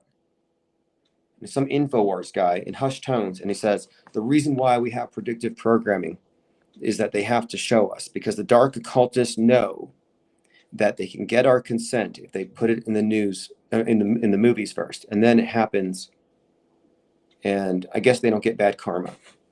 So dumb. How about this? How about every time the sleeping, mind-numbed masses notice something, a glitch in the matrix, you give them some bullshit to mystify it so they don't look any further. Pay no attention to the man behind the curtain. Dark occultists. I mean, you could call it that. I would posit, too, that lying is the basic level of black magic. If you want to look at things in those terms, like, let's just say that we are in a world of deception, and that the deception is led at the very top of the capstone by the father of lies, Satan himself. Well, God speaks creation into existence. You know, the whole idea of chaos. Everything is chaos. And then he says, let there be light. And then, of course, everything's illuminated. Creation is created. Then Satan comes along and he starts distorting creation with lies, with words. And the idea of lies distorting reality, the reality of man. Animals can't be lied to in the same way. And I think what we're seeing in the world, of course, is, I call it the lie world order. But it's the end result of a bunch of lies that are institutionalized, agreed upon, and then treated as truths. And to me, if you look at the definition of magic from Aleister Crowley or any of these others, it's primarily about altering events or making reality manifest according to your will, according to your grand design, bringing your vision into existence. And it seems like what they are doing is they are creating our world with literally lies. It's liecraft. It's like witchcraft, spellcraft. Broadcasting is spellcasting. And if magic is really nothing more than reality influence, and it's being influenced through its perceivers, then you could say that we are living in a protracted group magical working. And I've read up on this, and I've been doing a lot of research on the matter in the recent months. And one of the things about group magical ritual is that every participant doesn't need to know what they're a part of. They're just batteries. The celebrant, the priest, alone may know the meaning of the symbols and the sigils and what they're invoking or evoking. The masses are just batteries. And I don't think it's any different. Who knows what we are invoking or summoning or bringing into existence here. And I don't think it's pure science fiction speculation to say this, that the advent of AI could be paving the way for the emergence of some kind of non-corporeal entities interfacing with man, perhaps through our personal black screen. Isn't that how John Dee, who's really the great grandfather of Western occultism above Crowley, John Dee supposedly communicated with angels through a black scrying mirror? I mean, he's not an insignificant figure. John Dee was friends with Mercator, our Mercator projection of the globe. And you can find letters between John Dee and Mercator talking about a black rock in the center of the North Pole with a circumference of how many miles? Anyone here care to guess how many miles in circumference that Black Rock Island is at the center of the world, according to John Dee and Mercator? 33. That's correct. Look it up on Wikipedia. 33-mile Black Rock Island, the middle of the North Pole. John Dee also coined the term British Empire. Symbia, Pingu 33, and Watchdog, you all called it 33 miles. Yep. Black rock in the middle of it all. I don't want to get too far off topic here. However, if you look back far enough, you can see that there's always been this obsession with astrology. And John Dee was an astronomer for the Queen. He was also a spy. He had the code name 007. But astronomy is still a huge part of all of this. And when we look into these dates, I mean, none of these events are coincidental. That's why tomorrow should be interesting. Tomorrow, 3/22, Skull and Bones Society has that number associated with them, and that's the date that the Georgia Guidestones appeared, which, of course, they no longer exist. They were demolished on 7/6, which was George Bush's 76th birthday. Oh, today is Barron Trump's 17th birthday. Yep, Barron Trump turned 17, and Trump is 76. Okay, so I'm going to go to Wikipedia, and it's called the Rupes Nigra Black Rock Phantom Island was believed to be a 33-mile wide black rock at the magnetic North Pole. Mercator describes the rock's circumference as 33 miles. Located at the North Pole itself, Mercator describes it in a letter to John Dee in 1577. In the midst of the four countries is a whirlpool into which they empty four indrawing seas that divide the north. And if you look at the image, it has this central like sea with the rock in the middle, and then there are four divisions of the land around it. In the letter, he says, right under the pole there lies a bare rock in the midst of the sea, its circumference 33 miles, and it's all magnetic stone. In Jules Verne's book, The Adventures of Captain Hatteras, 1866, the North Pole is occupied by Queen Island, created by a volcano. Fascinating. Of course, Jules Verne has everything to do with the idea of the moon landing, but also the Point Nemo. Jules Verne, like many of these science fiction writers, is credited with being a prophet. But 20,000 Leagues Under the Sea is about a place called Point Nemo, which is the most remote place furthest from human habitation on the globe.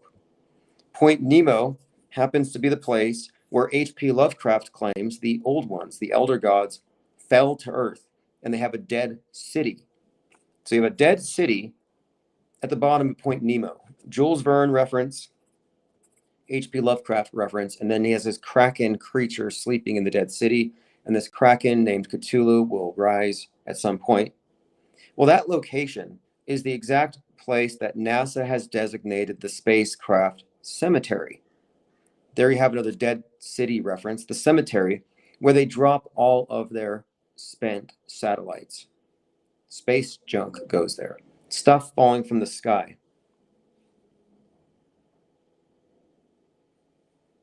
All right, let's see here. Going through your comments. Looks like we have about 67, 75 in the video and a few dozen in the audio. It's March 21st, 2021. Title of the live stream, 3, 2, 1, Nothing Burger. Continuing. Asteroid the size of 350 giraffes to fly past Earth this week. Asteroids fly past the Earth on a regular basis, but asteroid 7335 is bigger than many of them, measuring 350 giraffes.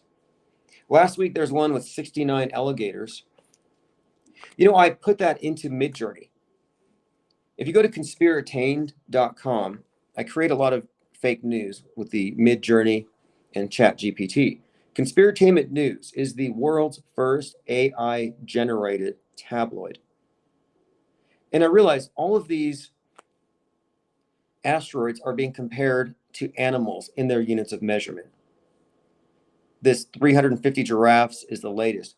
But I went over to Midjourney and I asked it to create for me an asteroid made out of 69 alligators. And it wouldn't do it. It will not create anything with that number. It wouldn't do it. I'm like, what was it thinking? 69 alligators. What was it thinking? Sounds painful. But I created an article there yesterday. NASA astronomer warns of imminent threat. House cat-sized meteor on course to strike the Earth. And if you look at the article, it's a press release. Sounds believable. As believable as any of the fake space news. But the cover art, and this is all going to go into print. Our next stage is when we go into print. This Conspiratainment News is going to go into print as a tabloid. But the cover art has a cat riding a meteor orbiting the Earth. Incredible art. If you haven't been there, conspiratained.com. I'll put a link in the chat if you want to bookmark that. Again, it's going to go into print very soon. But a meteor the size of a cat. That is not even parody.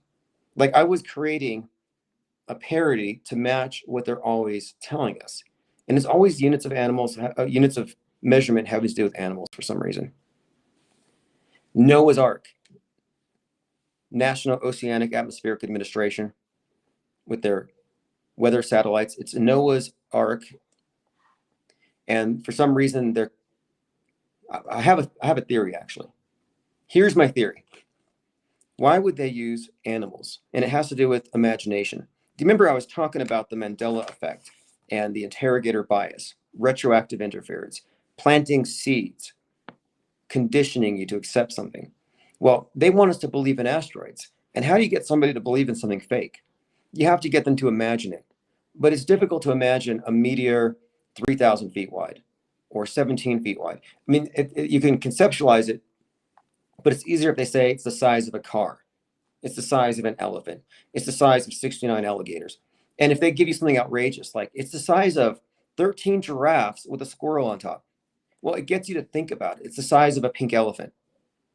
If they can get it in your head, then it builds the dialogue internally. Like, I think that they are building an internal representation of this fake thing. So later, when one of these things is said to have hit some city, hopefully Seattle, they can say, or rather we will say, oh, it's just like they were warning us about. Rocco Calzone says animals, like a child's first book. Yeah, that's something too. They do speak to us. The propaganda is aimed at children. And for a long time I assumed it's because they're just going to kill all the adults. But no, it's because they are refusing to interact with us as adults to adults because they are the authority. And the dynamic that they want to maintain is they're adults speaking to children. The way that we have our transactions with the elite is very important to them, that we're never seen as equals. That's why Kamala Harris talks to us like we're 5. And if you want to support Conspiratainment News, I have an article with a cover art printed on a pillow and a coffee mug. I have one that says, Chupacabras are taking over dog parks as city officials do nothing. And then the other one says, I want to believe, which is a very famous image of a flying saucer that was used on X-Files. But I replaced it with the ISS because I believe, I know that the only thing holding the ISS up there is peer pressure, secondhand information, and the desire to believe. It's just, people just go with the flow. Thirst for Truth says, I listened to an affectee yesterday who claimed to be Mendoozled at 5 years old. I'd like to trace this. I like to keep track of it. The Mandela effect. Like, are there any new Mandela effectees? I was kind of worried. I was like, if they don't have some conventions and start having Mandela effect families, there's not going to be any new Mandela effects. And you would almost have to have your kids watch a lot of old bad movies and bad commercials and then later quiz them on what they remember. I mean, I don't know. How would you raise a Mandela affected child? Are there any books on rearing children in a Mandela effect household? Although I noticed on Stavely's last video, I detected a strong element of Mandela grooming. Like, I called him the Mandela effect Greta, but I should probably add to that, he's the Mandela effect groomer, because he was on with McToon. McToon is a deeply, deeply confused individual, reality compromised, visually illiterate. Well, McToon was debating the Mandela effect against Brian Stavely. And Stavely just started listing off all these different Mandela effects, one after another. And he realized that the people in the chat were lapping it up. Globe believers who love CERN love the Mandela effect. They have no clue. So he's there being laughed at for the flat earth, but then he's selling them on Mandela. And he sees an opportunity. His very next video, he comes out and he's like, hey guys, I know it may not be something your friends are into, but you can always just reach me at ricefoot@gmail.com. Just email me directly. I know your friends might not be cool with it. You find out you're Mandela affected. But you can always talk to me. Let me be your safe space. I know McToon may not be cool with it. I know it goes against what your friends all think. But if you see it, it's there, and I'm there for you. What I see here is he's opening the door for the Mandela curious to talk to him one-on-one, and then he can explain how they're different from the group. But you have a safe space with us, and he even promises to maintain confidentiality. In other words, he's kind of, I guess the word is grooming. He's grooming Mandela effectees. And the thing is, the Mandela affected should not be the ones promulgating it if it is indeed a real thing. Simply being a believer and an interrogator crosses a line. Technically, you'd be considered a tainted witness if this were court. And I look at this like it's court. The MEs, the Mandela effectees, they are putting reality on trial. They've already pre-convicted it in their minds. And since they already believe it, they should not be the ones conducting the investigations or interrogations. They're biased. Joined by Rob File, says, hey bro, long time no see. Yeah, make sure you go to ips.monster and join Patreon. I'm trying to make it easy for everyone to get back in before things get really crazy, and I think they will very soon. It's $1 per month with a 30-day free trial, and that gets you in. It gets you into the live stream notifications, gets you into Discord, and it's probably the most effective way to stay in the loop because we're never offline. We're never quiet. We're never not researching. We're always awake. We're always searching and noticing. Pingu says the Mandela effect refers to widespread false memories that large numbers of people or groups of individuals believe. Yeah, roughly. But it contains a little more. It depends on who you ask. It's kind of evolved. But one thing about it is it's very selective. The Mandela effects are very selective, and they rule out things like misremembered song lyrics. You know how many of those there are? How many times have you heard a song only to be disappointed that you memorized the lyrics wrong and that the real lyrics are crap compared to what you thought they were? You wish you never heard them or read them, rather. That's the thing with the Mandela effect, is they're suggesting that 1 million people can't be wrong. No way. Are you sure? Because misread song lyrics aren't considered instances of reality shifting. These are considered instances of millions of people just getting it wrong. So you're going to say that's not a phenomenon? It's not a thing? People don't get things wrong? Yes, they do. Your memory is not perfect. And if you're going to be a Mandela effect expert, and I'm going to rely on the testimony of your memory, show me your trophies from winning spelling bees. Because so many of these things, like Mac Parhar. Mac Parhar was always talking about his dilemma because he remembers the word dilemma being spelled with 2 M's and not an MN, or vice versa. And this is a reality shift. It's like, are you sure you just didn't misspell the word? Like, what's more likely? But then he also said that his ex-wife wasn't his ex-wife because he shifted realities. Like I said, every person kind of makes it up in their own way. And a lot of them want nothing to do with CERN, even though CERN has a lot of kind of connections to the whole lore. But they don't want anything to do with CERN because it's an explanation that involves mainstream science being vindicated and validated.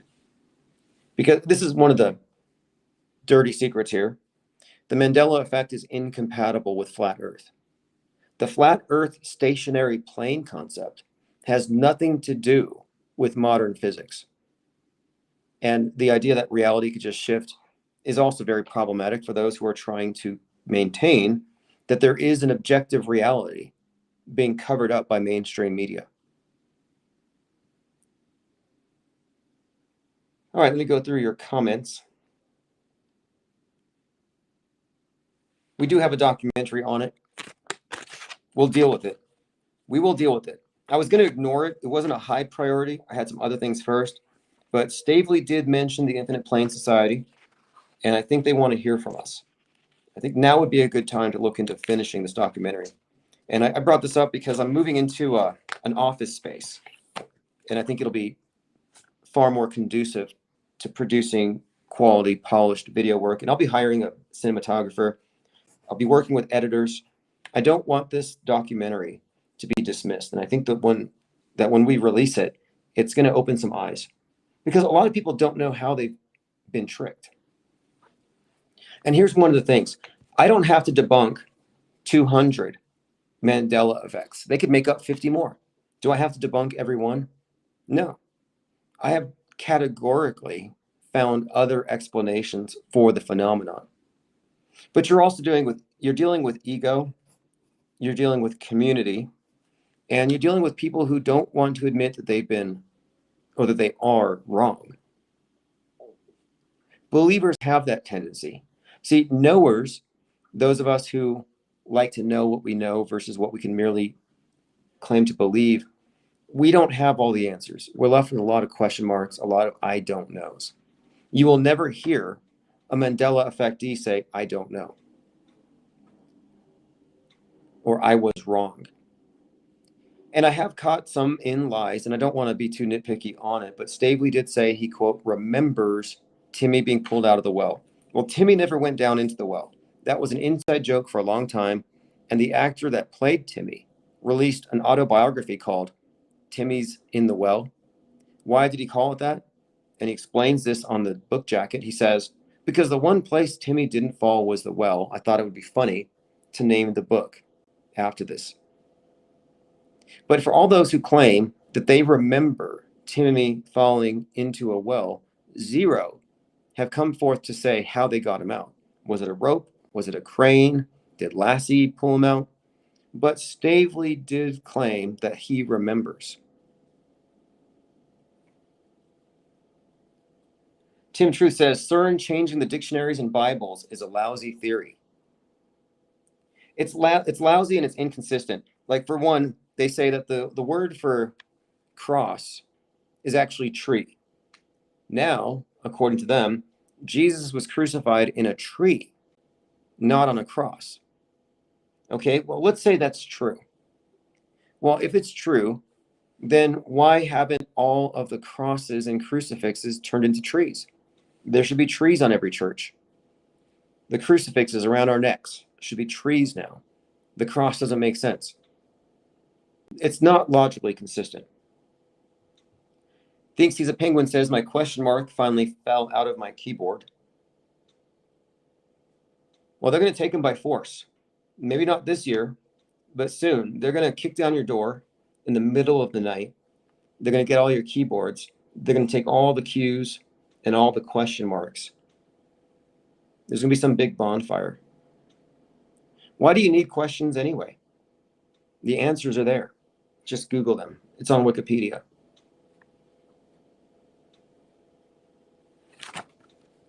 All right, let's continue going through minds.com/Infinite Plane Society. Again, Donald Trump was #1 on iTunes with the Prison Choir. And this is before it was announced that he was going to go to jail, that he was going to get arrested. Interesting timing. Again, Waco, Texas, if you're there on the 25th, you can go see Trump at his first rally. Yeah, Donald Trump topped iTunes chart and beat Miley Cyrus. The song was actually called Justice for All, and it's the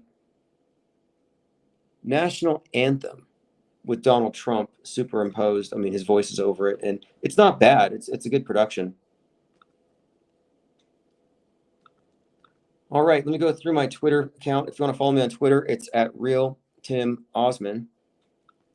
I've been following a lot of accounts that are looking at this Donald Trump Antichrist thing. An alarming number of people are waiting for Trump to get shot. Like, there's a lot of people who think that he's going to be given the Antichrist treatment of a miraculous survival after a heinous head wound. Like, when I say that the QAnoners worship the Antichrist and have a bloody fantasy attached to their belief system, I'm not being hyperbolic. All right, let's see. Metallica is selling so many vinyl records it bought its own factory. I'm just looking around to see what else is going on the world stage. They did put up barriers around the U.S. Capitol building.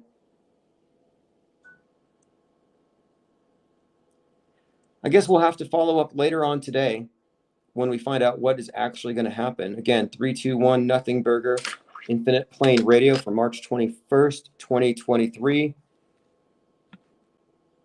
It's never as they predicted, but they certainly got everybody's attention. Kevin Mooring says they just reported if Trump is indicted tomorrow, he won't be arrested until next week. And you know that's going to be a major disappointment to all of his believers, paradoxically. It's like they can't truly worship him until he's been literally crucified. And they're probably disappointed it hasn't happened yet. Anyway, thanks for joining. Sign up for the newsletter and get the archives because it will likely be deleted from some of the channels that you're on right now.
Again, it's March 27th, 2023, Monday. You know, I had pointed out that this is International Women's Month, and I thought, you know, what an achievement. We have our first female mass shooter. And someone kind of corrected me on it. There's actually a couple of other shooters that preceded this one. There's actually a song called I Don't Like Mondays. I Don't Like Mondays is what the shooter in 1979 said when asked, you know, why did you have to shoot up your school? It was a song by the Boomtown Rats. I Don't Like Mondays, if you're familiar with that song. But again, it has to do with the Cleveland Elementary School shooting of July 1979. But today there was a shooting, and it has all the hallmarks of a hoax as you would expect. For example, 33 Burton Hills. 33 Burton Hills. 3 children, 3 adults. Starts at 10:30. Don't know the significance of that timestamp particularly, but you have the requisite 33s. The shooter being a female is what really stands out. In a place called Covenant School. The school is called Covenant, which may tie in biblically. There may be some tie-in with this Daniels and Revelation scripting we've been picking up on. But the incident was reported at 10:30 a.m. at 33 Burton Hills, 3 children, 3 adults. The shooter's picture has been released, and if this is the one, if I'm looking at the right photo, bowl cut confirmed. And it's not one of these sloppy school shooter, low-income, resentful, white bowl cut shooters where it's just like they look like they just literally did it with a bowl and some scissors. No, this is actually pretty stylish, like Charlize Theron level. Like this is a movie star looking shooter, if this is the one. And I have no reason to doubt it. Although it could just be one of these Instagram models trying to put their face out there. Let me go ahead and see what's up with the chat here. All right, Rocco, let's go. Excellent. And I am multicasting. We're on all platforms. Appreciate the support. IPS or bust, says Copaesthetic. And I decided I'm going to go down to the courthouse tomorrow morning and I'm going to refile. Well, not refile. I'm going to. Well, there's an attempted suit against one of my trolls from 2017 that's being refiled. And I'm going to refile my domain squatting case against Goldfinch. But I'm also filing a couple of new suits. I'm suing Spotify tomorrow. I figured now's a good time just to put all the paperwork in, get the process started. It's all going to add up. And we should have a lawfare update this week, which I'm definitely looking forward to, because we are suing a politically connected, wealthy, White House affiliated cyber criminal It's a huge scandal. And exposing this is great for a few reasons. One of them is we are a media investigation. I mean, as far as like our think tank goes, what is our focus? Media deconstruction. We're always investigating, examining things, reading between the lines. And as a think tank, we never fell into the Q psyop. We knew it was a psyop. But I don't believe ignorance is a defense in the information war, in this psy war. And I did my diligence. I studied the group, and I continue to study the group and its origins and where it comes from, who's behind it and all of that. And in our research, we have uncovered that the QAnon is largely fed out of the White House, that all the Q drops can be attributed to an individual who's part of a group who is now, and look, this is a White House dignitary. As insane as that sounds, this channel's main adversary is a White House dignitary who received, like Benjamin Netanyahu did, a key to the White House. And as we speak, it is being auctioned. It is being auctioned off. And many of the donors believe that it's the key.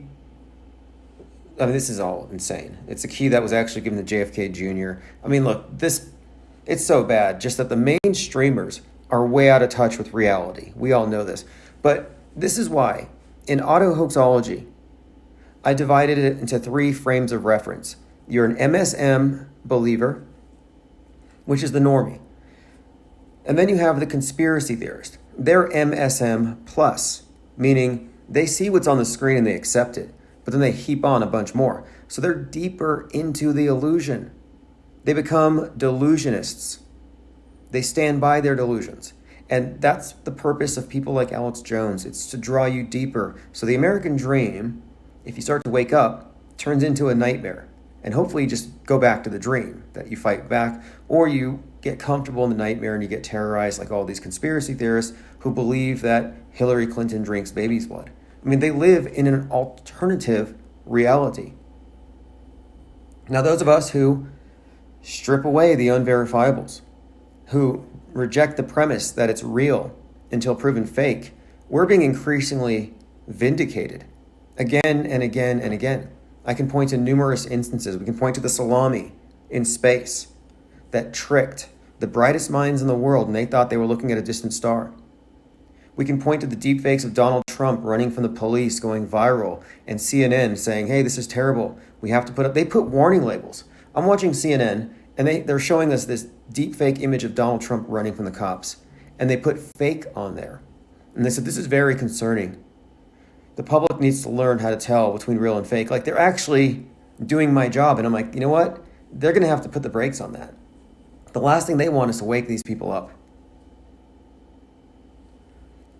But, just moving forward, what we're doing with this channel is so far different from what every other news media organization is doing, because we're not part of the mainstream media ecosystem. And alt media pretends to be, but it's controlled up, always has been. It's facing in, not out. They're part of the closed system. All right, we're joined by by Base Koning. Awesome. Now, the mainstream media right now, and I'm following it very closely, it's promulgating a consistent and steady message, and it's very easy to see where it's going. Like, I'm watching this story about these recent tornadoes. Tragic, terrible, people dying, serious destruction. I have no reason to think it could be faked. However, they can attach a political agenda to real things. They go out there and they show nothing but sympathy and support. But what is their real agenda? To be honest, their real agenda is about blaming the weather on the Republicans. But I'm watching this, and every eyewitness says the same thing. Every eyewitness says this is caused by, or this sounded like a passing train. They've all compared it to a train. Anders says, fix the sound or don't go live, annoying as hell. Yeah, I'll go ahead and block you, and you can go ahead and find somewhere else, because it's annoying as hell for these trolls just to come along here and you don't know what's going on. I'm sorry this isn't CNN. Maybe you should tune into CNN. I'm pretty sure Logan Paul has a live stream. Disney, I'm sure they have higher production value if that's what's important to you. I mean, I'm here for the information. And I'm just saying here that this channel has been targeted by politically connected, and this is provable. You show me another channel that has a cyber criminal assigned to it that is directly connected to the most powerful people in this country as far as the world stage goes, politically connected, etc. I mean, he's friends with Joe Rogan. Like, that has to amount to something. I'm not saying we're victims, but we are targets. And to pretend like you should expect InfoWars level production value here, I'm sorry, we're not part of their world. They're actively working against us. And I've proven this. And the fact that that Goldfinch, the fact that this White House connected hacker is auctioning off this key, and these keys, like I said, are only given to White House dignitaries, that fact alone underscores everything I've been saying here. But it doesn't matter how the audio goes, if it screws up, if it doesn't screw up, whatever the case, I have a backup. Right now, everything is being recorded on my iPhone. I have redundancies, which is what we've always done. If you remember last year at this time, we were streaming on like 25 video platforms. And the purpose was, we know we're under attack. So we're just going to go with redundancy after redundancy to the point where as long as I have one feed that survives, it goes into the archives. Now today we're talking about how Women's Month is ending with a bang. We have a female mass shooter in the news right now, bowl cut confirmed. 3 victims that are adults, 3 that are children. Address is a 33. Let me just say this. If your children are in a school with an address with a 33 in it, pull them out. And if their teacher is 33, pull them out. If you have a family member that's 33, quarantine them. Quarantine all the 33-year-olds. You know what kind of trouble this world could have evaded? Code Monkey Z, Q Shaman, Tim McVeigh, Dave Koresh, Charles Manson. There's a list of people that are just conspicuously... Candace Owens. How much better would the world be if these individuals had all been locked up in their 33rd year? And how many people would still be alive? They like to kill off a lot of these 33-year-olds. A lot of rappers would still be alive. Nipsey. If Nipsey had gone quarantined in his 33rd year, he would still be here. Commenter says, IPS is the only persistent investigator that didn't give up and leave YouTube. Most cave in and go to other controlled or so-called alternative platforms. Yes, I don't believe, and I never thought that was a good idea. I don't believe we should leave because this is the commons. YouTube is a search engine. And by the way, they're part of this litigation. They are being sued. They are being sued. Wee says, hey, you finally got a female bowl cut shooter, but is it a cis? Good question. I believe that it's a gun person. Someone had shared a meme, and I get most of my intel from memes, and the meme said it's gun person. So this gun person, I mean, they already should have made Kamala president because by the time she becomes the first woman president, it's not going to make a difference anymore. In fact, it'll be against her political interests to assert herself as such. Wee says only cis should count, really? Oh, you don't think that it would be fair for trans women to invade that space and take the lead in the realm of mass shootings? Real until proven fake is how the public sees it, and they're like, okay, we got to get the guns. Time to grab the guns. And all of this ties in to the bigger agenda. The gun grab agenda is fake. Just like the forced vax is fake. These are things to keep people in a constant state of fear. It was very clear last year when you had the Roe v. Wade thing, the leak, and you had the females marching for their wombs, womb control. Like, they're going to grab our wombs. And then you had the males marching, they're going to grab our guns. So you have the guns and the wombs. And you see it's male, guns, right wing. Female, wombs, left wing. These are polarizations that they create in our society. And it's never meant to be solved. They don't want to grab your guns. It's all about this agenda. But interestingly, Trump just gave his inaugural campaign speech, his rally in Waco. And the Waco standoff was triggered by weapons violations. The ATF, they were coming to grab the guns. That's the event that radicalized Alex Jones. And Alex Jones has always been about, they're doing these gun drills or false flags because they want to take your guns. That's been his narrative for decades. And now he's in trouble for it. But it's not a coincidence that he started at Waco, and now we have, of course, this latest shooting, which kind of breaks the mold a little bit. But the school, 33, Burton Hills, 3 casualties, 3 adults, 3 children. Oh, come on. Joined by JT33. Thank you for joining. And those aren't the only 33s associated with this event. It's ridiculous. And I'm going through all of it here, piece by piece. But yeah, I was saying, fascinating to see that Women's History Month is going off with a bang. Now, the only reason why I've really had to hone in on this is that this has been a major inconsistency, and I've been saying it's intentional because they want to associate guns with men, with toxic masculinity. And masculinity is a toxin, according to James Cameron. James Cameron, Avatar, James Cameron, Skynet, Terminator, who happens to believe that right now, as we speak, the AI is already taken over, and it is already in the process of eliminating us. In fact, he said that if the AI, the Skynet, were to take over and wipe out humanity, it would do so in a way that resembles the world right now. And he has a very, very good point there. It wouldn't do any ecological destruction.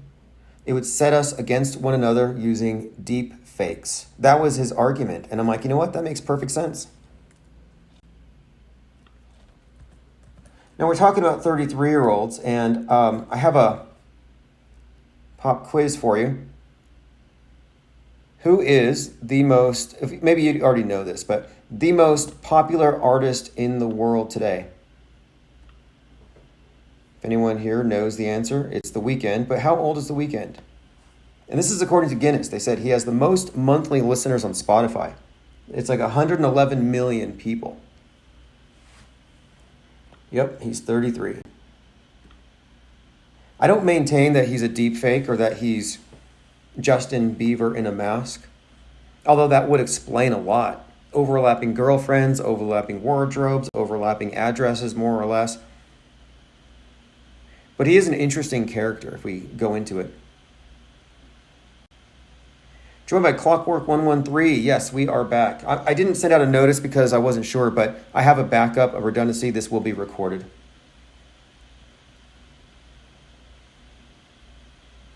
Okay, here's another one. Last month, when the Grammys, it was in January, the Grammys, Beyonce got her blank Grammy. Pop quiz time.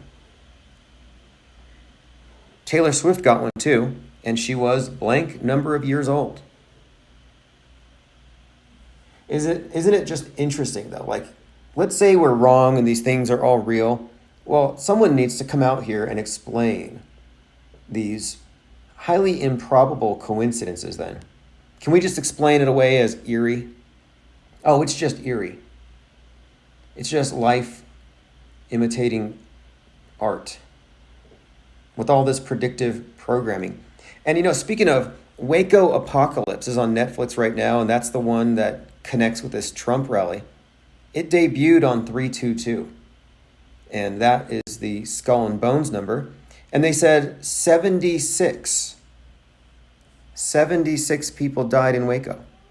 And that number 76 has a lot to do with the Skull and Bones Society and the destruction of the Georgia Guidestones, which we talked about the other day, and we'll get into that again soon.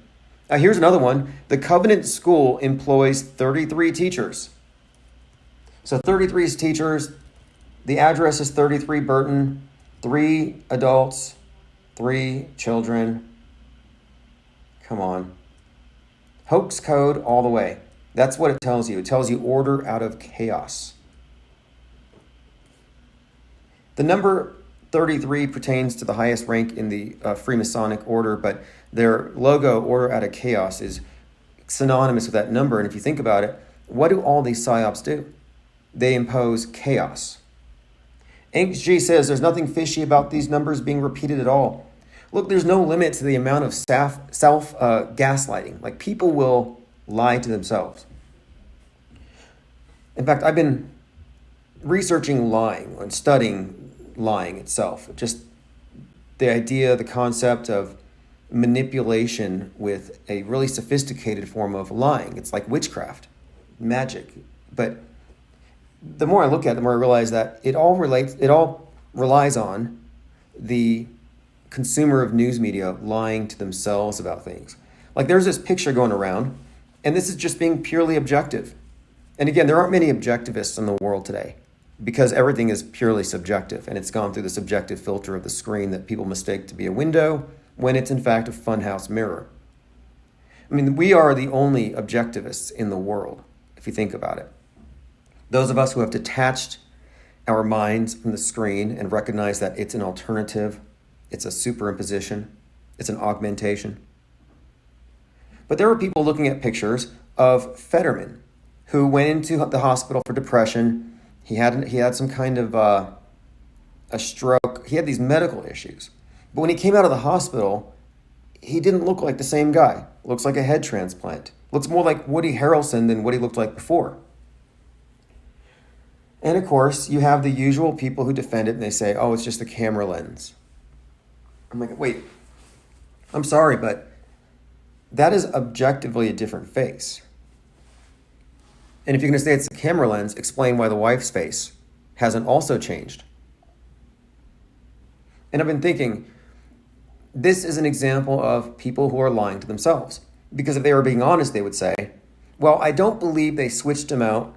I don't believe in body doubles. And I don't believe in disguises. And I don't believe in deep fakes. I don't believe in that. However, I can admit that it doesn't look like the same guy. But they can't even do that. They can't even admit what their senses are telling them because they're refusing to process it. You know, your consciousness is a filter. And it excludes more than it includes.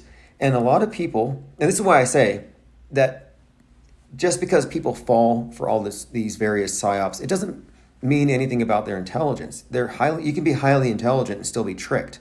What's happening is, when it comes to that information coming out of that black box, that information is being processed like it's actual perceptual information. They're directly perceiving it. It's knowledge getting beamed into their heads. And that is a philosophical, I would say, a philosophical crisis that collectively humanity is going through. This over-reliance on that filter, too much trust. And I'm finding more and more examples of people running into this, like, what does it mean when these AI-generated images become indistinguishable from the real thing? And I'm watching these people on CNN. I'm watching all these jokers labeling stuff like, oh, this is fake, this is fake. They're labeling it because they're worried about people thinking it's real. And it's like these low-level dupes have no idea how fake everything really is if they're freaking out over these pictures here and there. It amounts to misdirection, because you're focused on what could be. Oh, this technology is getting so good, it's going to be disruptive. That's a great bit of misdirection, because the fact is, our reality has been deep-faked for multiple generations. We were all born into a mental quarantine. The media is a closed system, always has been. But the deep fakery pre-exists this CGI deep fakery. It pre-exists all the clever real-time editing and filtering. It pre-exists what we're being shown as a potential disruptor. It goes back to disguise, spycraft, liecraft. Cubstar says ChatGPT is better at writing stories. Well, it does seem, and a lot of people point this out, it does seem like these stories are synthetic and they could be AI generated. And I know what they mean. But when you look into subliminal programming and symbolism, Jungian symbolism, double entendre synonyms, there are various ways that messages can be conveyed. And I think we're just looking at multi-layered media where it has the exoteric version for the true believers, and it has the side stories for those who think too much, and it diverts them into the mainstream media plus universe, the conspiracy realm. They have this. It's almost like this thing has like an immune system. If you question it, they have these explanations ready to fill in the gaps. Someone says here, we're born into an insane asylum, a literal nut house. That's kind of an interesting point to bring up really quick here, because what is an insane asylum? It's a quarantine for ideas, and the insane are what they call insane, or people who are mentally ill or quarantined for their own health if they're a danger to themselves. But what we're seeing now is the weaponization of psychiatry, where your ideas are dangerous to society, and therefore your ideas must be contained. They're trying to get you to mentally quarantine, and it's working. I mean, we're part of this. We have been quarantined. We are the hot skulls, like in that series. And the hot skulls series perfectly shows how society is, in that movie, in that series, they're already put into quarantine because of idea super spreaders. And these verbally communicated mind viruses have the potential to destroy society. And we're there right now. Joined by Uncool Ben. Thank you for joining. Now, I want to go ahead and get into something else, another topic here, related to this, though. And it has to do with stochastic violence, because we've been hearing a lot about this for some time. Stochastic violence.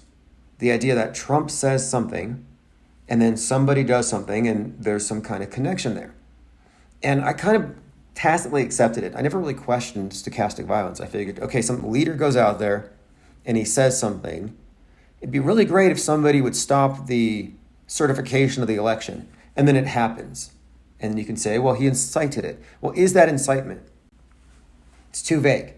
And I've been thinking perhaps we should look more closely at the premise and maybe even reject it altogether. Because the idea of stochastic terror says that when this or that political figure puts it out there, it's more likely to happen. And this sets a precedent that if it happens, now we have an explanation. Now it's not so much out of the ordinary. It was expected. And that gives the mass media a lot of power. Because, of course, we're dealing with the media that reports stories like the one conjured up by Jussie Smollett. They can fake events and say, hey, this event was caused by you, which is what they do all the time. In other words, by not rejecting the premise of stochastic terror, we're allowing them to set us up to be framed for whatever they gin up. And I think it's a parallel to the copycat killers that they used to talk about. Like, oh, there's a mass shooting here, and somebody else is going to pick up a gun and do a shooting. A copycat.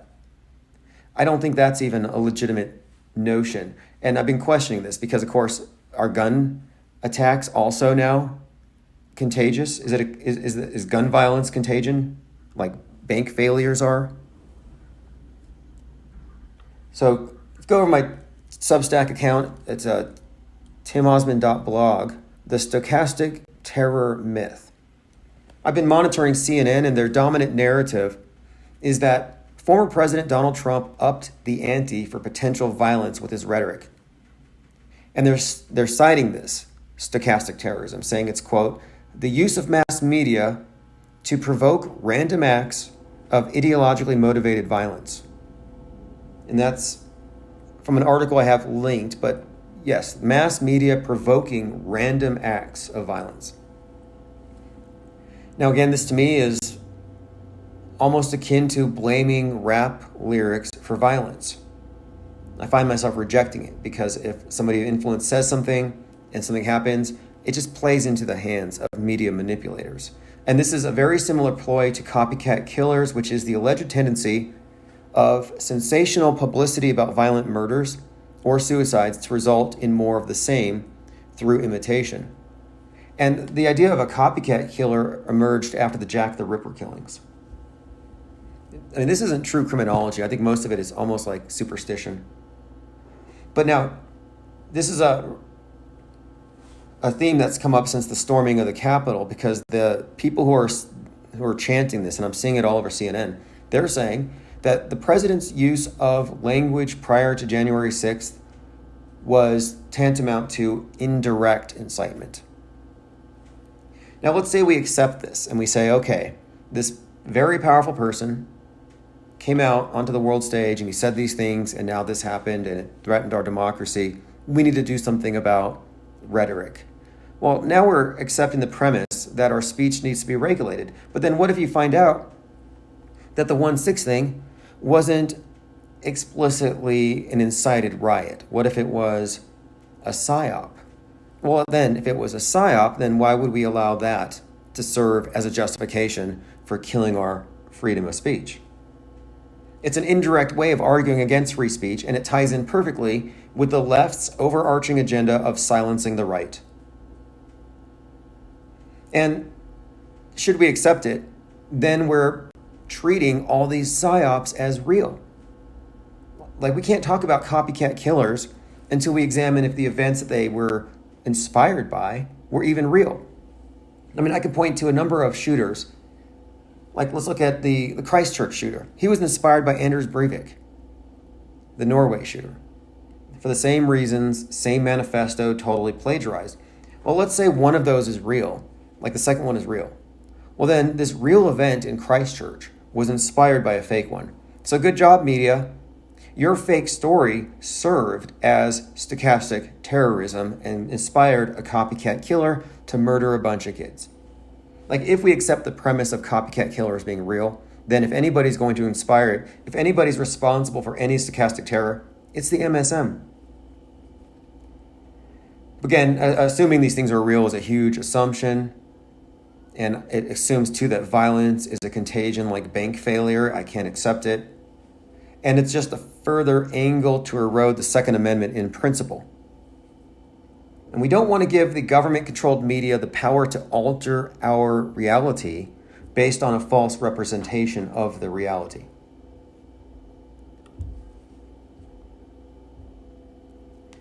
Commenter says, being sarcastic terror is a way, but if you want to piss them off, just tell the truth. Right. Commenter says, Russians are rotating their generals in Ukraine. Yeah, the theater of war, it's getting pretty interesting. Les Luthor is out there in Paris, and it looks like a movie set. And I'm looking at the news, and like riots in Germany, riots in Paris, riots in Israel. And then on Twitter, the Q sphere is blowing up. Oh, it's the awakening. Q said Israel was being saved for last. The storm has come. It's here. So you got all this hopium. They're running wild with it. They're high. They're frothing at the mouth. It actually makes them froth at the mouth, the hopium. And then I look on CNN, and it's like Israel's PM is making some deal. So I'm like, oh, there goes your awakening. They put out that fire. It's all just a big PR. It's PR. It's participation. It's almost like a holiday when you look at these mass protests, like BLM. Yeah, that was just the Democrats doing a show of force, just a big march, expressing their ideology. Oh no. Reports say the Christian school shooter was a transgender Aiden Hale. Okay, we may be a little premature in giving credit for women's National Women's Month. Or this is another place like swimming in some areas of sports where, I'm sorry, but cis women just don't have it. And why is that? Bethany says, listening to Twitch, haven't been able to tune in as of late. How's the legal stuff going? Hey, thank you for asking. Right now, I responded to a motion by Google and YouTube, and I'm waiting on a response from the judge because the judge now has in his hands, and so do YouTube, what they have in their hands is conclusive evidence from 4 different witnesses that I'm talking about Kickstarter, Vimeo, Gravatar, WordPress. I have eyewitnesses that one of the defendants is real-time still hacking my accounts, and I'm intimidated by it. In other words, I'm telling the judge that the defendant has been hacking my stuff after I sued him, and he's trying to, intimidate me in order to get him to look at it even closer. And in that packet, in that motion, in that response, I included as Exhibit A the email that he sent to YouTube in 2018 when he claimed that my voice was his. And ever since then, he has priority treatment when it comes to copyright claims. Well, they all have the evidence. It's there. It's in the judge's hands. And I included also the FBI reports, and I included a friendly letter with this to the judge saying, I think we need to pursue criminal charges. Because, and I had to, this is the reason for the civil suit. I'm not trying to shake down YouTube for $5,000.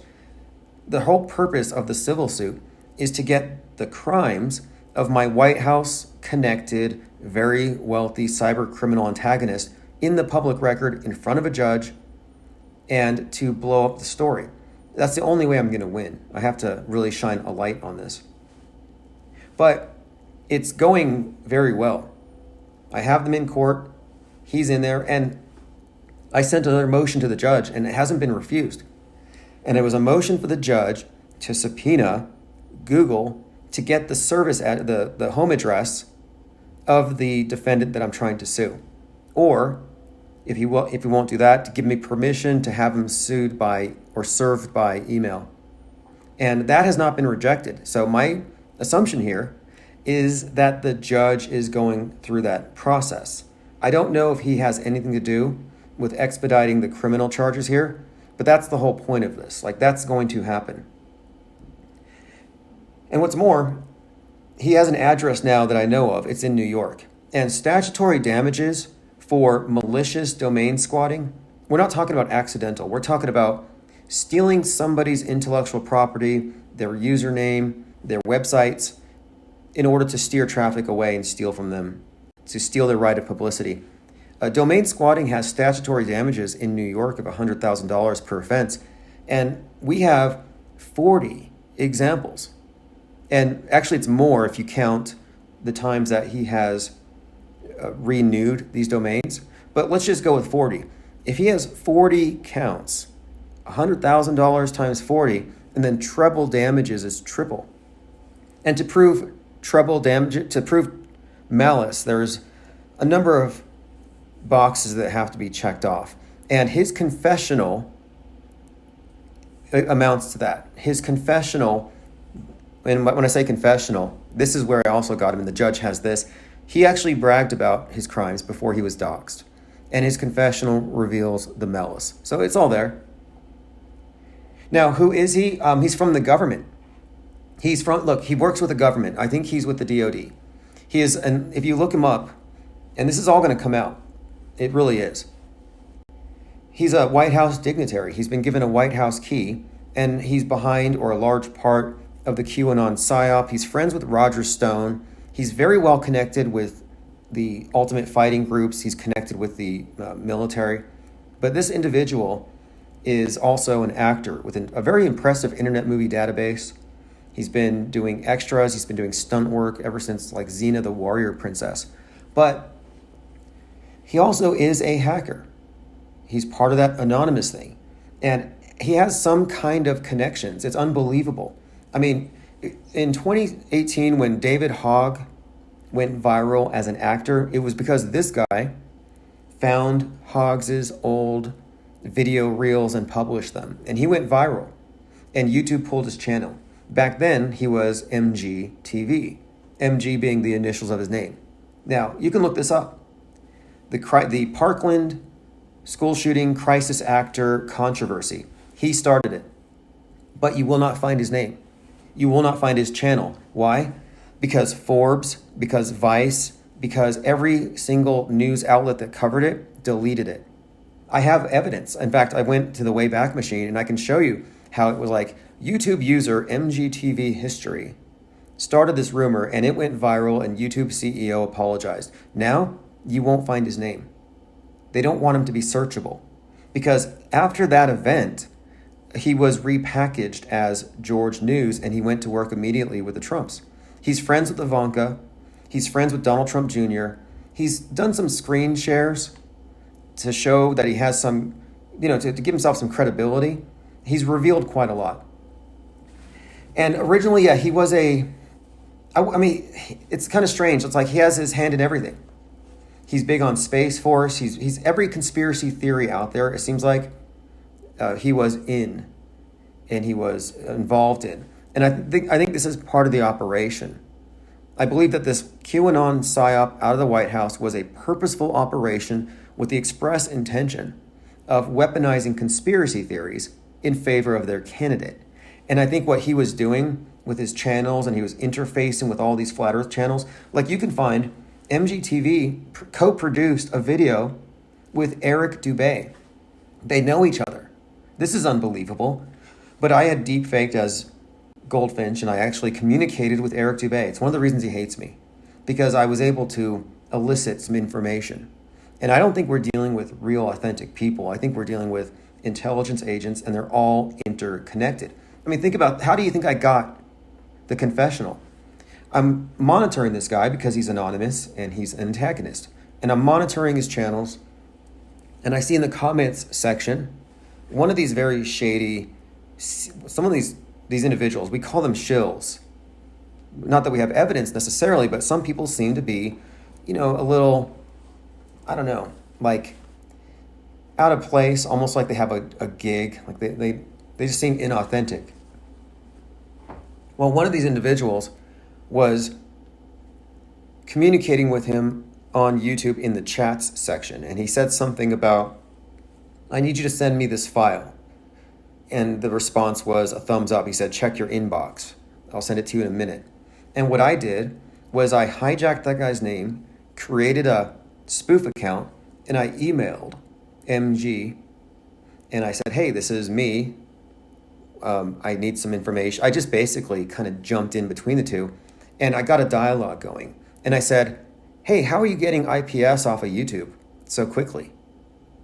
Then he responded braggingly with a long explanation about how he pretended to be me and how he got in contact with YouTube's legal and claimed my voice was his. Now, I went further and I said, can you send me those emails that you sent to YouTube's legal? And he did. In other words, I have those emails that he sent to YouTube's legal department. I have their exact email address where he specifically claimed, I am the guy that's speaking. Now, that is in the hands of the judge. That is irrefutable.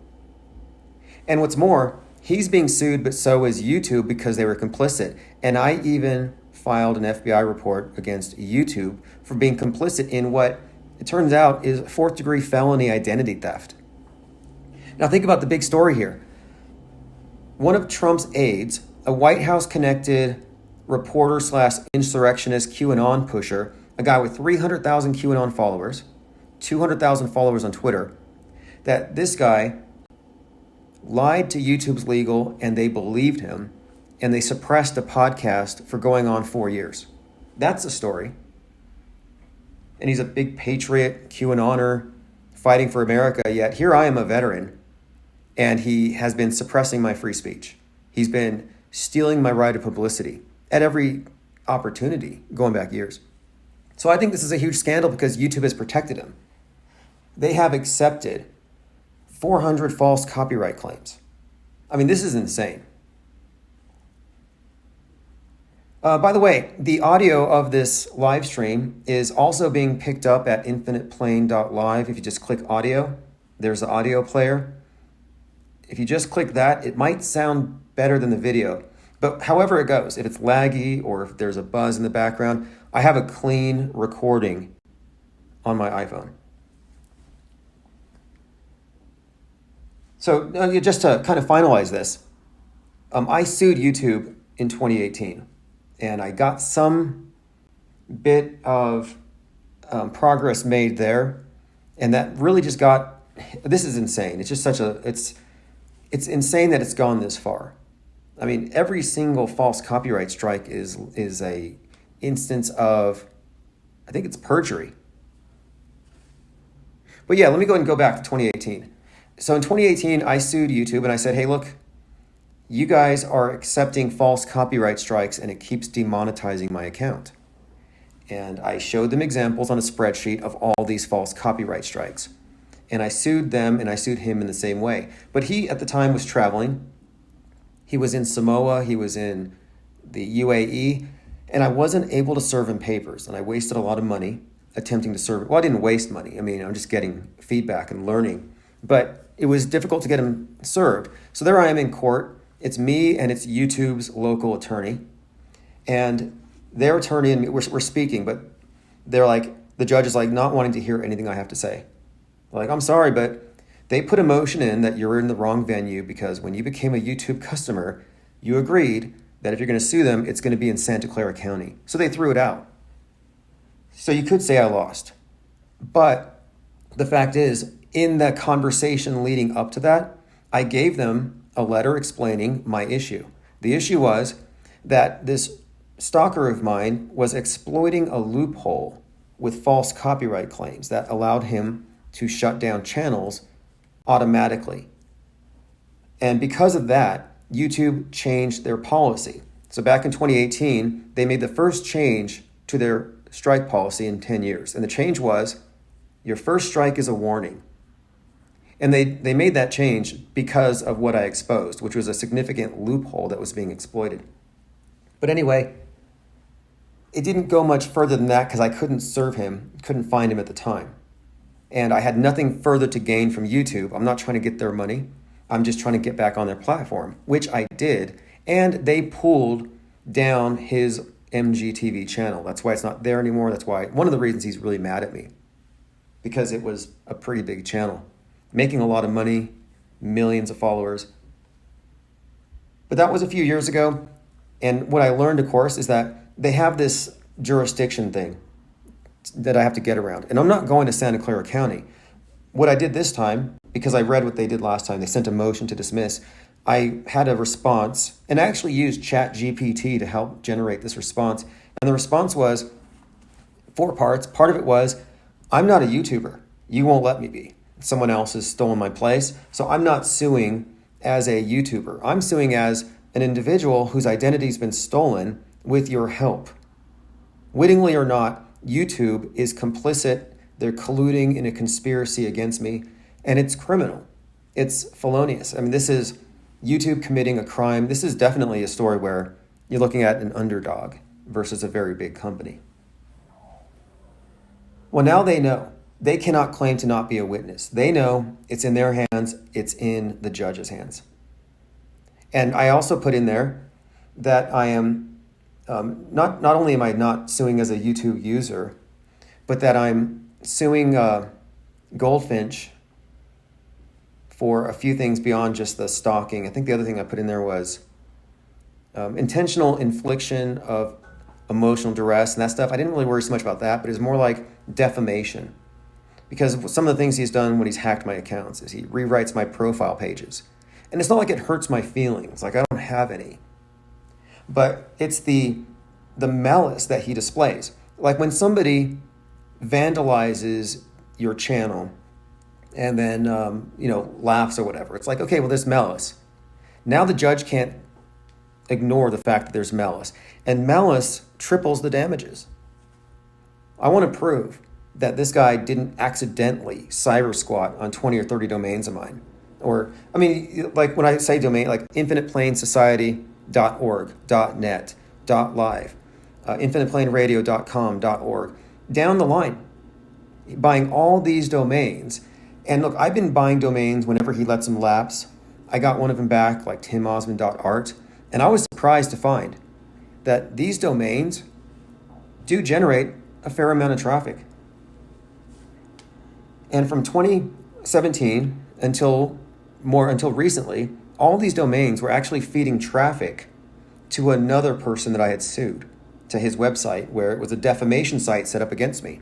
I mean, isn't that interesting? I've got this White House connected stalker, and then I have a NASA/NOAA connected stalker working together, using, collaborating. I don't know if they're communicating directly between each other, but those stolen domains were directing traffic to this other guy.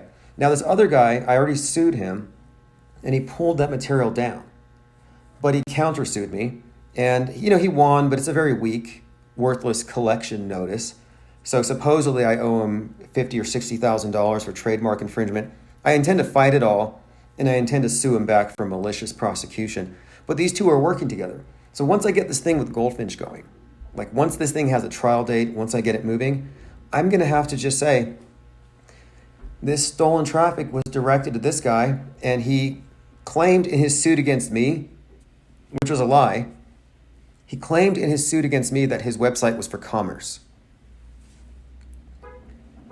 And he did this because the only way he could sue me for trademark infringement and for damages is he has to claim that he had a business and that I was interrupting his business, etc. He lied, but I'm going with it. So let's just say, hey, this site that was receiving stolen traffic is a commerce site. That changes the dynamic a little bit, because now I can say, and this is what part of the defamation suits are very hard to win. But if somebody's making money off your name, like let's say somebody puts your face on a billboard, well, they owe you. That's called your right of publicity. You can't just take some celebrity's face and put it on your brand. You can't just take some random person's face and put it on your brand. You need permissions. Your face is automatically trademarked. It's called your right of publicity. Your name. If somebody steals your name, and it gets tricky with names because your name may not have a secondary meaning in the marketplace, like Stephen King, for example. Names like that, they have a secondary meaning. Your name may not. So the theft of your name as a domain may not necessarily constitute trademark fraud. However, if they're using your name and steering it to a defamation site and it's part of a bigger campaign, you can make that case, which I have. And my point being, I have a very solid defamation case. I have the criminal case. We have aggravated stalking. And this criminal thing is going to go deep because in December and January, he hacked into 4 of my accounts. And I got all these accounts back. Many of you remember it. This is one of the things that caused a lot of disruptions. And here I am trying to work, and I'm also fending off this stalker who hacked into my Kickstarter. Then he tries to get into Patreon. So in other words, it was a major distraction. You could call that interference, which I'll sue for that as well. Every live stream that didn't happen, he's going to have to pay for. But I was able to regain access to all of these accounts. It wasn't easy with Vimeo, but I have a strategy now. Like if you ever let's say somebody takes over your Facebook account or something. One easy way to get it back is first you file the complaint with the FBI, IC3, just get a PDF report, print it out. Then you publicly shame the company. Like I went to YouTube on their public page and I showed them the FBI report and I said, hey, this is what I've been doing to all these companies. I did this to Kickstarter. I'm like, look, this guy hijacked my account. I've attached the FBI report. I'm going to have to add you as a co-defendant in my lawsuit if you can't give it back. And that little bit of leverage worked every single time. And I even got IP addresses, which means even if Goldfinch had not done anything in the last 4 or 5 years, what he did in the last 3 months still is actionable. So to me, this is a win-win situation. I have a history. I have a long pattern of abuse. We have confessionals, we have evidence, and we have 4 recent crimes with 4 witnesses from these respective companies. Like, I don't think this can be lost. But the angle here for me is, like, I got to win in the court of public opinion. And this is why I have been fishing this story around lefties, because this story has a lot in it for people who are anti-Trump. In fact, Will Sommers, who wrote a book about Q that just came out. He's a writer for the Daily Beast. He has a podcast. I think he has 700,000 followers. But I got him to acknowledge this Goldfinch thing, the key. I'm like, hey, look, you missed this in the book, but the top QAnon influencer, and this is insane, these big QAnon books that have come out, none of them mention George News. That's insane. I'm like, are these people not allowed to? Like, I'm like, look, this guy's pretending to be JFK Jr. He's raised $50,000 plus on this White House key that he's selling for some reason, a key that's only given to dignitaries. And I called it the QAnon Grift of the Year. He has people in the comments, here's $50, JFK Jr. I'm like, that's insane. You think this is JFK Jr. One guy's like, I can't wait to see Trump and John F. Kennedy having coffee in the Oval Office. We're talking about JFK Sr. Like, is this guy bilking dupes? Is he sowing confusion? Is he selling hopium? Like, what is he actually doing? But I brought this to the attention of the Daily Beast, and if they don't run with it, then we just have to assume that they're covering for this individual. Because he was not supposed to be exposed. This guy was anonymous. He would not have been exposed if it wasn't for us. Like, I kind of think that we are sort of an anomaly in this matrix. 737 said, did we talk about the female Tennessee shooter? Yeah, we just realized like 5 minutes ago that it might not be what we initially thought. Like, we may not want to assume anything about the shooter. We're just going to say a gun person. Now, the shooting did happen with an address with the 33 in it. It was 3 adult victims, 3 child victims, and there were 33 teachers at the school. So 33, 33, 33, is it right? I mean, is it real? Is it fake? Angst G says, you can make the argument that YouTube making it difficult, if not impossible, for you to live stream is retaliation. Right.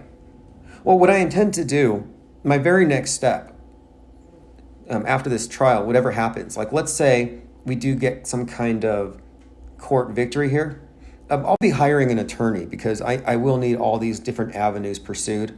I know what needs to be done, and I have handled it pretty well so far, and I have a pretty big stack of things that I've filed. In fact, I'm ready to sue Spotify next because this is what got me into this. Like, I was 100%, 120%. I was just live streaming, producing content, expanding, but he shut down Spotify with a false claim. And Spotify won't give me a copy of his complaint. He sent a legal complaint and he shut down my podcast with 4,000 subs on Spotify, connected to Apple, which had 2,000, and it was growing. It was actually just a few hundred subscribers a few weeks before. It was growing fast, and he copyright struck me. So I write Spotify, and I send a letter to the legal department. I said, hey, could you please send me the copyright notice that you used as an excuse to pull my channels down? And that pulled us off of 25 podcasting platforms, by the way. And they didn't respond. And it's been 5 months now. 5 months now. They have not responded. Therefore, I'm going to sue Spotify. I have my lawsuit written up. I'm prepared to drop it off in the morning. Another troll, not such a big deal, but early on, the very first person to demonetize Infinite Plane Society. Now, in the beginning, we were doing billboards, we were doing organization, magazines, we were pretty active. We were actually working on so many different projects. It's kind of mind-blowing.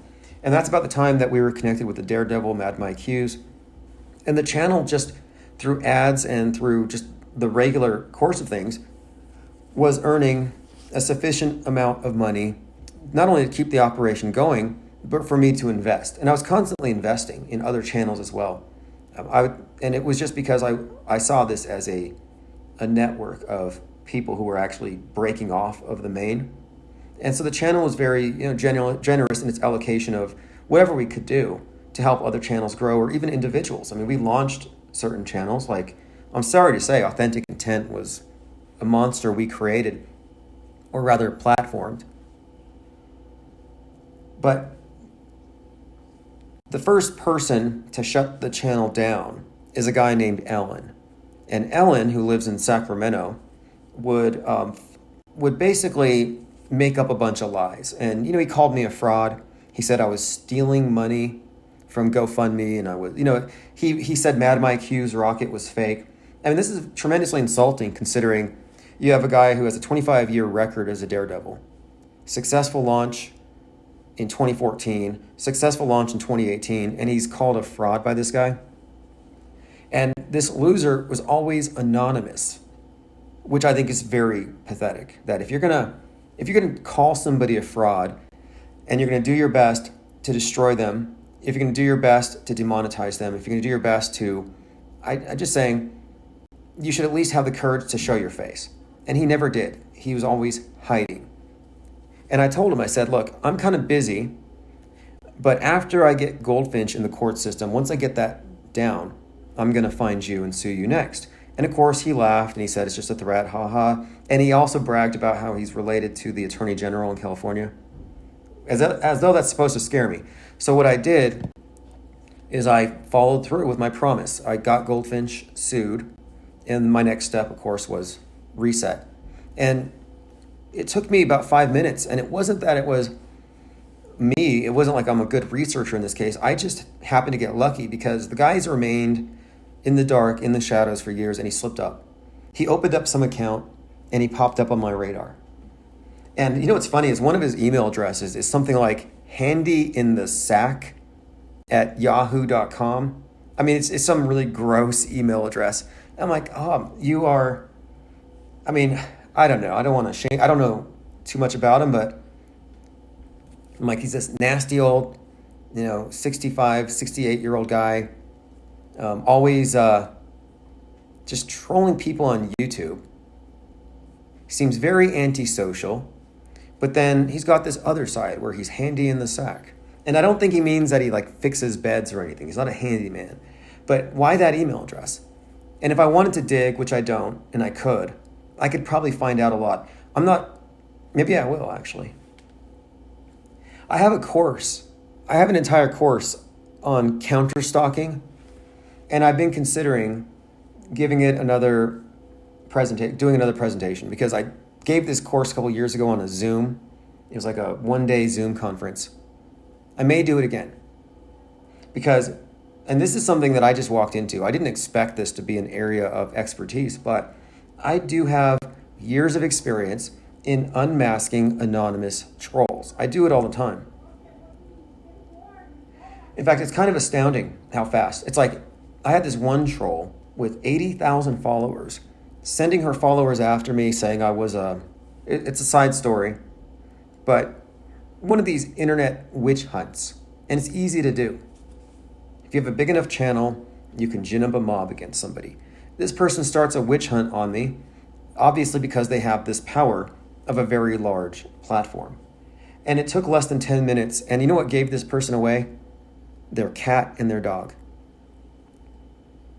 If you're going to be anonymous and you're going to abuse your power, the power of your platform, and hit down at people, you probably don't want to have your pets regularly photographed and put into your Twitter feed because they can give you away. And I can show how I actually made this happen in the course. Like, how do you go about finding somebody who's anonymous?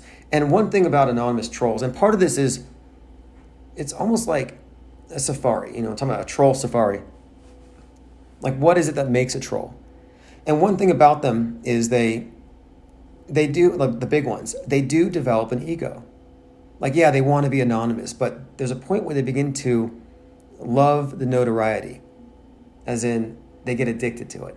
They get addicted to the love of the crowd. Even though they're anonymous, they still feel that. They still have an emotional attachment. Their ego takes over. And when that happens, you'll find that even though it's an anonymous troll, they're married to their username. It may as well be their real name. And if they have a moniker like that, and it goes across several platforms, then there's no way they can stay anonymous. If they have a moniker that goes across multiple platforms, if they're known in more than one place, it's literally impossible to stay hidden. Just saying. That's just been my experience. And there's a lot of other things that people do to give themselves away. Like the way that you catch a troll, or the way that you dox an anonymous person, is by watching them, and you wait for them to slip up most of the time. And then once you have your pattern of monitoring established, then you can go back and then you can find out where they've already leaked. I mean, I identified Goldfinch through a subtle clue he gave. And I don't think he meant for this clue to blow up like it did. But this is where he gets his money, and this is why I know it's collectible. He was part of EAS Myoplex when it sold to Abbott Laboratories. Abbott Laboratories is the company. They were in the news for the baby food formula going bad. But this is like sports nutrition. And Abbott Laboratories bought the company that he was on a board of directors for. And they bought it for $320 million in 2005. I don't know how big the board of directors were, but he was part of that. He was a recipient. He got a slice of that $300+ million pie. And he told me early on that he was rich and that destroying people like me was a game to him, and that he was going to wipe me off the internet. That was the game. Those are the rules. I mean, that was the game board as he said it. Like, yeah, this is a game. I'm going to destroy you. I'm like, okay, well, I went to the FBI because at that point he was a little more bold. Like, he would send me pictures of my sister's house. He would send me pictures of the bike trails behind my apartment. Like, he was getting a little, I guess he's getting some kind of a rush off of this. Then he was contacting former employers. He got in contact with a family member of mine. I don't know who it is, but apparently it's a relative of mine. Like, he was really going deep to, again, trying to destroy my life. And it got personal after a point, as in digging up pictures, digging into my, it was getting to be very invasive. And all of this was, of course, put into a folder. This gets really crazy, and I know how it all sounds. But anyway, I'm just saying, this person turns out to be not only very wealthy and connected both politically, but also socially. This person is friends with Joe Rogan. This person is friends with Eddie Bravo, with Alex Jones. Alex Jones has admitted this, that he knows Q. He came close to divulging it several times. The fact that Alex Jones knows who is behind the actual Q drops, who's the guy that bridges the gap, like, who's this shadowy character who makes this happen? Alex Jones knows him. And that's why this story is a can of worms. Because one, we have the underdog angle. You got a podcaster being suppressed by YouTube. We have identity theft. We have trademark theft. This is a huge case for cyber squatting. It's interesting in that area. But then when you get into the secondary person, yeah, YouTube's pretty bad. You got the stalker is pretty bad. But then you dig and you find, wait a minute here. This guy traveled with Donald Trump from 2016 to 2020. Actually, still. This guy was, or is, known to the White House Communications Agency, White House Travel Office. He's been in some very sensitive areas. You remember the Mercy ship? We're talking about during COVID, you had those big ships. Well, he was on these various ships, and he's like definitely a behind the scenes guy. But he told me in my emails originally, when he was sending me these encrypted emails, and I got some clues in here too. But he explained a few things about how he kind of insinuated that I do this for a living, but you're just a side project. Like, in other words, this is why I also reported him as potentially as a corrupt government employee or government official, because if any of his activities against me are done using the resources that he's been given to pursue legitimate targets, then something's up.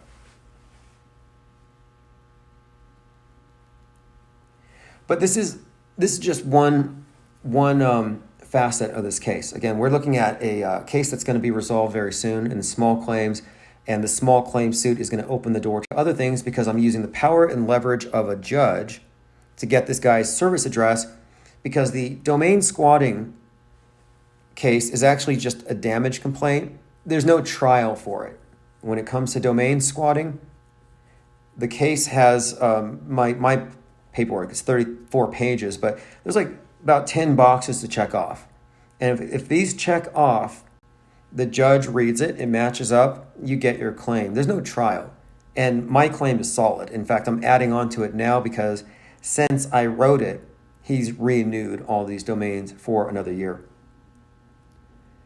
AngsG says, if your lawsuit moves toward monetary damages or out of court, please be aware and read up on CA Law 998, where they can carefully calibrate a lowball settlement and screw you. Well, it's past the point of settling. It's past that point. But I'm definitely aware of that. And to me, it's really not so much about the money. It's about getting rid of this person who has managed to take my spot on this platform. And it's not just about YouTube. Like I said, he took out my Spotify, which had many more subscribers than YouTube. And beyond that, he has, as I've been explaining here, he's been aggressively attacking my channels by attempting to hack. I get these email notifications, and it's like, this is what got me. You have added two-factor authentication to your WordPress. It's like, no, I didn't. So I check it out. It turns out that he had managed to convince WordPress that he was me, just like he did YouTube, and he added his personal iPhone to my account, which made it impossible for me to log in. And this took 3 days of my time to get my account back. But think about it. He gets in, he adds his own phone.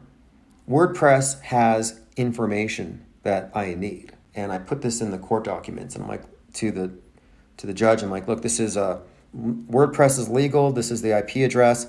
And if you subpoena them, you could find out the phone number, the address. Because again, he put his own personal phone in my account. So this person's not going to go away without the power of the court system to shut him down. But what a huge embarrassment it's going to be for him and everybody associated with him when this gets out. And to me, Alex Jones is the one that needs to answer. Alex Jones knowing Q is a betrayal of all of the QAnoners. He was there at 1-6 when he was screaming into the mic, Joe Biden will be taken out of office one way or the other. If you remember that call that Alex Jones was making, and Jones additionally has the weapons that the 1-6 protesters brought. I don't know if he has a QAnoner spear, the QAnon shaman, but he has all of their weapons at his house. He's very closely connected with the Q movement. This is undeniable. The fact that he knows Q is a huge scandal in and of itself. I guess that's the lawfare update for now. It's a winning situation. And this is like everything that I'm working on now. Like everything, trying to get back into the headquarters and everything. This is all going on whether or not we win in the short term. But the long term, it's definitely a win. But should I collect? And this is part of my revenge, because I want revenge.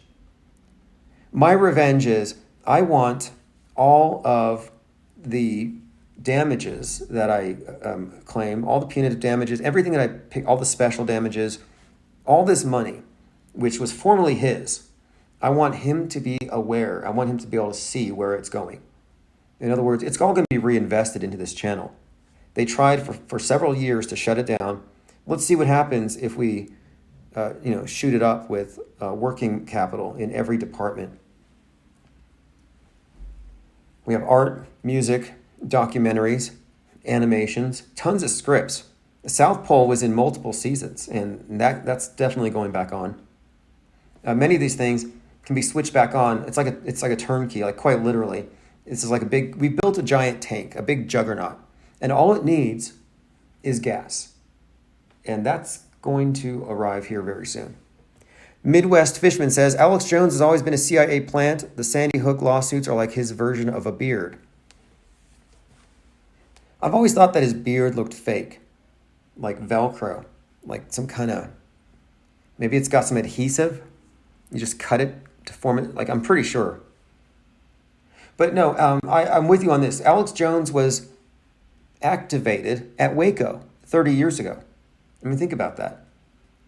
Waco, gun grab, 33-year-old David Koresh, and then Jones was behind a mission to rebuild Waco. I mean, to me, that's a pretty good indicator where he started. If you look at the videos, he's over there at Waco hanging out with Kevin Booth, who's also the producer of Bill Hicks. Now, I haven't watched this show on Netflix called Waco American Apocalypse, but the release date was 3/22, 76 people killed in that particular narrative. It may be worth looking into just because of all this apocalypse stuff. And then there's Trump giving his speech in Waco, and he says, 2024 is the final battle. Final battle? As in what, Armageddon? So I'm thinking, Armageddon, it refers to a mountain, a place. Where is Armageddon in relation to Israel and Palestine? Because Palestine is where the train wreck happened in Ohio. And it seems like everything really started with that particular ground zero. That this train metaphor, this train wreck thing, which has been a reoccurring theme. I was talking about this earlier. I'm watching these these people who are suffering through the tornado devastation, and all of them are saying that the passing tornadoes sounded like a big train. I mean, I'm not at all saying that that thing was fake. I'm not even saying it's fakeable, because tornadoes really aren't. I mean, yeah, they're fakeable in a sense, but no, you're not going to be able to pull something off like that, but you can certainly capitalize on it. You can blame Republicans and fossil fuels for it. But why is it that every eyewitness testimony, like one lady was in her closet, another was in a bathtub, they described what did it sound like when the tornado was passing over, and they said it sounded like a big train. Another person said, I don't know why everyone's saying it sounded like a train, but I guess it sounded like a train. Trains and planes are under attack right now. The planes are, I'm seeing articles, it's on CNN all the time. Turbulent times for the airlines. Person dies because of turbulence. Near collisions on the runway are more common than we think. What they're trying to say is the body of America has clogged arteries because of our unsustainable political and economic system, because of American greed. It's not a coincidence that this whole thing begins in Ohio. Ohio, since 1984, has had the slogan, the heart of it all. It's the heart attack of Damar Hamlin. It's the suddenly died psyop that the anti-vaxxers were all about. Not so much anymore. And on that note, anti-vaxxers, and I'm sure there's still a few out there, and I know they're not dying, it's just that there's a new shiny object to pay attention to. But wouldn't it not be true that most of the victims of this nefarious thing, if it be such, would be Democrats? And if so, why the protests? Why try so hard to save your enemies when they're making mistakes? All right. Started off the day talking about this shooter. We'll find out more about the shooter. If it isn't a cis female, sorry, it doesn't count. I stipulated this earlier on. I said, hey, look, they're associating toxic masculinity with guns. We're never going to have a female mass shooter, which makes no sense logically if we're supposed to believe that this is the byproduct of American gun culture. And that's what they're trying to say. And, earlier I was talking about stochastic violence. One of the cases that has been made for some time by the anti-gun people is that American gun culture itself constitutes a form of stochastic terrorism, always putting it out there. Copycat killers. Oh, I copied it from the movie. Do you remember The Matrix? They come out in their trench coats, the trench coat mafia, the Matrix shooters, Eric Klebold and Dylan, Eric Harris and Dylan Klebold. Dylan Roof was a tie-in to that guy's name, by the way. But they come in with their trench coats and their black shades on and their big guns, all flashy, walking through the halls. And it's like, wait, they stepped out of The Matrix. The Matrix movie was released at the end of March 1999. And on April 19th, was it the 19th or the 20th? I think it was the 19th. These two shooters shoot up Littleton. But they looked exactly like The Matrix. And it was pointed out at the time that The Matrix stylizes gun violence, makes it sexy, makes it cool, and now they're copying it. They've been using this narrative for a long time. If you recall, they even blamed Marilyn Manson, KMFDM. Like I said earlier, if we're going to accept the premise that Donald Trump is triggering terror attacks by his words, then let's go ahead and start blaming rap music for gang violence.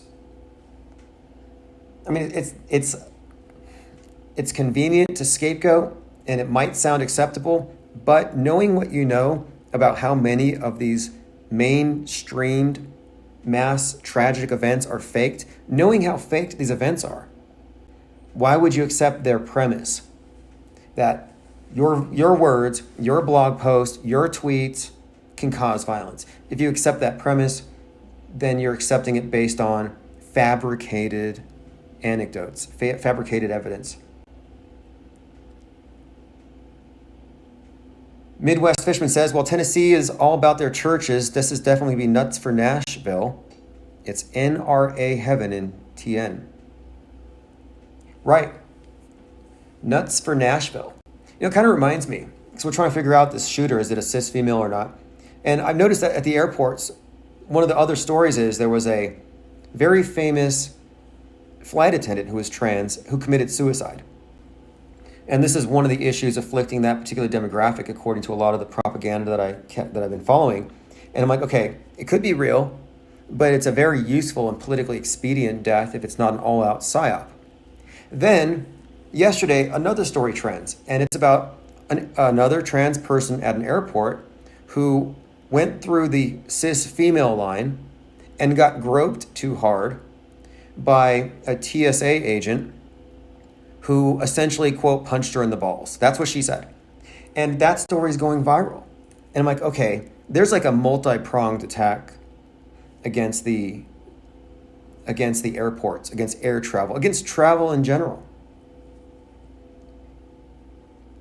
And then you have these, I think there's another story out right now. I don't have the name yet, but it's another one of these martyrs, like a Matthew Shepard type. I'm just saying a lot of stuff leading up to 2024, and we predicted this before 2016. As we get closer to the election, you're going to see psyops connected to all of the hot button issues, foreign policy, cultural issues. We're going to have more school shootings, obviously. All these things to be politicized. It's just to be expected. Now, what we haven't seen, and their absence is still conspicuous, is we haven't seen any radical Islamic terrorists in a long time. Why do you think that is? It's because they replaced it. Or this is how they get you long term. This is why I say reject the premise of copycat killers, reject the premise of stochastic violence, because they will get you to accept something in principle and then use it against you later. Think about the Patriot Act. Oh, well, we need to go ahead and curtail our freedoms because these terrorists from over there might come over here and do bad things. You accept it. Well, now they just turned it on us because now the terroristic threats are considered to be domestic. But we accepted the apparatus to go after them. One of the more interesting facets of 2020 was how the 19 years of radical Islamic terror got phased out, and then they used the rationale of quarantining the radicals and contact tracing them to find out where they got radicalized. They used that on all of us. Like, you know, there was this talk about profiling at the airports, a big controversy about profiling people with Middle Eastern descent. Like that was something of a big issue right after 2020.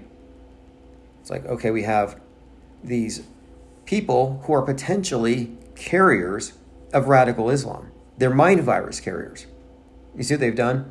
Mind virus carriers of a specific variant need to be quarantined, and then you have to use enhanced interrogation to find out where it came from and trace it, or if they even have it. Do they have this ideology? Now, when 2020 rolled around, we were all considered to be terrorists. We were all super spreaders, but now instead of a mind virus, it was a virus. But instead of sending us all to FEMA camps or Guantanamo, we had ubiquitous home incarceration. Enhanced interrogation, PCR test. But what they did is they got us to accept the premise that we were all guilty until proven innocent, unhealthy, infectious, until considered healthy. McDirtywork says, in order for us to preserve your freedoms, we need to take some of your freedoms. Well, this is where they're leading us to, because Donald Trump tweets out an image, or truthed out an image of himself with a baseball bat. And adjacent to that picture was D.A. Elvin Bragg. I'm like, wow, that to me is a threat. Whether it's a gun or a bat or a raised fist, that's an obvious threat. I'm surprised. But the point of it is, if anything happens, real or fake, good luck showing anybody it's fake, because they're all going to now say, oh, that was caused by Trump. They use suggestion, they plant seeds, and this stochastic terror narrative gives them room to run psyops without question.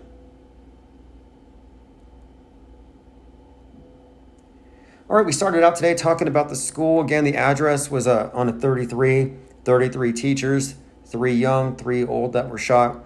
Like I was saying today, if your children are in a school and the address is at 33, move them out. If you have kids that are 33, quarantine them. If you know any 33-year-olds, shun them. There's definitely a pattern here emerging. And if they had only listened to me, beginning of 2021, I said, quarantine the 33-year-olds. 6 days later, one of them destroyed democracy, QAnon shaman. If it wasn't for Candace Owen, Ye would still have billionaire status. You know, she was 33 at the time that she tried to get him to buy Parler and ran with the White Lives Matter publicity stunt, and we all see the fallout from that. Although Ye's in the news right now because he likes Jews again, thanks to Jonah Hill. Apparently, he put out a movie that Ye approves of. I find this all to be very confusing and convoluted because last I heard, Ye was Jew. That was his claim. It's so convoluted. I don't know how he's going to run for president when his campaign manager, Nick Fuentes, doesn't think women should be allowed to vote. Like, that just seems like a non-starter. And by the way, Nick Fuentes said some pretty shocking things. And this is a self-described volcel, which is an incel that wants to pretend that he's involuntarily celibate. But yeah, he made these claims to the effect that women like to be abused. I mean, very terrible stuff. I'm not going to repeat it. But Nick Fuentes, America First, face of white Christian nationalism, that's Ye's campaign manager. So I don't think he's going to get very far with that. Politics, though, is the same as it's always been. It's predictable, and you have this fascinating juxtaposition, and it shows you how people are just about imagery more than anything. I mean, for example, you have Donald Trump arriving in Waco in Trump Force One with the Highway to the Danger Zone theme track from Top Gun playing as he lands. And you got some artist doing a big painting of him live, real time, and he looks like Rocky Balboa mixed with Trump. And then you've got Ron DeSantis. And the biggest news you can find about Ron DeSantis, that apparently he eats his pudding with his fingers, much to the chagrin of all of his assistants who are just having to deal with it. We said, so you think Ye is still alive then? Oh yeah, I think he's still, I don't think he's dead. Now, I think he's insulated. I have a hard time believing that he's some kind of diabolical game-playing psyop operative. I think he's a musician who's been born into the club. And I've noticed this, that some of these second-generation Illuminati type aren't always clued into everything. And why would they be? And he's a good example. Like, there's a few examples I could point out, like Pete Davidson. Okay, Pete Davidson may not know that his dad didn't die on 9/11 in one of the Twin Towers. He might actually think it was real. Why? Because according to a recent interview, which I played it before, but you can find an interview where Pete Davidson, the one who was dating Ye's wife for a while, his dad died at the age of 33 in 9/11. And by the way, the lead hijacker, Mohammed Atta, was also 33. His birthday was September the 1st. But Pete Davidson's dad was also 33 when he died in one of the Twin Towers. And in this interview, Pete was saying that for years, he was followed around, periodically interviewed by doctors from Columbia who were asking him if he really believed that his dad was dead. Like, isn't that strange? And he commented that it was a really effed up thing for them to ask. And it seemed to me, he wouldn't bring that up in an interview if he was an insider. Do you know what I mean? It wouldn't even be brought up at all. I think there's something very shady about that. And then he's got this movie called King of Staten Island I was able to stand about 10 minutes of it. And in the first 5 minutes, he's driving in his car and it's 11:13, which ties in, 113. It was 11:30 on his car, his dashboard, one of the two. But this, again, he's driving and there's these two cars behind him that collide, like twin towers collapsing. Fascinating all around when you look at this, how he might not be in the know, but he's clearly on the world stage in a very conspicuous position. So I'm thinking some of these celebrities could be like Truman in a Truman Show, surrounded by handlers. And Ye has even attested to this. He claims he found out that his personal trainer was some kind of Canadian intel. This was the guy that threatened him and said, if you don't play nice, you're going to be drugged up, you'll be a zombie, and you'll never see your kids again. So in a way, Ye could easily be a victim and a puppet and totally insulated. And why would you expect otherwise? I mean, how did you arrive at the conclusions you've arrived at? And I've arrived at conclusions. This is not conjecture. I'm not debating, did this plane really hit this building? Like, I know what happened, and I know what didn't happen, and I know the MO because we know what media actually is. And that's the biggest secret of all, that media isn't what it pretends to be. It's not a window to the world. It's not partisan slants on the same objective reality. No, it's a fictional reality that they're all conveying, and they're superimposing it onto the objective reality. And by doing so, they've destroyed any true objectivism. Nobody is grounded in reality. I mean, this is the lie world order. And it makes perfect sense also that you wouldn't allow everybody in the club to know everything. That would be a security flaw. It would be a bad idea for someone to know everybody else's. I mean, there's so many issues here with the idea that everybody's in on the conspiracy. One of the refutations to Apollo 11 being a hoax, the believers in it, the believers in bad science fiction, yeah, they say, oh, there's no way it could be a hoax because 400,000 people were a part of that. Oh, 400,000 people were a part of that. Okay.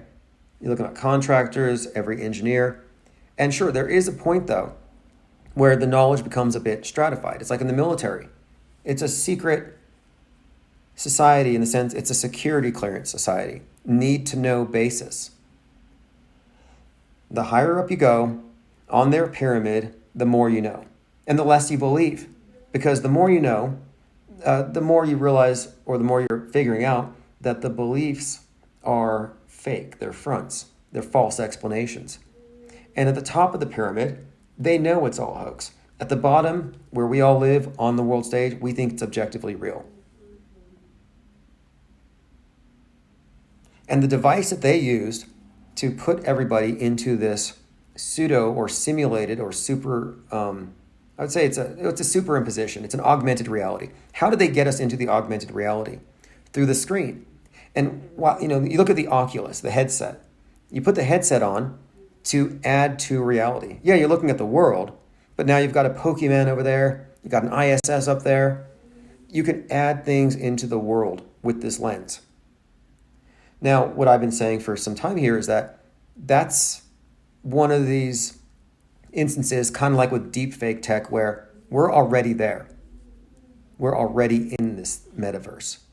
That just by accepting the screen as a primary source of info and accepting it as real until proven fake without any critical analysis, you're effectively in an augmented reality.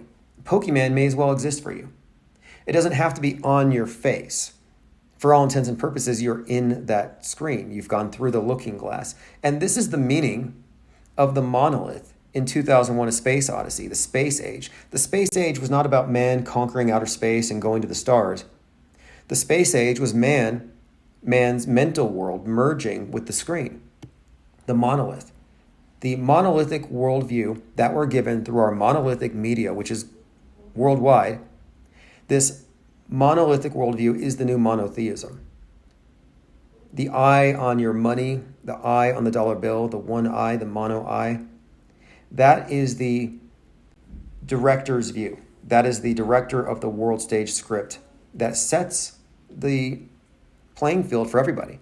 And it is ubiquitous and universal. It is a universal religion. The fact that even Iran has a space program, there are no outliers. Any nation that has a space program, yeah, they're in on it. There's no outliers. And this is one of my clues. When I realized, when I was like looking very close at this whole school shooting thing, and I thought, wait a minute here. Are the Democrats faking the news to gain political points, to win on this particular political football? And the people on the right are just like oblivious to it? Like, why isn't Fox News destroying CNN? Are they not competing? If I was able to show, hey, my competitor is faking news and hiring actors and simulating news events and simulating tragedies for political gain, that would be a winning move. But they don't call each other out. So if the left doesn't get called out by the right, but then you look at the right and they're staging their own psyops. If you're a right-winger, you swat yourself. Right wing was pretty much doing all the terror attacks. Remember all those like Draw Muhammad contests? Like some right-winger, I believe her name is, there's this organization that was involved in drawing images of Muhammad in order to protest the anti-free speech attitudes of radical Islamists. And supposedly, this would trigger actual shootings where they're getting shot by radical Muslims that just come out of their basements, out of their cells. Well, that was one of these narratives that I was like believing for a while, but then I realized, okay, they're faking stuff on the right just as they fake stuff on the left.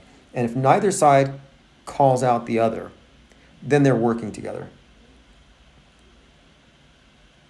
Looks like the live stream is down temporarily. It may go back on. Not sure what the issue is, but that's why I kept this redundancy. So anybody listening on the replay is not going to miss anything. We've been live here for about 96 minutes. I'm going to go ahead and cut it now, and we will definitely be back later. This is a format that I find to be acceptable. I know the audio isn't the best because I'm using my desktop speaker, but it doesn't have the buzz, and the replay audio will be 10 times better. Let me just do a quick recap here, because this is big. This is all you need to know about this mass shooting event today. The Covenant School, 33 Burton Hills Boulevard. 3 children, 3 adults. Shooting at 33 Burton Hills at 33 minutes after 10 a.m. And there are 33 teachers at the school. So again, 3 children, 3 adults, 33 Burton Hills, 10:33 a.m., 33 teachers.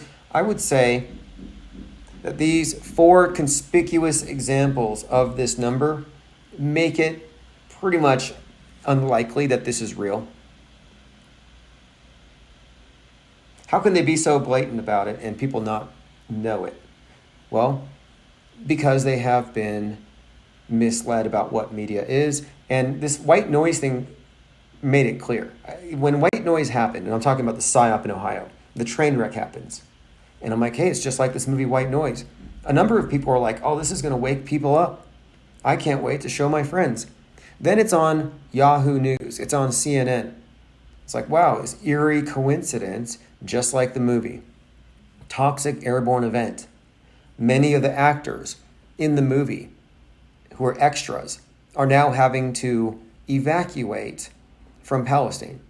It's like, how does that happen? Well, they would say this is life imitating art. Just a coincidence. It's just the art is just so spot on. The director just saw that, hey, we're just deregulating trains. We don't care about the environment, the nuclear family driving across the heartland. That's not good for Gaia. Let's make a movie about the zeitgeist, and it'll just reflect reality. That's what people think. They think this is an anomaly, that this movie just happened to parallel and mirror what was about to happen. Nobody's giving credit to the writer for being a prophet. And by the way, he wrote another book called Underworld about 9/11. And it has some 9/11 predictive programming if you look at the book cover. But again, we're looking at people who are thinking that, hey, the news is noticing its own predictive programming. This is going to wake people up. No, it doesn't wake people up. It pulls them deeper into the dream because they think it's an anomaly. Now they can explain it away. Now they see predictive programming, they can say it's just life follows art. This is why I think it's important to emphasize that to have this off-world stage perspective is to affect a paradigm shift. You break away from that assumption that everything on the news is a reflection of reality. And it may seem trivial and trite to people who don't pay attention day to day because they're comfortable. They're in the comfort zone, like they're meant to be. And just as with all these various movies that show what happens when somebody attempts to break their matrix, it has its own immune system. The gatekeepers in your lives, the Agent Smiths, the ones who are, and when you think about it, all we're talking about are NPCs. And I'm not saying that people lack any kind of awareness or that they're not there, but the NPC is the person typified by the one that goes with the current thing, that goes with the trends, that has a way of belief by consensus. And the NPC follows the dominant paradigm, the dominant scripts. They follow the program. And the NPCs will say, hey, you're off script. In fact, I was thinking about this today, about like LARP, the word LARP, live action role playing. And I was pointing out how in 2020, we were all essentially LARPers. You had to be. But it got me thinking about the movie War Games. It has this catchphrase where it's strange game, the only winning move is not to play. And I was thinking like this world stage model that I'm using to explain the place that we're in. It's suggesting that we're living on a play. Like it's a stage, that there's a play going on, that reality's there, but then there's something more. And the word play really stands out to me as important here. The idea that they are playing a role. Like if you're in a movie, let's say you're on a stage and you're an actor. Well, what you're doing is you're in a scripted scene or situation and you're pretending that it's real and you're playing along with the script. You're an NPC in that sense. You have no will of your own. Your will is left behind when you get on the stage. Your ability to act means it's your ability